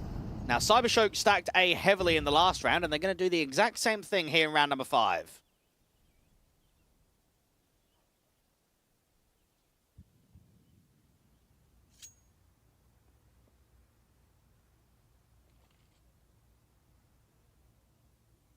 For players to receive. Only Blixie back on that B-side defensive from the apartments hold. You've got Scouts, Galils, 5-7's, the USP involved with this. Counter utility well placed and all. Notice will take that one. Frag Notaneki trades it. Can't look for that second though. Richie trades him right back. Glowing. Or USP will be hurt by the fire. 7 kick can overwhelm him, and Fenneman will also drop just as quickly. So working out as well as to do with anti-ecos. Hope that Galil would get more out of it, but not to be. 4 players remain for Blixie to try and face, and he should be going down soon. And I get the vibe with Maestro, with the players that they have, with them actually pracking, even though it's a lower level. At some point in this tournament, an upset is going to come, right? Whether it be in this game against CYBERSHOKE or it maybe comes in the next round of Swiss, there's always these plucky teams that can just pull off one. I mean, look at how everyone laughs about the pick'ems, right? Oh, don't pick your Asian teams as your 0-3. They always get 1. I kind of get that feeling from Maestro in this tournament.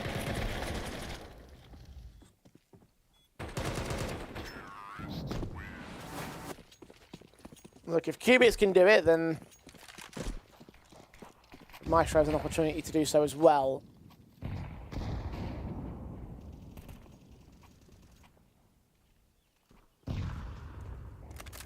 Advantage held on the scoreline for now. CYBERSHOKE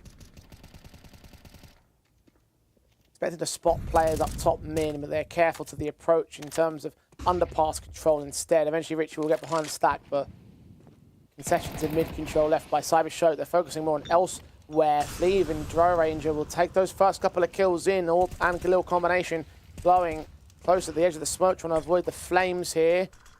Burn out soon enough and he'll hold a bit more con. And the double con players are just producing nothing, and no one from the T side is giving them much of a chance. Finally, there's a timing. Galil up against the M4, cracking shot.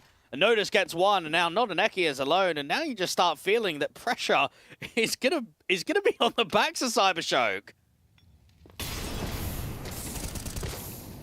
Frag return for Notaneki. That bomb can now safely make his way in towards the A bomb site, knowing that the man is here towards market. They'll cut off those rotations from both the angles of approach here. From short, you've got Fleeve set up with the AWP. You have 7-Kick watching the murder hole over at jungle. The bomb goes down on Richie's part. There's nothing that Notaneki can do to try and retake this. No kit, no access to site, no presence on the map control. Fleeve's actually going to go hunting for the man. Might just get exactly what he wants out of this. M4 creeps. Orpa does miss, so it's a damaging round at least for Maestro. But a round that will be on the board of Maestro. I do kind of wonder whether CYBERSHOKE have made a mistake in the veto. Think about this best of one, okay? So Maestro ban Ancient and Dust 2. CYBERSHOKE get 3 bans in a row.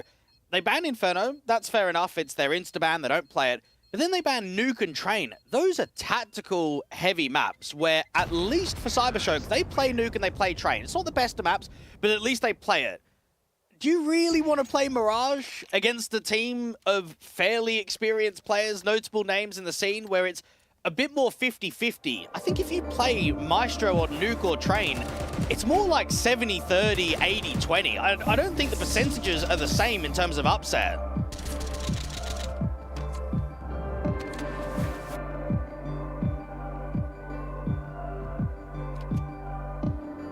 A tactical pause for Maestro here. Moment's respite.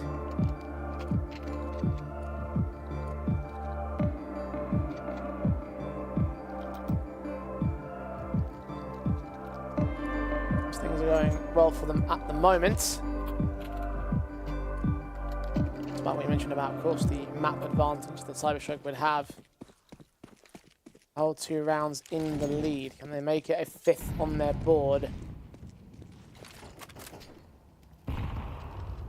Make it 5 in a row at that matter. Notaneki flashed in. Fleeve is ready for it. The flash does not connect to the AWP. And now you start seeing a little bit more of an acceleration of packing. And Fetterman out here towards Underdark gets forced away by that molly. They know that he's there and he's trapped now. The Eagle from Lovicus can't protect him either. Was held back at the con entrance. Falling away to watch for mid. Teammates backing up towards CT spawn. The Deagle of range is the only man here. The only man is Lovicus. 5-7 and PT50 other than that. No one close enough for them to make best use of these weapons. Bomb plant will look to get secured.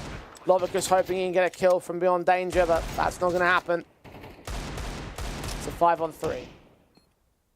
CYBERSHOKE not presenting much in terms of the exits. And, well, for Maestro, they're not really getting too aggressive towards CT. They've taken top con and they've taken jungle, so they don't need to press out towards CT spawn.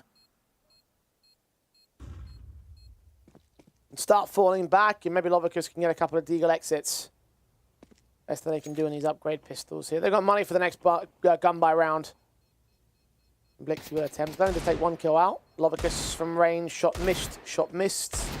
3rd one, 4th one, 5th won't even be a chance. Just the 1 frag against Maestro. 5 of the trot gained by the T side. Rifle rebuy available for CYBERSHOKE. And it's nice to see that the Maestro name has been brought back into the light, because a lot of people from the local Benelux scene will know that before EC Bruges, Notice, Richie and Stevos played under Maestro. So it's sort of been an org that I think's been revived, or there's been a separation, because they certainly haven't been around for a very long time, but they even played HLTV officials under the Maestro banner way back in the day. So much so, the current team page for Maestro is actually the same team page as that team from 2021. Which had me a little bit confused when I turned up to see their statistics and I saw that they had like 15 maps on record. And I was like, what?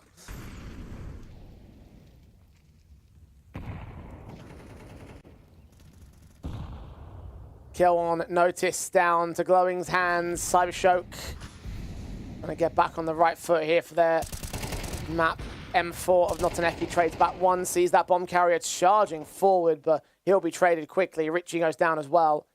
Fleeve 1-on-3. A bit more likely for the CT defenders right here. Hungarian not going to be allowed much access. No, I rate the move, though, from Maestro. It's a bit more gimmicky, isn't it? They have kind of a walkout from A-Ramp, and they've got a walk in towards Con. They're trying to work timings. They're trying to catch the CYBERSHOKE players off guard with maybe util in the open, maybe repositioning. I think that's the way that you try and get under their skin. Fleeve gets baited, so loses out the round. But I like the mindset. I think that's a good call there from the T side.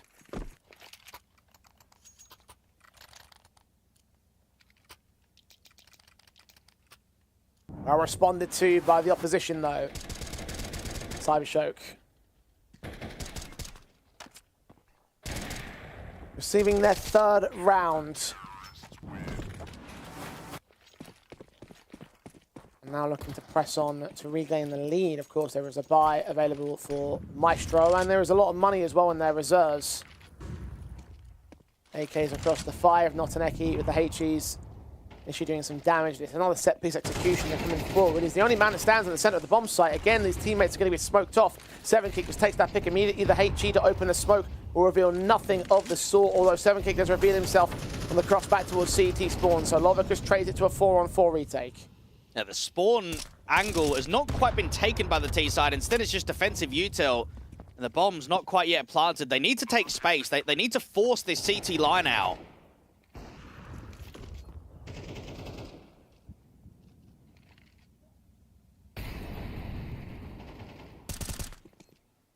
Blixie given no opportunities. Lovicus going to try and force the issue out at stairs. Couple of CTs in at CT spawn. Glowing. 2 kills found.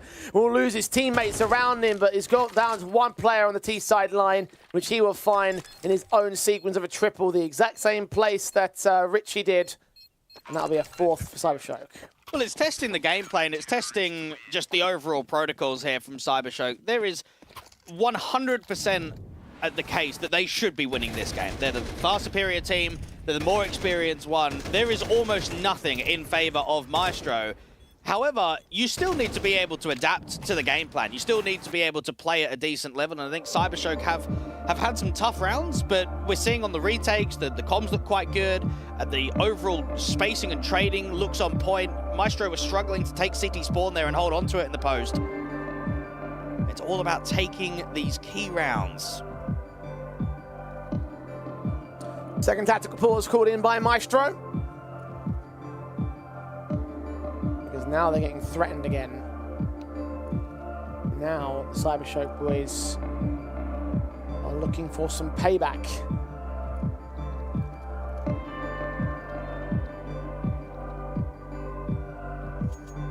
Reclaim a lead that was lost so early to them and re-establish their confidence. I mean, we know this is a team that can have confident wins on this map in history. With the lesser squads as well, 13-6 over Chimera, 13-4 over Nexus. 13-6 over GTZ. They want to try and replicate some of those results right here. Maestro pushing 1 player out of the apartments. He gets cut down by Lovicus. Thought they might have had that player pinned over towards the bench. Instead, it's all a trap. It's a good little cancel there from Maestro. Try and force over-rotates, try and work a bit of an opening kill. It doesn't quite happen. That B-side anchor of Blixie looks pretty rock solid. He's not struggling against the quicker maneuvers, and it helps that you've got your short player sort of coming in at the right time of Lovicus to get that first kill.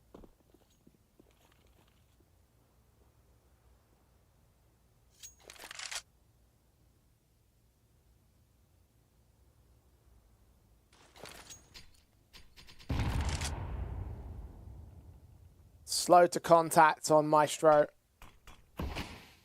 Back in that first fight, they applied the brakes. Repositioned into mid-fight. HE well placed on Fleeve. Lovicus maybe to punish the man, but 7kick taking glowing means that he's going to rethink that strategy. Try to play from a different angle, which still gets won out by Notice next. Flash against Fenneman. AWP still watching. 4 versus 3 right now for Maestro. No one's watching the A-bomb site either, so Fenneman's so wary of what could be a split play in. Damage up in the Molotov. They do manage to get out of the way, but they waste the smoke in doing so. Then Maestro start entering onto the bomb site. And the short player's already taking contact to the players trying to come up con. And Richie's trying to clear as much of this bomb site as possible, but instead it's Blixie that's just over-rotated. They're going to triple up at CT spawn. Fenneman just hits the wall bang, but only for the tag against the play out. M4 to watch. Oh, he just blocked Richie's cross, so that does not allow the pick to come in from Fenneman. Instead, Notoneki gets flashbanged in. Richie finally goes down, and Fenneman strikes on 7 kick. Fleeve turns it into a 2v2, but Fenneman doubles up. It's Notice. Half HP on him. Sees the man swinging in, overcooks the flick to the top of the ticket booth, and CYBERSHOKE all the way back. Now, I've been well impressed by these retakes of CYBERSHOKE. They look clinical. They look on the same page, and so they should be.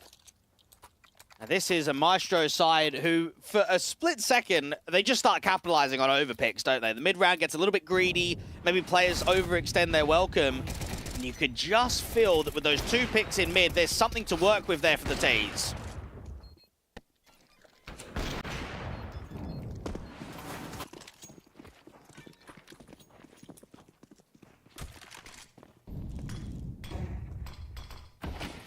Ten rounds played, and they're shared between the 2 sides.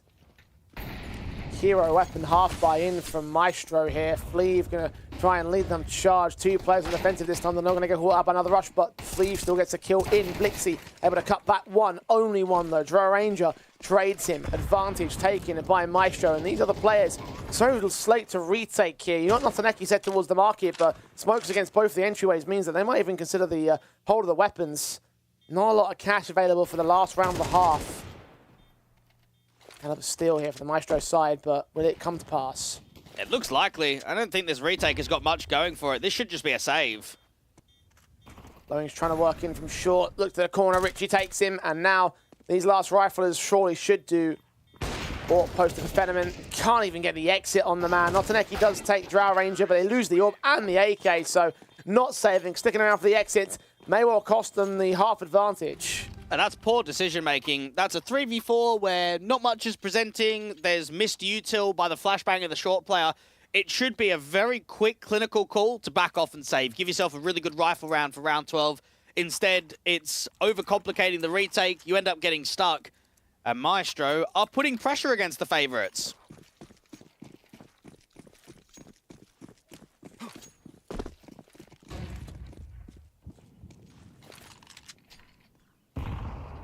On for a 7-5 half here. CYBERSHOKE caught off guard by the unranked team.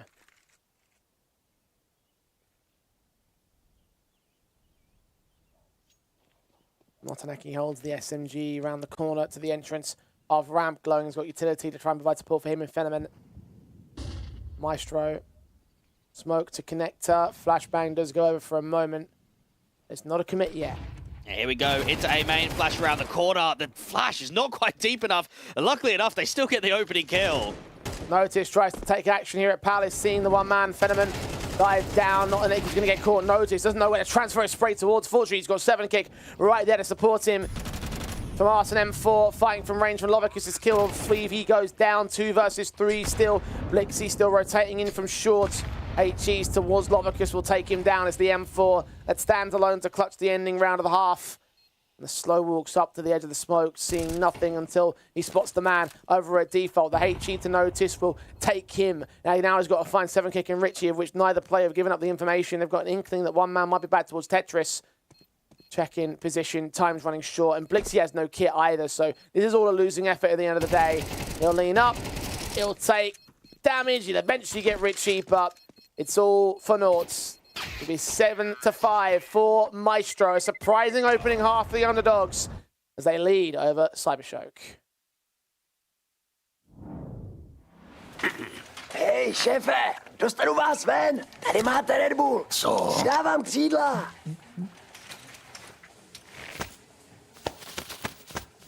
Křídla, jo. Fakt vtipný.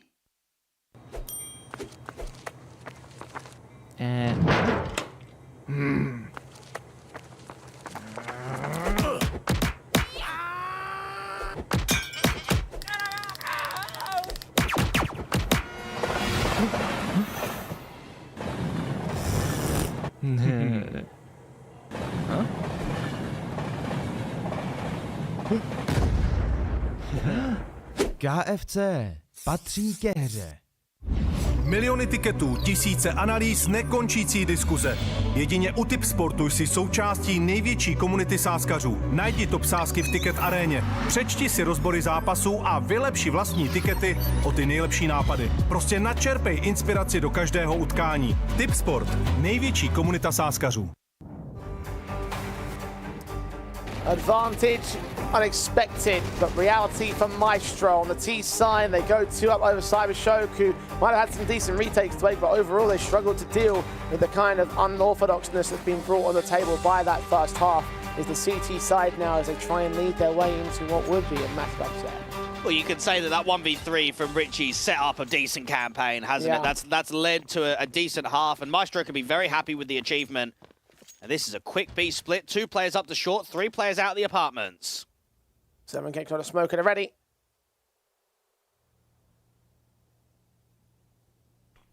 As soon as he sees a player, just block them. Utility coming in towards mid-control. Fleeve, USP is going to burn. He tries to look for an opening kill. Down at 21 points of health as Glowing knows that he can just storm up towards mid. 7 kick going to get forced off of the apartments, burning to half HP. And a lot of damage done by these Molotovs from CYBERSHOKE. Has finally looked to enter into the bomb site. 7 kick will try and resist them, but he's missing all these bullets. Lovicus draws out the first kill. He's got support from a second CT teammate, but Fleeve and 7 kick cannot hold them off forever. Fleeve goes down as well. Richie and Notice moving up. Richie on his lonesome, trying to get a lucky headshot in with a peek forward, but he's forced back out with a numbers game. Needs to regroup with Notice and pack together. Fenomen and Notaneki on the crossfire from Passiveness. The Glock running out of chances. Notaneki does take that kill back. Looking for the last player. He'll get him. Triple in the round for the man. CYBERSHOKE take the pistol. It's a very clever pistol round by the T side. So they smoke off Con, they molly off window, and it drives access away from the CTs in mid. Fleeve tries to sit in the molly and he tries to get first contact. The problem is you take so much damage before you can even really get a shot off. Lovicus gets himself into window to cut rotations, and then they just start cleaning up on the bomb site. So nicely done from CYBERSHOKE. Maestro couldn't really hold off there. No, not at all.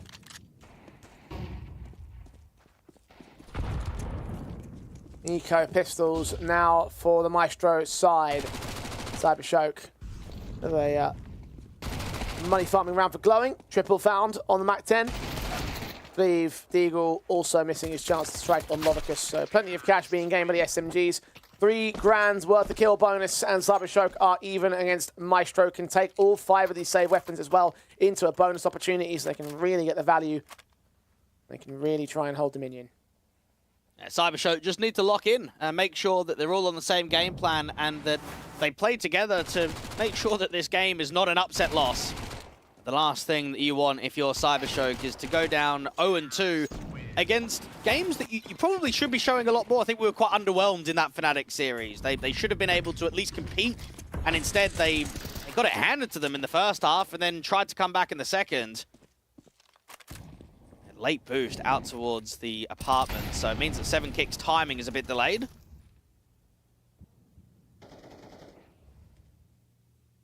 This utility will keep CYBERSHOKE from pressing on. The 7 can get to the position in the end without facing resistance, without maybe even picking up any information on the part of the C side. Bash in for Droranger. Push on, kill found against Blixie, Notaneki, good trade. A good work from the T side. And now Richie has to try and fight against these 2 players out in mid. Windows smoked. Fleeve knows that there's mid access, but doesn't know exactly where it's been taken. Lovicus' back is turned, but Fleeve misses the chance, sees his man, takes his fight in the end, but he's lost his back up on the B-bomb site. Richie trying to rotate in from Ladarum. Missed Notaneki, who now is going to extend out to try and cut off any potential resistance room from the CT side. Richie's now revealed himself. Draw attention back, Notaneki with a flashbang, enabling that bomb to get back here. Molotov sent Glowing, takes a directive fight on Richie, and Notice and Fleeve have no access here. Molotov's got to wait to burn out, and they're in for the save. I remember Notaneki having a pretty good game in that Fnatic series yesterday, so it's nice to see that he's putting up good performances in a game that's a lot more winnable. And this is a guy that's got 454 maps played on HLTV, and over 350 of them have been featured under the CYBERSHOKE organization. And the only pro team that he had prior to this one was Spirit Academy, and even that was one of the weaker iterations of the team. Yeah. glowing Nodaneki and Fenneman will look at this one and say, good gun round. Not only have we been able to continue the streak, but now we've got the lead.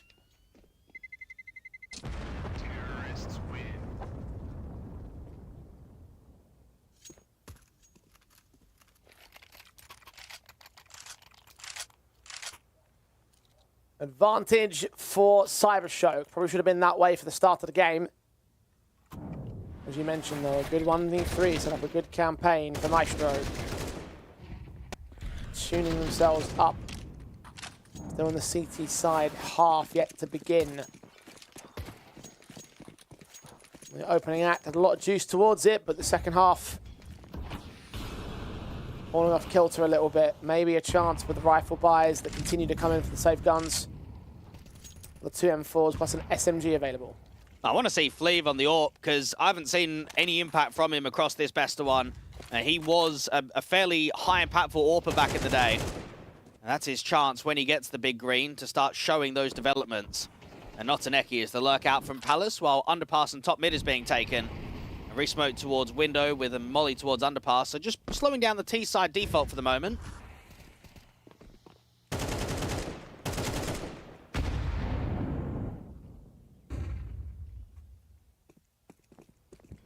CYBERSHOKE working their way up towards mid control and short position. Side players may have some resistance on the B-bomb side once again. It's the SMG here as well, so that could prove to be a bit of a difficult defensive. Lixie, meanwhile, working the smoke at the edge of the apartments. Your Ranger not given anything to work with. CYBERSHOKE got to act soon. They've got 40 seconds of the clock.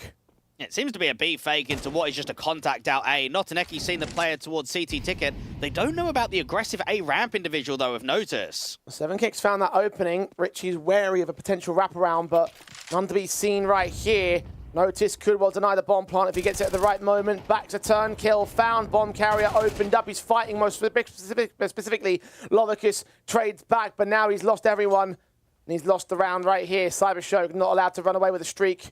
Maestro get right back on their backs. Yeah, CYBERSHOKE got into good positions. I think the problem that they find is that they get caught at a timing. 7kick just slightly over aggressors out there from short. And once he gets that first kill, there's no safety. You can't get the bomb down anywhere.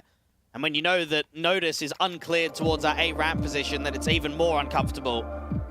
CYBERSHOKE will not be happy with how that last round went down.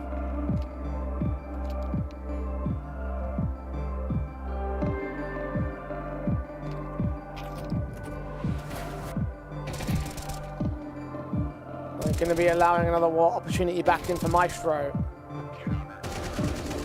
Preferably not. Pause is taken, technical in nature, but it's a moment's respite for the CYBERSHOKE side nonetheless. Well, they're being tested a lot more than they should do.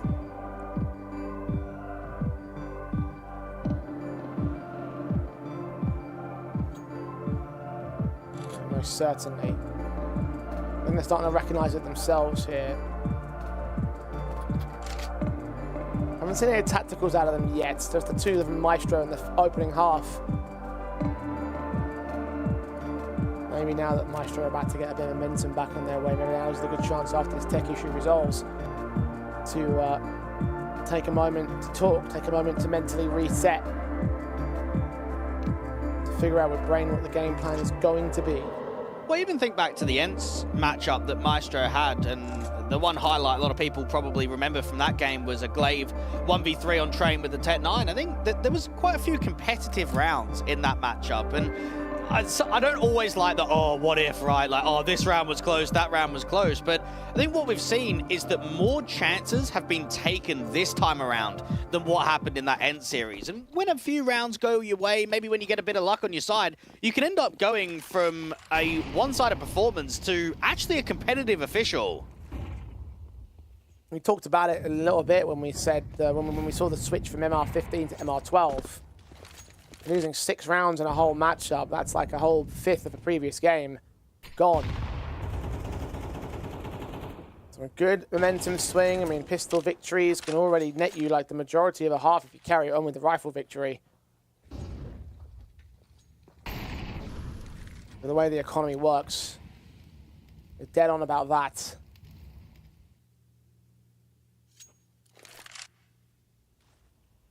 CYBERSHOKE.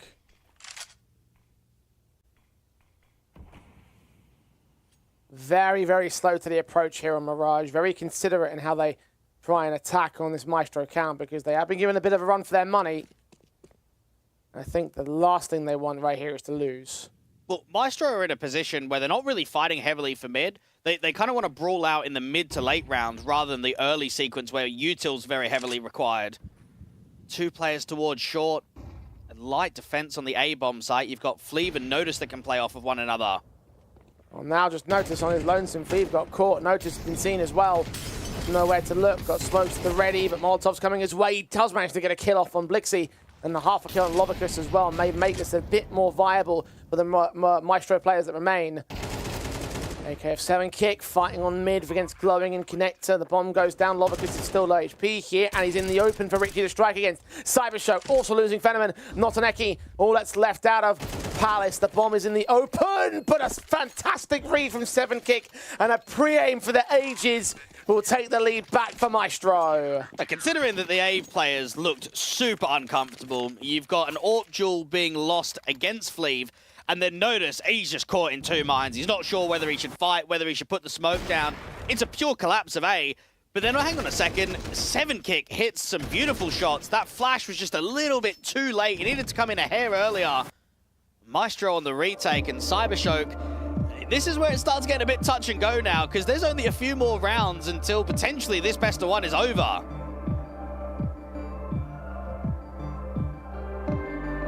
CYBERSHOKE, recognizing that, have called in their first tactical timeout.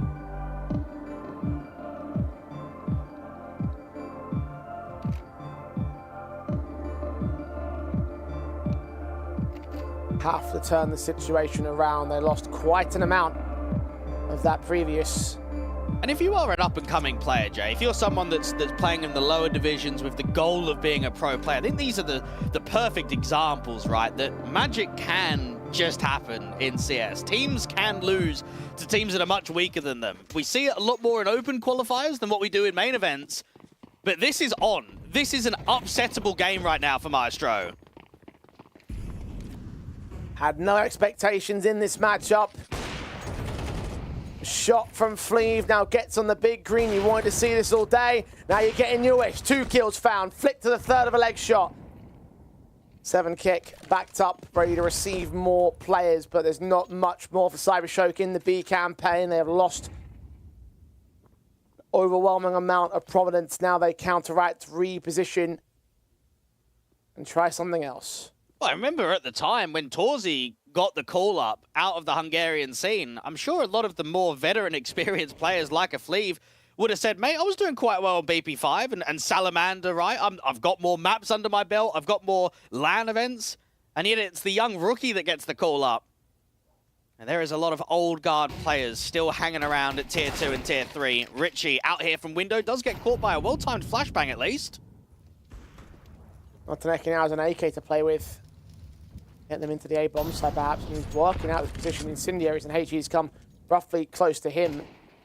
Get away from top con. Glowing going to try and provide support with that Tech 9. Instead they go back down into Underpass and try their hand at the B site again. Maybe the right call to make because 7kick's been drawn away and Fleeve is also started to reposition. And Notaneki's got an AK, and I think anytime he's got a rifle in his hands, there can be some damage being done. It's about getting it in a position where they can trade out Fleeve. They've got to drop this AWPer on B. He sent AWP shot lands. Blixie's down. Notaneki. They've got a bomb site. Tech 9 of Glowing comes forward, but Fleeve connects 4. Not quite the ace. Not quite like it matters. AWP stays in. Maestro extend. Now look to try and take on the rifles. Even some of the stronger teams that we've seen in Tier 2, at least Maestro have taken rounds against them. They were able to get 8 rounds, most recently against BC Game. They were able to get 8 rounds against TNLJ. And I know we've been speaking about them a little bit over the last couple of days, mainly because of the Level Up Lund event. They ended up winning that entire thing and beating 9 in the grand final and smashing them. So on the rare occasion that they've faced off against more well-established names in Tier 2, they've at least given them a run for their money.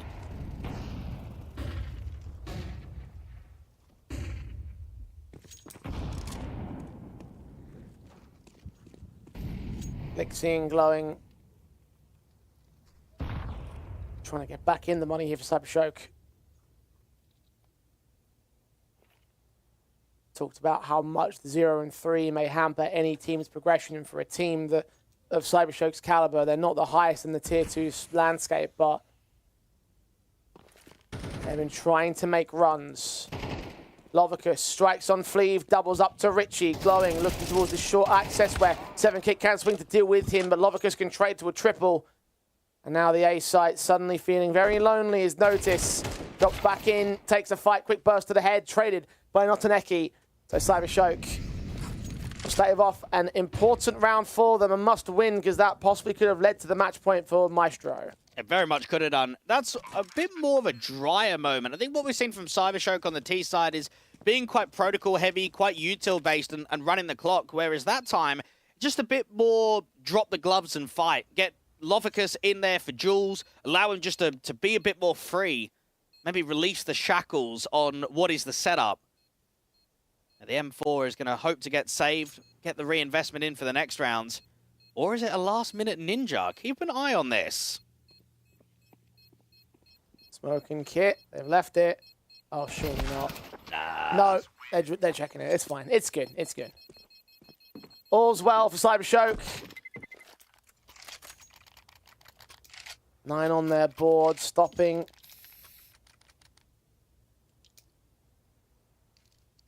The Maestro side right in their tracks. Now they've got to overtake them. CYBERSHOKE need to get a bit of a round-winning streak going. They need to start getting some confidence on the board.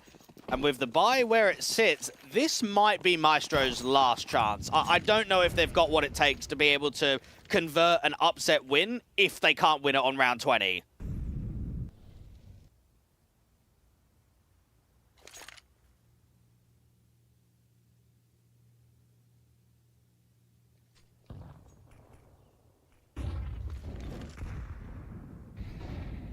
Very broken bite to pull it off. CYBERSHOKE making their way in. Richie has found a 5-7 kill as it's Fleeve on the M4. Hold on a second. Is it starting to turn up for them? HEs don't even get the Hungarian. He dives out of the way. 2-man disadvantage for CYBERSHOKE now. Glowing's going to wrap around from this mid-fight, but Fenneman has struck back at last. Notice returns the favor, drops that bomb. Lovicus extending very deep into the CT line of engagement, trying to find a responsive, but nothing is being offered up. Now, this is such a tough 2v4 because it is a real lack of info. The MP9's watching for the murder hole entrance. No one's really overfacing. Lovicus just isn't even presenting a duel. A couple of low HP players, and Notice and Fleeve, are the best weapons back towards those high HP individuals. Finally, Notice will get picked up. Glowing turns up a double, but now it's down to a 1 versus 1. Trades back and forth. Lovicus is known now. He's the low HP element, and Drow Ranger has the bomb in his sights. He knows exactly where it was dropped. He just needs to play this patiently. He's checking the back lines in case there was a flank. He'll tuck himself in at CT. Lovicus needs to plant on the A bomb site, but with no info to where Drow Ranger's repositioned to. It might be a risky one. 15 seconds. He's going to have to make a call now. Starts walking slowly. 10. Ticking. Bomb picked up. Planted. Perfect for Drow Ranger to peek forward and get him. As Maestro win the all-important one. You said you would have given them no chance. They lost it. Well, they just won. That is upsetting for the economy of CYBERSHOKE. And just when you felt that pressure was starting to go in the opposite direction, it's just alleviated. And it comes to the player with now his 3rd map on HLTV. I mean, what a high-pressure 1v1 that must be. It doesn't matter if it's low HP on the opposition. That is still a round that is so required. Maestro up to 11. 2 more rounds to close, and it is a force buy here from CYBERSHOKE. Don't want to play for OT. You mentioned how broken the economy game is. Check the Tech 9 and the backline sights. HG's down against Notaneki, first victim of Notice. Blind sprays of the AKs, 2 for Master Frags, finally put back by Lovicus's efforts, but him and Glowing on such low HP makes this 3v4 shockingly difficult for CYBERSHOKE. Need to see some serious miracles. Headshot required, not going to get gained. SMG, Drow Ranger turns it back to a 2-man advantage. Maestro taking 1 more, 2 more down to the AK of the Belarusian. And Maestro will have 12-9. Match points over CYBERSHOKE. And you could just imagine that this is the match for the old-timers, isn't it? The old guard that's still hanging around, trying to see if they can at least play at a decent level in Tier 2. They may have a lot of experience, but they are a new team, and they are on the brink of an upset. What a massive win this would be.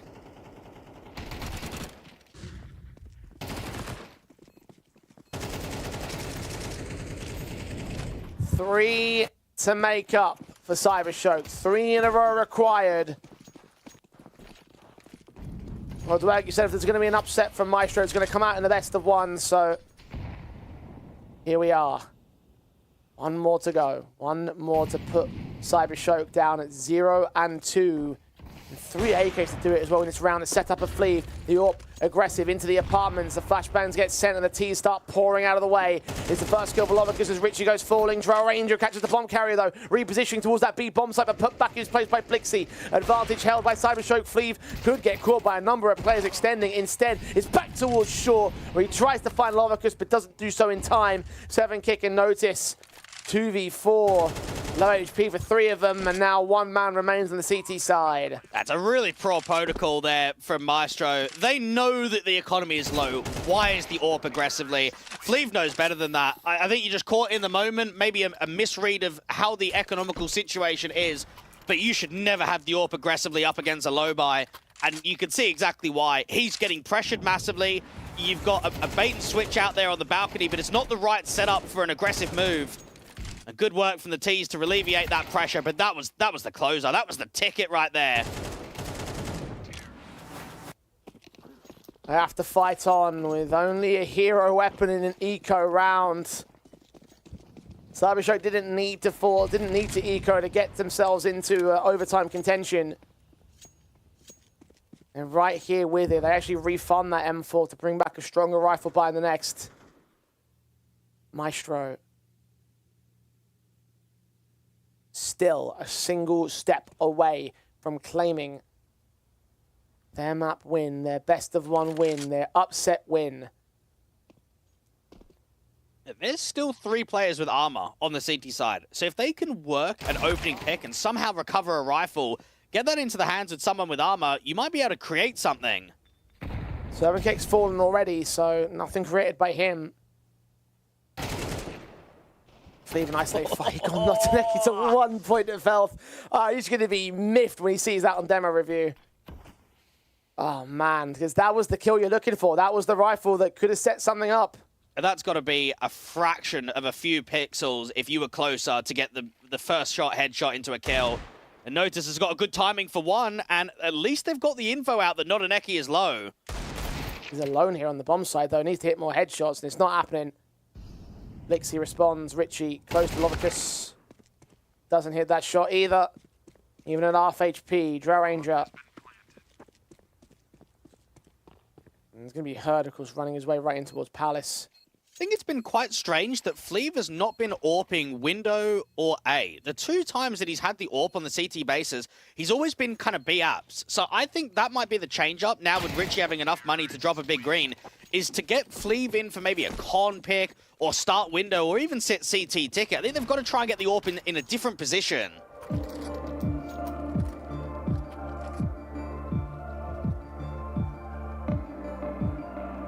See what they got.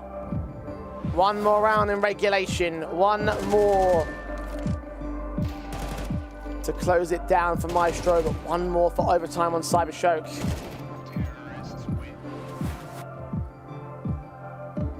Tactical, the final one for Maestro. They've used 3 as of now. All they need is that final push past the finish line. And that's sometimes the most difficult. I think what we see with a lot of underdog runs when you get close to closing out the game, it's just the internal pressure and the mistakes in that moment to sort of fumble, make errors. And Maestro have got some experienced players, but they do need to step up. And yes, that is the change up. Fleeve is going to sit back at CT ticket. Look down in con. A double duty towards Ramp, however, we're also going to keep protecting of Notice. Not a lot of mid presence for the CT side. Only 7kick here on short. Smoke comes down towards the sniper's nest, so I recognize that this is a position that will start to get contested. Utility sent in, lower con smoke will just about bloom. Tees will press on, and Maestro will start to fall back. There's one smoke left and only a single kit. They are so reliant on individual impact. Notice with an off angle out here towards a firebox, no one watching Palace for the moment. This means Con is open with this setup. Well, it fades, and now Thieves sees what's coming. He doesn't hit that second, though. Notice held back a firebox. He needs to hide for as long as is possible. I don't know if he's going to get checked right here. He spots Glowing, who turns back towards the man. HGs are sent, and Lovick is credited with the kill. 3-on-3. Richie leads Drow Ranger into the bomb site retake. 7kicks waiting for this smoke to fade, waiting for an opening that may well present. No, it doesn't come down in time. Richie starts the retake now. They're bursting, firing their way through towards CT spawn. Fetterman just scores 7kick. He doesn't go down. Richie can't trade it. Drow Ranger can't hold it as well. We are on for another overtime today. They started gambling there on B. Fleeve, I tell you, I thought that second shot was on. He was in a really good position. He didn't have a lot of cover, but you could see the adaptation to returning to that stairs pick. So close. A hair against Glowing. And then Notice, struggling, just gets pummeled by Util. CYBERSHOKE, well, at least they face off against the elimination, right? They were up against Series Point. They make sure they don't lose out. Now that they got the OT, now you've got all the money flowing.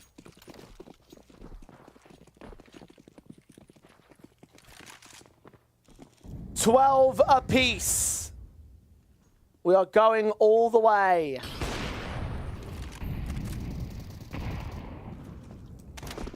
Third overtime of the tournament. The other second one, of course, seen earlier today.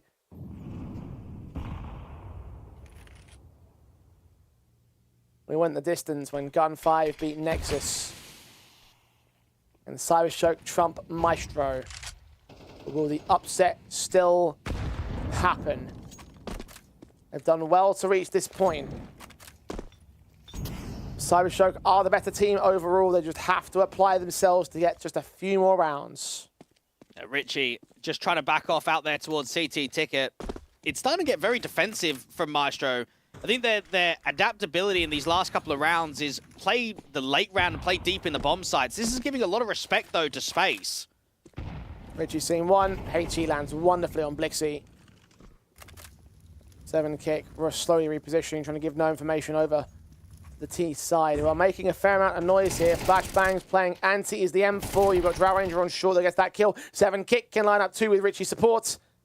They're down to 2 men on CYBERSHOKE. No casualties to return to Maestro. Orp found next. Notaneki. Not a chance. Advantage Maestro. That's just the classic, isn't it? Couldn't close in regulation. Come to the first round of overtime. Not only do you win it, but you just stomp him. A good position for Richie to be playing anti-flash. Fenneman was trying to flash him in from stairs, knew that we had to try and take that CT space. And instead, between 7kick and Richie, they just start cleaning up kills. And here it is again, the 2 CTs, easy lineup. Maestro, they will be confident off of the back of that one. I wonder how many AKs they recover. Only 2. No, they get 3, actually. That's quite decent for 7kick, Notice, and Richie. Firepower plenty. CYBERSHOKE. We're feeling the heat of one of them set towards the B bomb site, another one up in mid. And Richie a bit more aggressive over on the A ramp control. Incendiary set from 7kick will block them out of the apartments. CYBERSHOKE.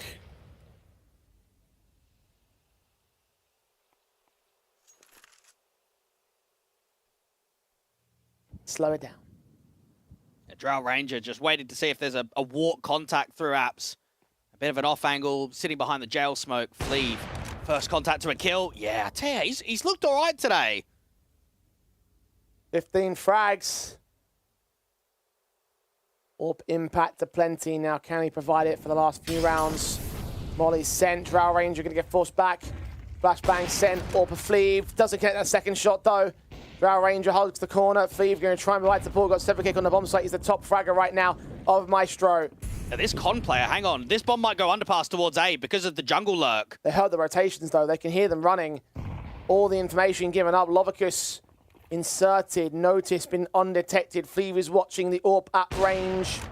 Sees a shot, connects one man, not the second. Fenneman returns fire. Now it's up to Notice to dish out the rest of the damage. I think 7kick knows about that murder hole player. Not like it matters. Notice turns up his 2 and Richie closes the last man. The CT side running through CYBERSHOKE. Frustration on the look of their faces. Determination on the look of Maestro. It's probably the right call there from CYBERSHOKE. I don't think tactically they've made a mistake. They've cancelled. They've gone in quickly. You know that there's going to be an A player somewhere, okay? He's got to be somewhere on the bomb side. So at least if we can trade him quickly, we've got a chance of getting the bomb down, and then Notice just gets 2. And it's like, man, the 1A player just has a round. That's a really good position for him to put up a lot of damage. And I'm considering the death wish of the 3-0 here. There's a lot of AKs, confidence is high. This is back-to-back slappers. This is Maestro probably having the most confident rounds, even more than what happened in regulation. Opportunities have just opened up for them.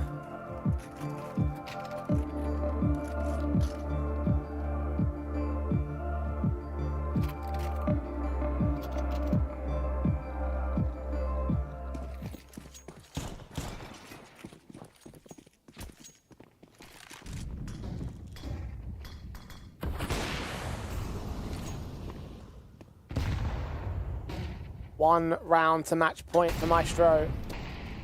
Lead to the 5 total that they would have gained.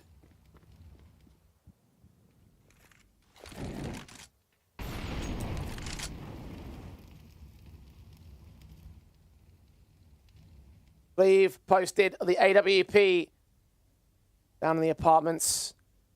Had success in the ecos, went a bit too aggressive in previous ones. I can appreciate the confidence, though.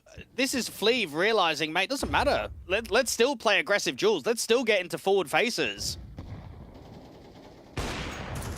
Hits his man. Richie got the opening kill against Glowing. A trade from Lovicus was decent. Advantage for Maestro, extended by the AWP. The second pick goes down. Lovicus will continue trying to trade back on the A-bomb site, which now becomes rather open space. The bomb going to rotate. Lovicus needs to defend until Fenneman gets here. Lovicus just needs 1, and it might just come. Oh, Maestro, we're in a good position. Now it's up to 7kick. Now there's a chance that he could still get the A ramp individual because he's in an off angle. He's extending into the open, though. Just missed the timing. Lovicus seen. Spray comes up. They're low HP right now. Though that Molotov could get 7kick out in the open. He's going to burn slightly. Counter flashes. Need Fleeve to rotate towards short because Fenneman just got that kill. He's got to go on and plant the bomb in the open, though exposed from one angle, looking towards danger where Fleeve has been seen. 17 seconds as info for Fenneman. Will plant safe. Back at default. Fleeve scoped in. Fenneman moving up. Smoke to the right. For the headshot angle, he's seen his man. He pulls the trigger. The HE sent towards the bomb site, but it lands close, a little bit too close for the smoke. Fenneman's high HP anyway. Fleeve needs to hit this shot. Kit and Smoke hearing him rotating away towards CT spawn. He'll try and find his angle. Smoke towards the bomb once again, trying to find his man. Still trying to look for the player. Gets up, tapped it. Easy pick for Fenneman. He denies match point for Maestro. Hey, that's CYBERSHOKE coming alive with some really good mid-rounding ability. That was a great lurk out there towards TopCon, and Drow Ranger will just be feeling that was frustration. I should have read that right. I knew that there was an A-lurk somewhere. I shouldn't have rotated through for the murder hole. I should have been a bit more patient. That's a 4 versus 2. That's a rookie error, and that's a round that in that sort of man-up situation, you just shouldn't be losing. One of those moments where you just think to yourself, God, if only I hadn't done that, if only I'd been a bit more careful. And that's just what happens when inexperienced players are playing in big matches. You are just going to force mistakes, aren't you? You're not going to be comfortable. Yeah.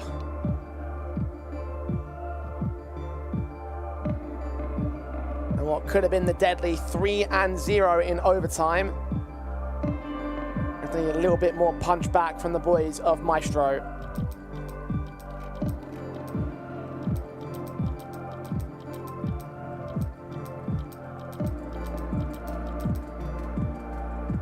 Extremely well to get into this lead. You can credit them for that much. The map is not over yet. This game is not finished.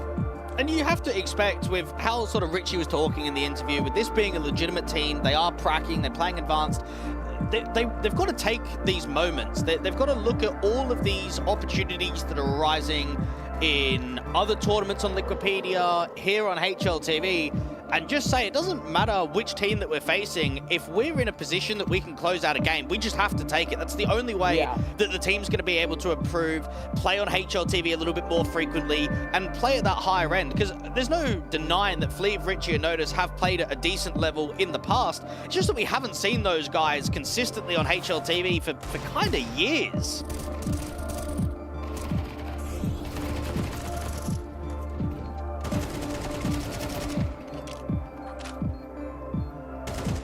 Success has been a long time coming. It might only be a map, it might only be a best of one.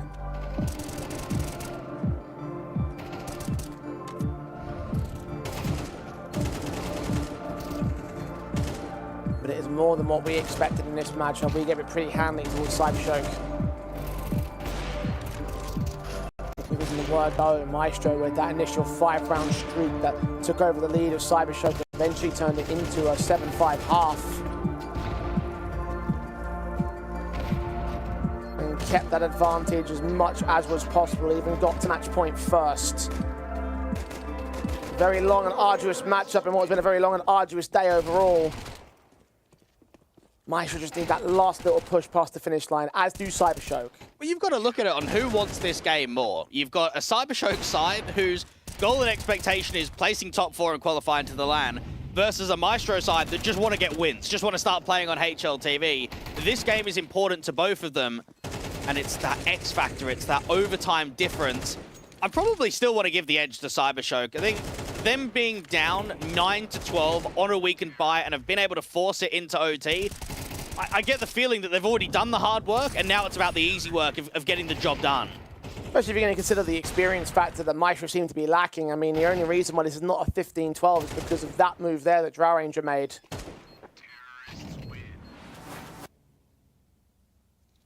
We continue to push on to the extremities of this match, the extremities of overtime.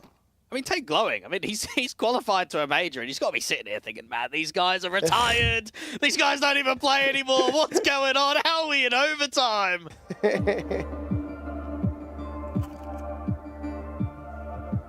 Sometimes you just get that weirdness. Sometimes you're just not ready for the chaos that these guys are going to generate. And I think you can appreciate the open qualifiers that we have in this tournament, because I think a lot of people, me included, are very heavy on VRS for the lack of open qualifiers in a lot of tournaments, right? It's sort of gate-kept a lot of the weaker teams and newer formed rosters. I mean, B&E have been trying in so many open quals to make runs, but they can't get on the VRS, they can't really get to a main event. And I sort of look at this from Maestro, and I think this actually could be the moment. Now, they could make advanced playoffs too, which would really help out. I mean, they certainly need to up their game and need to get some really good wins there to make that a possibility. But that's why here in Tipsport, I love the idea that we've got 2 open qualifiers for 4 spots. Look at what Cubics was able to do on day 1. They get an upset. They get a win that they probably shouldn't be able to do against 9. And now we've got Maestro, the second open qualifier team, that's given a legitimate fight back against a decent level squad in Tier 2.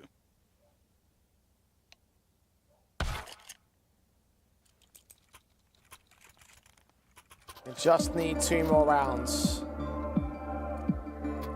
All it takes. They still hold the lead over CYBERSHOKE.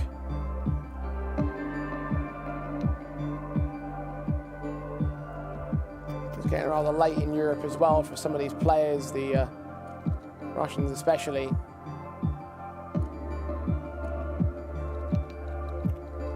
As fatigue starts setting in when the frustrations really mount up.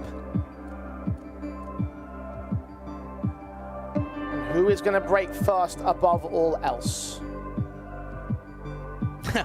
Maybe Drow Ranger.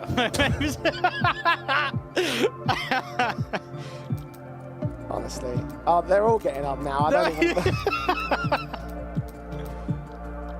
Can I get up? I need the bathroom.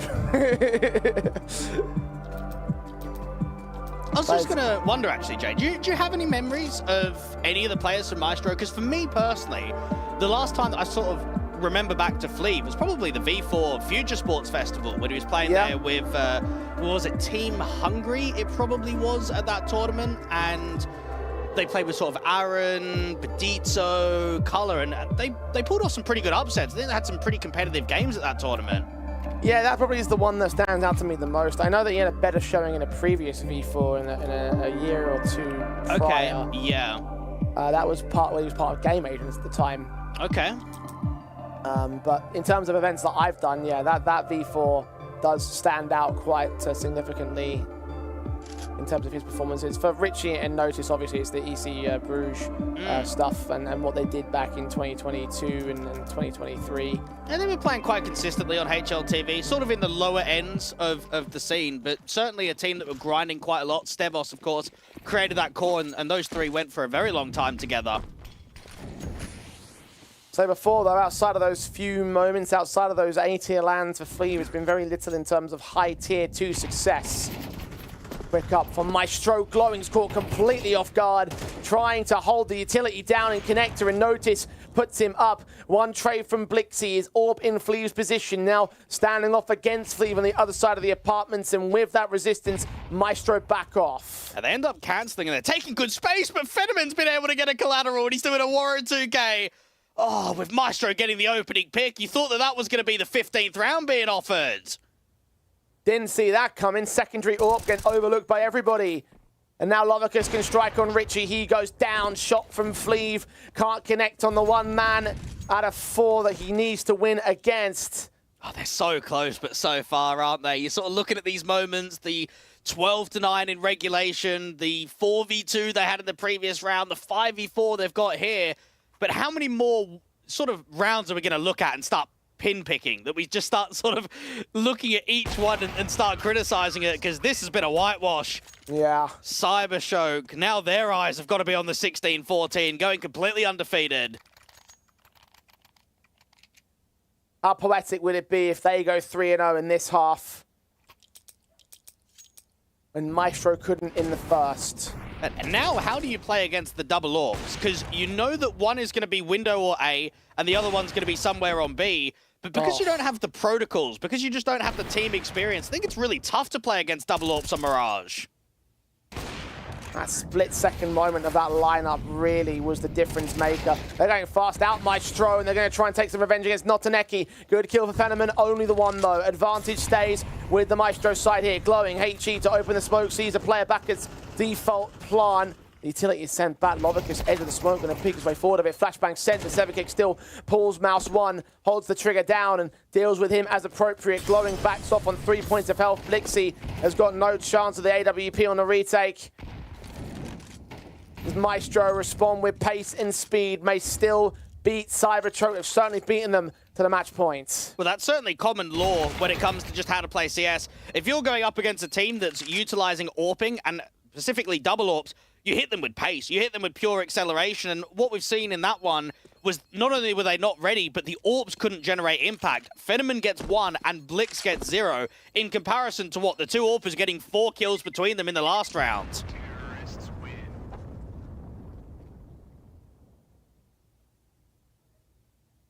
The 4th match point for Maestro here.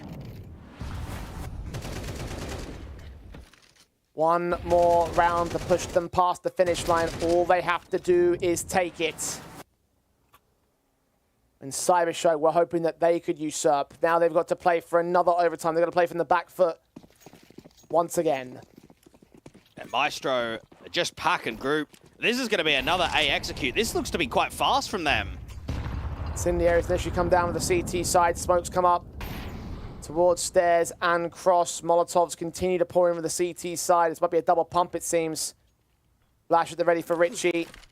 Counter smoke coming in from the CT side. It might be the Palace players that make their way out, though. Flashes Molotov sent. Lovicus waiting. Spray goes awry as Notice takes him. Notaneki's blinded by a smoke of his own right at CT spawn. Glowing, trying to hold on to anything he can, but nothing is found. Fenneman burns to his demise. Maestro, 3 kills away from pulling off the upset. Glowing forces the issue out with 2 picks out of Con, but 7kick takes his head off. Doubles up to Notaneki. 26 kills deep for him, but Blixie takes 2 individual fights, and it's on 7kick now to close it out.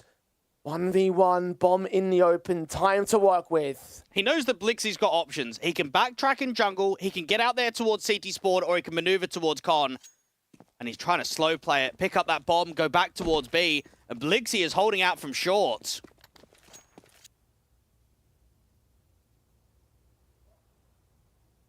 All on the Romanian. Running his way through the apartments. Blixie will hear this. And adjust with the HE at the ready. 7kick will evade the majority of that damage. Has got to commit towards the B-bomb site, though, trying to bait him and switch him. Knows exactly his position to that spray. AKV M4. M4 sees his shoulder. 7kick needs to hit his head real quick. He's got util pulled. The HE will turn a HP advantage, but only by so much. 10 seconds. Now Blix is toying with his food. Bomb tapped and planted all the way down. 7kick's low HP. Got to dive away from Blixie. Get behind harder cover. Trying to dive to the back lines of the bomb site, and he hits his headshot. That's his 3K, and that's Maestro's win. Their upset in the best of 1. Ah, there we go. That's what CS is all about. The underdog story, the underdog run. And from a 12-9 scoreline, they get the job done in overtime. Maestro will be pleased with themselves, but if you're glowing and you're the side of CYBERSHOKE, that is an embarrassing loss. That should never be happening. Especially considering that it all really fell apart to a good 1v3 in the early matchup, or that 3K sequence that Richie took, that absolutely sick moment which CYBERSHOKE really should have been able to capitalize upon with the rifle victory off the back of the pistol, established a much more stronger streak in the first half. I mean, if that had been the case, maybe we wouldn't even be playing overtime. Maybe it would have been CYBERSHOKE to take it in regulation, but instead, Maestro doing what we didn't think they would do and taking their upset. I think individually they all performed really well, and I think that's something that Imperial Valkyries wasn't able to do in their Eclot series, right? Is that we saw 7kick even in that last round. I mean, some of the shots that he's hitting, close it into the 1v1. We saw Richie getting a 1v3. We saw Fleeve having some pretty good X factor with the AWP, and that's what's required for these sort of underdog teams to upset opposition. They need X factor. They need individuals to produce magic, and I think that's what happened in quite a few gun rounds across this Mirage. And I think the 7kick generally had a fantastic map. He ended top fragger of the board, over 100 ADR in that game, and so he was the difference maker in my eyes. And from a guy who has such little experience by comparison to some of the players that were even on his team at certain points, right? Like, we only know him from a few small moments on Nexus back in the Romanian scene, but here in the international space, he's done a hell of a work for him, and so they'll close out the day with a victory, of course, to end things. Tomorrow we continue with the second round of the Swiss stage and move to the upper group. ENT versus 500. Fnatic take on Cubics, Rush B and Partizan. Na'Vi Junior versus Passion UA. Do I give me a quick preview for tomorrow? Oh, well, for the first one, the Ukrainian derby, right, with some of the players is going to be massive on the Na'Vi Junior versus Passion UA. For ENT versus 500, that's a rematch from the MRQ, and I think 500 will be very disappointed with how that tournament went down. They'll be looking for revenge. So, yeah, some good games to watch out for tomorrow. Indeed, there will be, of course. That is the lower group done. So, of course, we now have our teams that will be up for elimination in terms of tomorrow's, not tomorrow's, the round 3 proceedings, of course, that being the likes of Nexus, Imperial, 9, and now CYBERSHOKE. So there are some names in there. You look at that and you think, okay, there actually could be some very serious concerns. 9 are the one I'm looking at the most, thinking, that's not that special. Well, you have 9 and CYBERSHOKE, from their point of view, as a team that should be in contention to qualify to the LAN, and both of them are down 0-2. We've seen across the first 3 days of competition, there's been some pretty big upsets, and it's happened quite consistently. Maybe in best of threes, that's where the weak is going to start separating against the strong, but for now, it's got to start changing. We can't continue these upsets. Otherwise, we're going to have underdog teams going on runs in this tournament. Well, look, maybe the best of threes might prove to be something available for those favoritism squads, but in terms of the here and now, they have to deal with that as they come. But we'll have to find out who their opponents are going to be when the draw takes place after round 2. Again, tomorrow, our final 4 best of ones of this round. And we'll continue to play out the Swiss stage here in Conquest of Prague. But today, that's all we have for you. Thank you so much for joining us. And we'll see you back here tomorrow as the competition rolls on.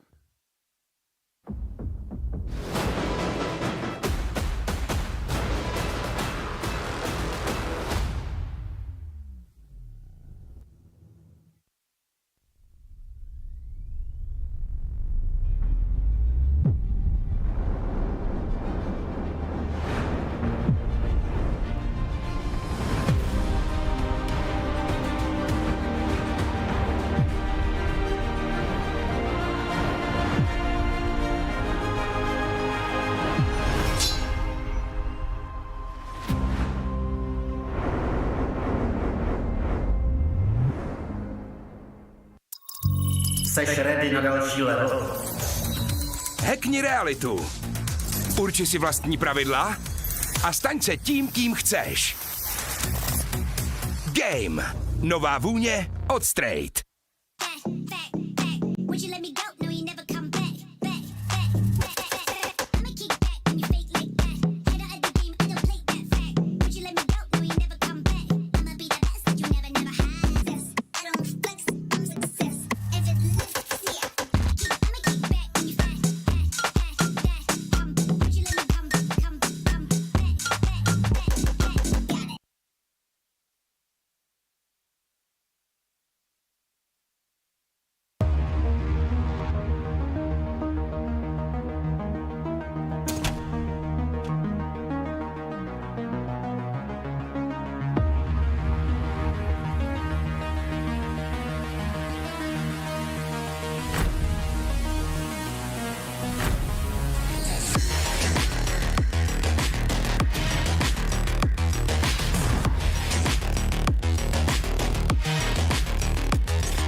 Vodafone PLAYzone Arena. Chceš se bavit? Tady jsi správně.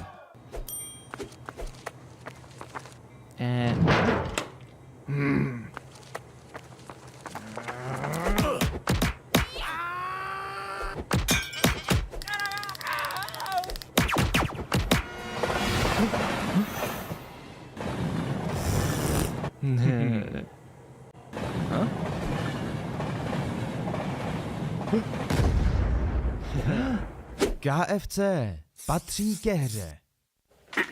Hej, šéfe, dostanu vás ven. Tady máte Red Bull. Co? Dávám křídla.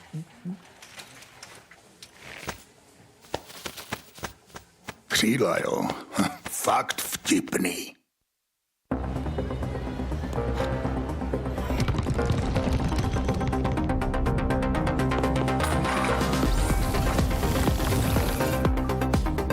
Hraj svoji hru. S neomezenými tarify pro mladé je to v tobě od Vodafonu.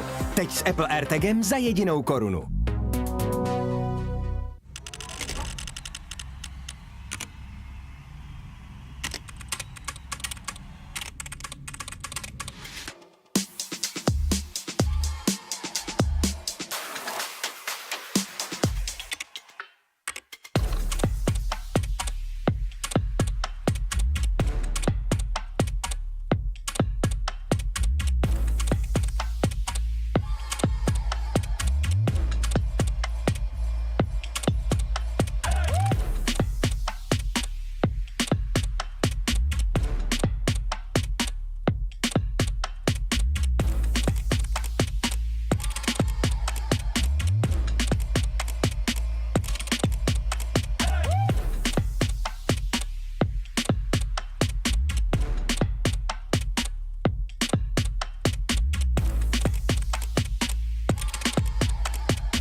Miliony tiketů, tisíce analýz, nekončící diskuze.